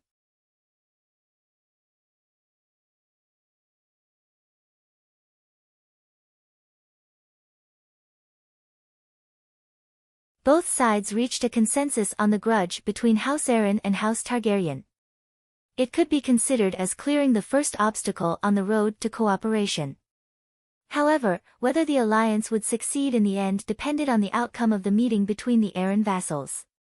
Aegon was very dissatisfied with this outcome. He felt that Littlefinger had played him. He clearly had no right to make a decision on the Aran Valley's matters, but he invited him to the Eyrie to talk about an alliance. If he could make the vassals in the valley take the initiative to pledge their allegiance, then what was the point of talking to Littlefinger? As if guessing Aegon's thoughts, when Bronze John proposed to invite the prince to a banquet, Uncle Fingers said, "Count, the matter between the valley and the prince is over. I still have some private matters to discuss with the prince alone. Can you go prepare the banquet?" "What is it?" Bronze John was a little dissatisfied. He suspected that Littlefinger was up to something. Littlefinger smiled and glanced between Aegon and Elaine. He said meaningfully, "It has nothing to do with the valley. It's about my daughter's marriage." Aegon was stunned. Elaine lowered her head shyly. Her pretty face was as beautiful as a flower. Bronze John's face turned red with anger. Regardless of whether his identity was real or fake, Aegon was now bearing the title of Targaryen. He was his protector. How could he tolerate Littlefinger's humiliation? Well, in Bronze John's opinion, the intention of marrying an illegitimate daughter to a reserve king was an insult to the king. The Baelish family's foundation was shallow to begin with, and an illegitimate daughter, Littlefinger's ancestors were mercenaries. Similar to Bronn's experience, mercenaries were promoted to lords because of their contributions. If Aegon was really the son of Laegiazi, then Littlefinger's daughter was only fit to be his lover. On the other hand, the daughter of the Royce family was barely qualified to be married to Aegon. "Duke, you are now the guardian of the valley. Please don't do anything too disrespectful." Jon suppressed his anger. Understanding Jon's thoughts, Uncle Finger was not angry. He smiled and said, "If your highness is willing, I can announce that Elaine is no longer an illegitimate child." What he meant was that if Aegon agreed, he would announce Elaine's original identity to the public. Sansa Stark was qualified to marry any man in the world, even if he was a god. Jon thought that Littlefinger wanted to turn Elaine Stone into Elaine Baelish. Just like how Skinner was originally Rhaenys Snow, after becoming Rhaenys Bolton, he had the right to inherit the Dreadfort. Jon looked down on the surname Baelish, but he would not say it out loud. He only looked at Littlefinger deeply and stood up to leave. Elaine also stood up and bowed shyly to Aegon, who had an awkward expression. She then trotted away with Jon. There were only two people left in the hall. The calm Littlefinger and the restless Aegon. Uncle Finger smiled at Aegon and said, "Your Highness, I will be honest with you. I do want to make a marriage between you and Elaine. However, I am not so arrogant as to think that Baelish's illegitimate daughter is worthy of the king. Elaine is not my daughter. Her real name is Sansa Stark, the eldest daughter of Eddard Stark and Catelyn Tully. She is the only heir to the north." Aegon was stunned. Dany had guessed that Elaine Stone was Sansa, but she did not tell anyone. This matter had nothing to do with her, but the last time Marvin reported that Littlefinger had sent people to Dragonstone Island to pledge their loyalty to her, old Kate and Blake, Dany asked about Elaine's situation, and did not have the chance to think of this person after that. Therefore, Aegon was really shocked. "Duke Baelish, are you joking?" "I swear," Uncle Finger said seriously. Then, he began to paint a picture of Aegon.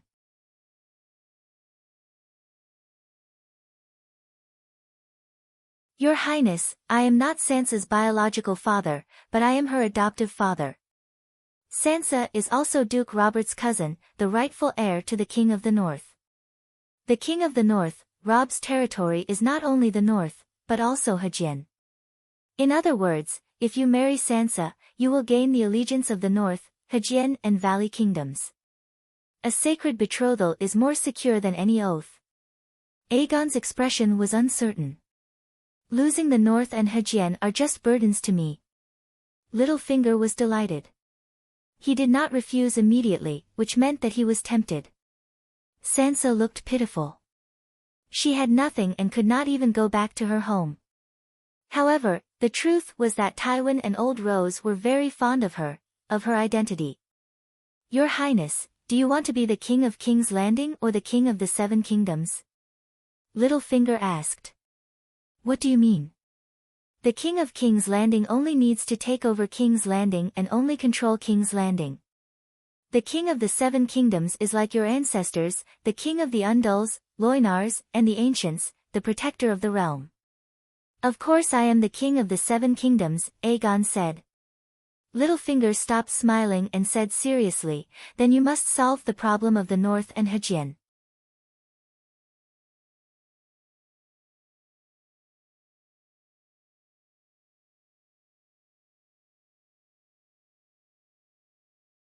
Chapter 6:14.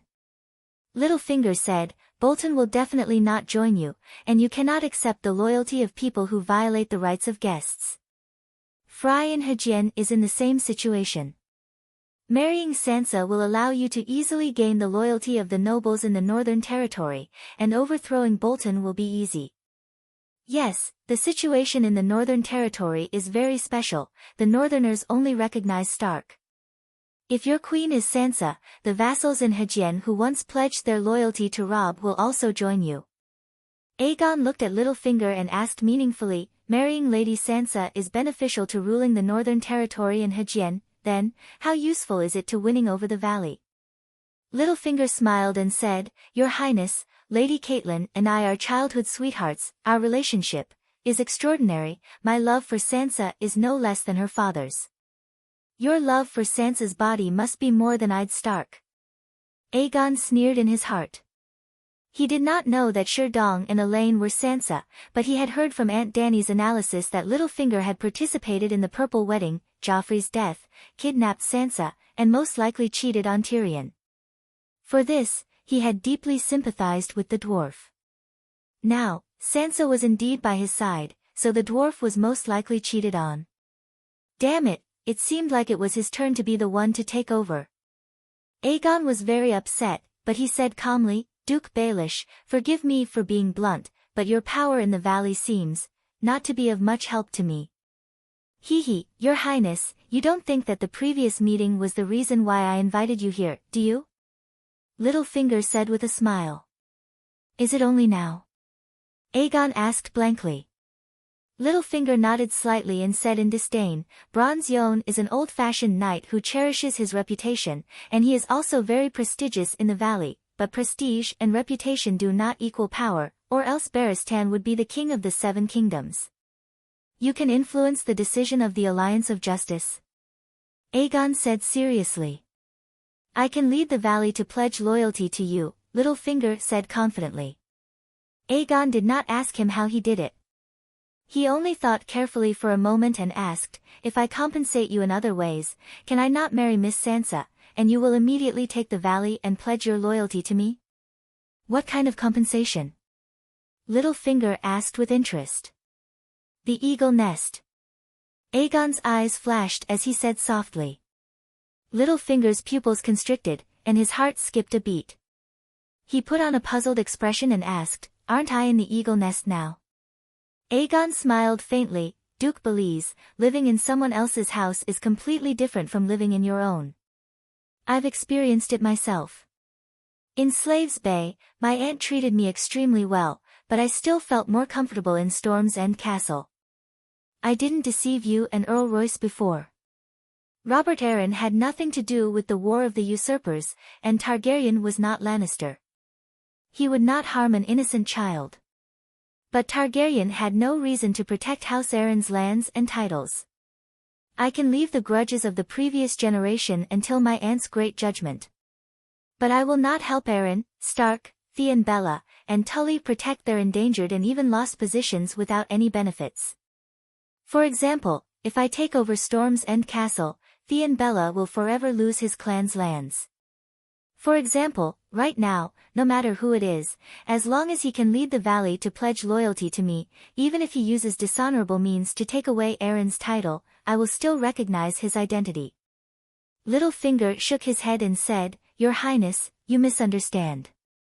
I have no ambitions for Arryn Valley. Duke Belise, there are only the two of us here. I've already been honest enough. Can you repay me with some sincerity? Aegon said unhappily.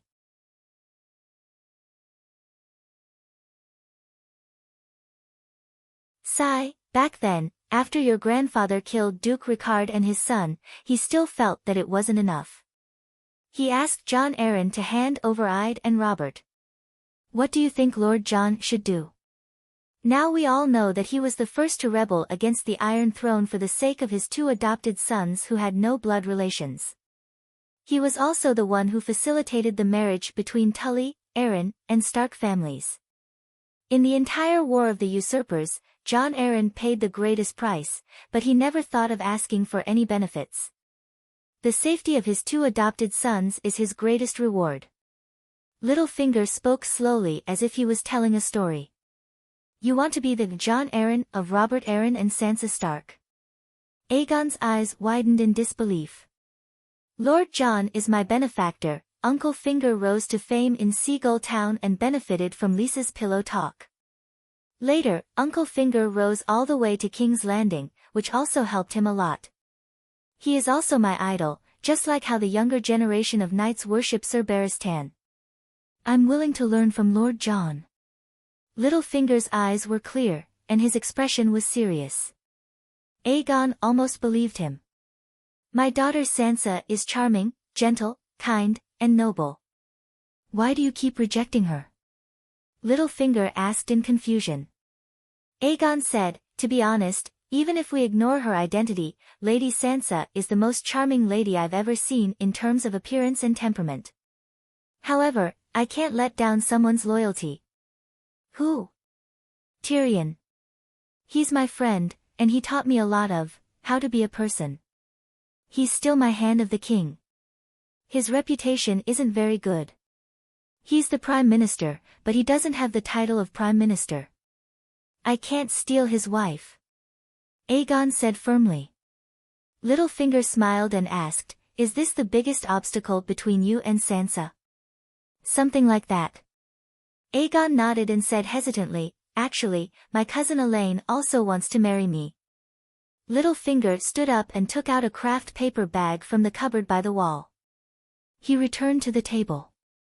This time, he didn't return to his original seat. Instead, he sat intimately beside Aegon.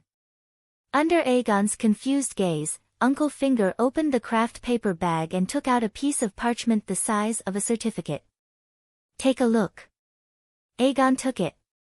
The first thing he saw was a bright red 7-pointed star seal on the top left corner of the snow-white parchment. This was a contract written by a Seven Gods cultivator. It was a declaration that Tyrion and Sansa's marriage was invalid. It had the handprint of the Seven Gods Archbishop, Meribad, and the seal of his position. This is real. Aegon's eyes widened. He looked at Uncle Finger in shock and said, Tyrion and Lady Sansa's wedding was held in the Great Cathedral. How is it illegal? Lannister killed her father, brother, and mother. He took away her family's title, land, and castle. He destroyed the whole of Stark. Do you think Sansa will willingly marry Tyrion?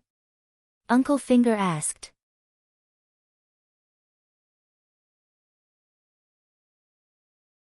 With Archbishop Meribad's reputation, he has the right to deny the marriage officiated by the previous archbishop. After knowing that Tyrion was by Aegon's side, Littlefinger planned to find a respectable cultivator to annul Sansa's marriage. Sansa could also swear that she was forced. However, it would be more official if a cultivator was her guarantor. The most respectable cultivator around the Seven Kingdoms Valley was Meribad. The old cultivator was organizing refugees on the Crab Claw Peninsula to help Dragon Queen build a castle, which was the third line of defense. It was only separated from Seagull Town in the valley by the Trident River. At first, Littlefinger planned to bribe the old cultivator with food. This was because making a guarantor would greatly offend Lannister. However, Meribad only asked Sansa a few questions and readily agreed to annul her marriage with Tyrion.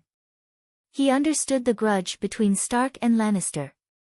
He also understood Madame Stoneheart's attitude towards this marriage. She was almost crazy. Therefore, he could represent the 7 gods to annul this unjust marriage with a clear conscience. The little demon still did not know. Who is that Meribad? What right does he have to annul the marriage officiated by the archbishop? Aegon asked. Among the cultivators of the 7 kingdoms, he only knew the Big Sparrow. Do you know about Dragon Queen's disaster relief activities in the Three Rivers Valley? Aegon suddenly realized. So it's him. I heard from my aunt that Meribad rode a donkey to help the poor. He was persistent for decades. He is a true cultivator. Littlefinger nodded with a complicated expression. From the moment he received Dragon Queen's approval, Saint Meribad's reputation began to spread throughout the 7 kingdoms. He has the right to annul Sansa's marriage. Saint Meribad? He has saved countless lives. Aegon's mouth twitched. Saint Danny, Saint Sparrow, and now Saint Meribad. In the thousands of years of history of the 7 kingdoms, there was only one Saint Baelor. Now, there were 3. However, they did not seem to devalue Saint. Then, should he also get the title Saint Aegon? Sansa complained to Bishop Meribad that Lannister forced her to marry Tyrion. The bishop also approved her complaint. According to the teachings of the 7 gods, a sacred oath made against ones will not count. Therefore, your marriage with Sansa will not hurt anyone. Tyrion did not even consummate his marriage with Sansa. I swear to the Holy Father that Sansa is still a pure virgin. This can be witnessed by the roseless guard, Brain. Well, after Brittany became famous, she would ask everyone she met in Hajien, have you ever seen a red-haired virgin? And the famous saying also spread. Everyone knew that she was looking for Sansa, so they all thought that Brain thought that Sansa was a virgin. Marriage is easy to annul, but Tyrion's feelings for Sansa are difficult to resolve. Aegon thought for a while, but still shook his head. Your Highness, let me ask you a rebellious question. Are you the monarch, or is he the monarch? How can a monarch's empire be controlled by his subjects? Littlefinger's face had a hint of mockery, but Aegon could clearly feel it. Tyrion is my prime minister. If you want to drive a wedge between us, you are wrong. Aegon sneered. Littlefinger waved his hand and said, you can trust the homeless Tyrion, and you can also support Sansa's marriage with him. The problem is, Sansa is not alone. She represents the power of the north, Hajien, and the valley. In the future, will you still dare to sleep peacefully in the face of the king's hand that controls the west, north, Hajien, and valley alliance? The sneer on Aegon's face gradually froze. Tyrion will not betray me, he said in a low voice. Yes, with the Dragon Queen around, no one dares to betray Targaryen.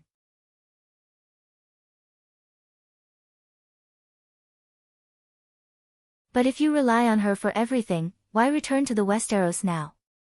A king should control his power in his own hands, Littlefinger said faintly.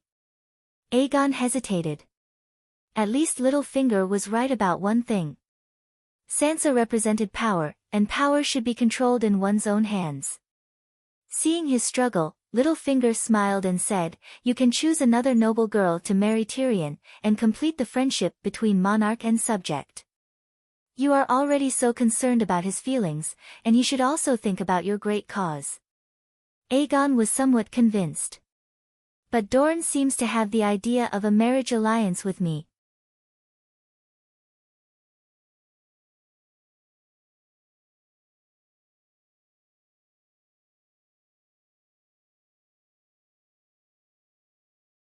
Chapter 6:15. Your Highness, do you have a marriage contract with Elaine? Pinky asked. We're still discussing it. Aegon replied. Actually, they were just inspecting him. Elaine was inspecting Aegon to confirm his identity and determine his chances of seizing the Iron Throne. Littlefinger smiled and said, Your Highness, this is actually a very simple multiple-choice question. What do you mean? Let's say a knight wants to hunt a shadow lynx in the mountains. At this time, he only has a valiant attendant and an experienced mercenary. The knight also has a golden sword, and both the attendant and the mercenary want it. Tell me, who should the knight give the golden sword to? Pinky asked with a smile. I'm not an item. Aegon said angrily. You're not, you're the king. Your marriage is the true sword. Pinky agreed with a smile. Aegon's internal struggle wasn't just limited to his heart. His expression was also very clear. Littlefinger saw this and felt proud in his heart. He said faintly, anyone would take out a golden sword to bribe a mercenary. Because regardless of whether an attendant is given a golden sword or not, he will still accompany his knight to hunt. This is the duty of an attendant. You're Prince Daolang's nephew, so it's only natural for him to help you, just like how an attendant serves a knight. However, the Valley and the North are hesitating. The safest thing for the Valley is to wait and see. Once you defeat Lannister and Tyrell and take the Iron Throne, we'll announce our recognition of your rule. Will you strip us of our titles? Aegon wanted to say loudly, if you don't listen to me now, you won't be allowed to surrender in the future. Even if you surrender, you'll be stripped of your titles. However, he couldn't do it. Not to mention the Valley was just watching. Even if the vassals joined Lannister's camp and surrendered after losing the battle, he would still have to accept them. Just like Duke Tywin's famous saying, when someone challenges you, you should resolutely respond with iron and blood. When they kneel and submit, you should personally help them up. Did Tywin not understand Prince Daolang's enmity toward him? Don't you know about Daolang's little tricks during the Battle of the Four Kings? Daolang was preparing to lead Dwayne to join Lan Li's side and secretly sent people to contact Sanlu. Erlu then made a move on his younger brother. However, after the rebellion of the Four Princes was quelled, not only did Tywin not punish Dorne, he even approved of Tyrion's decision to marry Messai into Dorne. He even left a position for the Dornese in the Imperial Conference. One must know that Tristan was only Quentyn's younger brother. He could not even be considered as the second son. On the other hand, Messai was the eldest princess, the king's elder sister. Myrcella was marrying a man of low social status. You, who is half Dornish, ascending to the Iron Throne is equivalent to Dorne's success. It also represents the interests of the Martell family, so they will definitely help you. But what can you get from helping Valley? If there is no marriage, the benefits of helping you or not will be the same, but the price paid will be completely different. Let me think about it. Aegon sighed and said helplessly. Your Highness, you are a true dragon. No one can force you. No matter what choice you make, Aeron of Valley and Stark of the Northern Territory will not be your enemy. You can think about it for as long as you want. You can even reject me. There is only one thing. I swear, the day you marry Sansa, 10,000 knights and 30,000 infantrymen of Valley will pledge their loyalty to you. 40,000 elite infantrymen. It was enough to buy a few Dany's ants. Second brother Way and Illyrio sold Dany for 10,000 roaring warriors. Aegon wanted to agree immediately.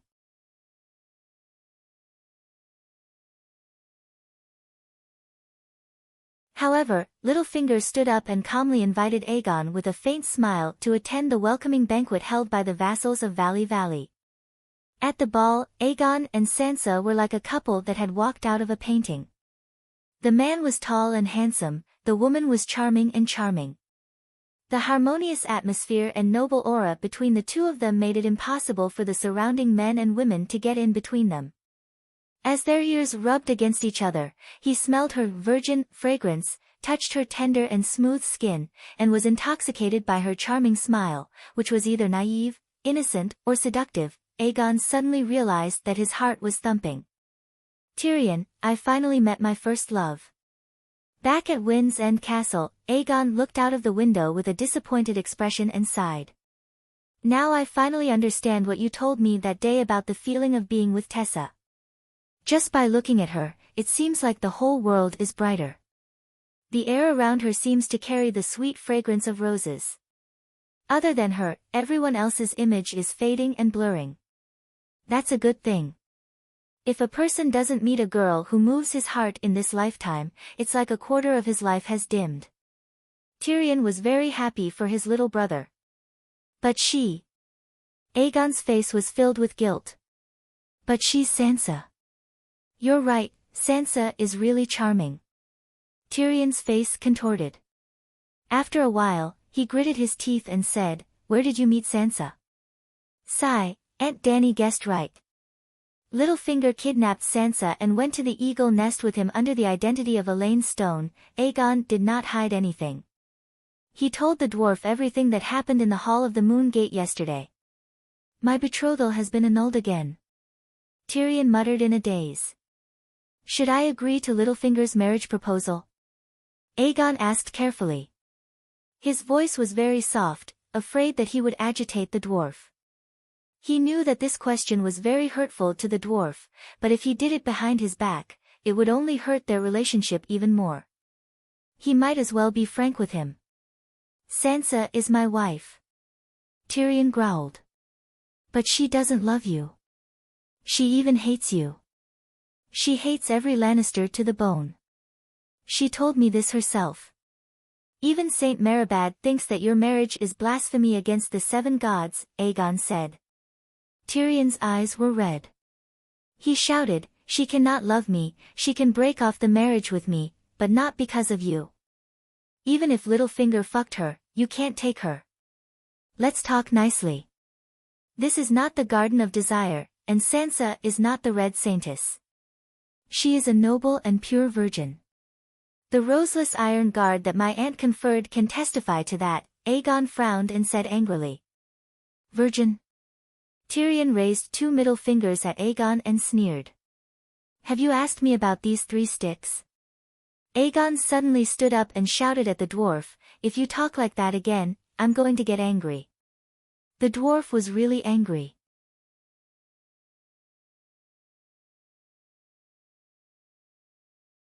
He ran to Aegon with his short legs and pushed him hard in the chest. He said loudly, I almost betrayed the queen and left Slave Bay. I followed you all the way back to the Westeros and helped you come up with plans. I didn't do it to see you fuck my wife. Aegon took a few steps back and looked away from Tyrion's red eyes. He sighed. I like her, and she loves me. There's no fuck, only true love. Maybe not now, but Sansa and I will definitely be a pair of immortals in the future. Our union is the gods' blessing for us, and also the fastest way to quell the chaos in the 7 kingdoms. Immortals? He thought about how Sansa had refused to sleep with him on their wedding night. Actually, it was Tyrion who took pity on Sansa and gave up on smelting copper. Yep, Sansa was almost 13 years old at that time. Then, he imagined how she and Aegon were cuddling and cuddling, uncontrollably. A wicked fire rushed into Tyrion's mouth from the steel door. He said with a mouth full of fragrance. You're just a weak stone. You can't even compare to Pinky's Pinky. Can you satisfy her? What a shitty pair of immortals. The reason why Pinky was called Pinky was not only because his home was on the Five-Finger Peninsula, but also because he was small and thin. Being small did not necessarily mean that the person was small. For example, Tyrion was a mischievous child, but Pinky was not as talented as the dwarf. Aegon was filled with guilt and guilt. He turned into a raging wildfire. His eyes turned green. With a howl, he pounced at the dwarf. The dwarf was careless and fell to the ground. With a thud, his head hit the floor. Fortunately, the floor was covered with a thick layer of mire carpet. However, this also made Tyrion lose his rationality. He punched Aegon in the eye. Aegon howled. The little bit of rationality that had just returned to his heart turned into fuel again, making the wildfire in his chest burn even more fiercely. Bam bam bam crackle, the two of them wrestled with each other like children in the mud. They dug out bird nests, pulled out ears, slapped their mouths, knocked their foreheads against each other's front teeth, punched their noses. One of them was the second brother of the Black River Pass, while the other was Zhao Yun, who competed based on looks. They met each other and exchanged blows. There was no clear winner. They fought wildly in the house.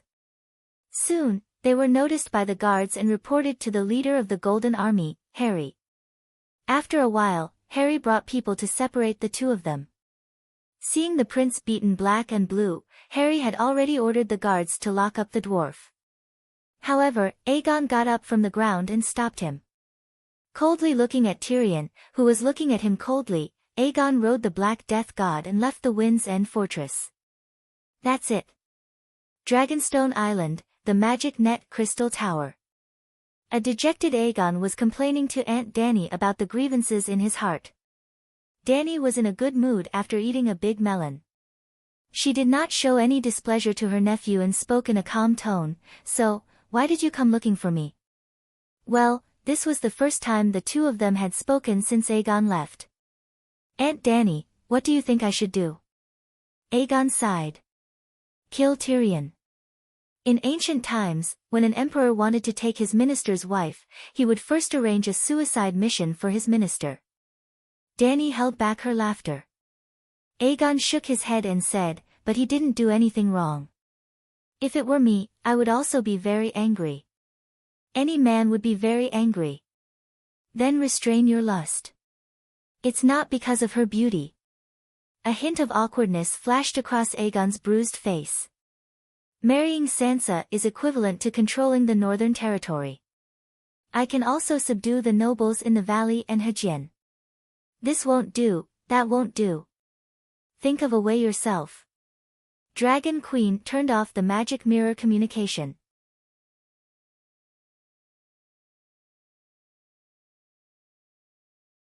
Aegon was in a daze in front of the light blue magic crystal ball for a while. He only came back to his senses when the big crab, Bronn, and the others came over to greet him. "Where's Tyrion? Why isn't he here?" After exchanging some pleasantries, Bronn asked curiously.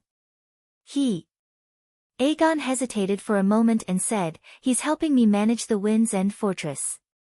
He doesn't have time to come." Bronn saw the wounds on Aegon's face, but would never have thought that it was caused by Tyrion. So, he started chatting with the prince about the dwarf. "When I first heard that he killed Tywin, I was as shocked as everyone else. But after thinking about what Tywin did to him, I could understand. Tyrion is a good person, but when he's pushed to the limit, he can do all sorts of crazy things," Bronn rambled on. Aegon was stunned for a moment. Then, he suddenly stood up and left. "You're tuning into the Blissful Bookshelf YouTube channel. We're so grateful for your support, and don't forget to subscribe to join us on this incredible journey through captivating stories. Your generosity through donations truly makes a world of difference, as it's the primary source of revenue that allows me to expand and enhance this channel for you. Thank you from the bottom of my heart for being a part of this adventure.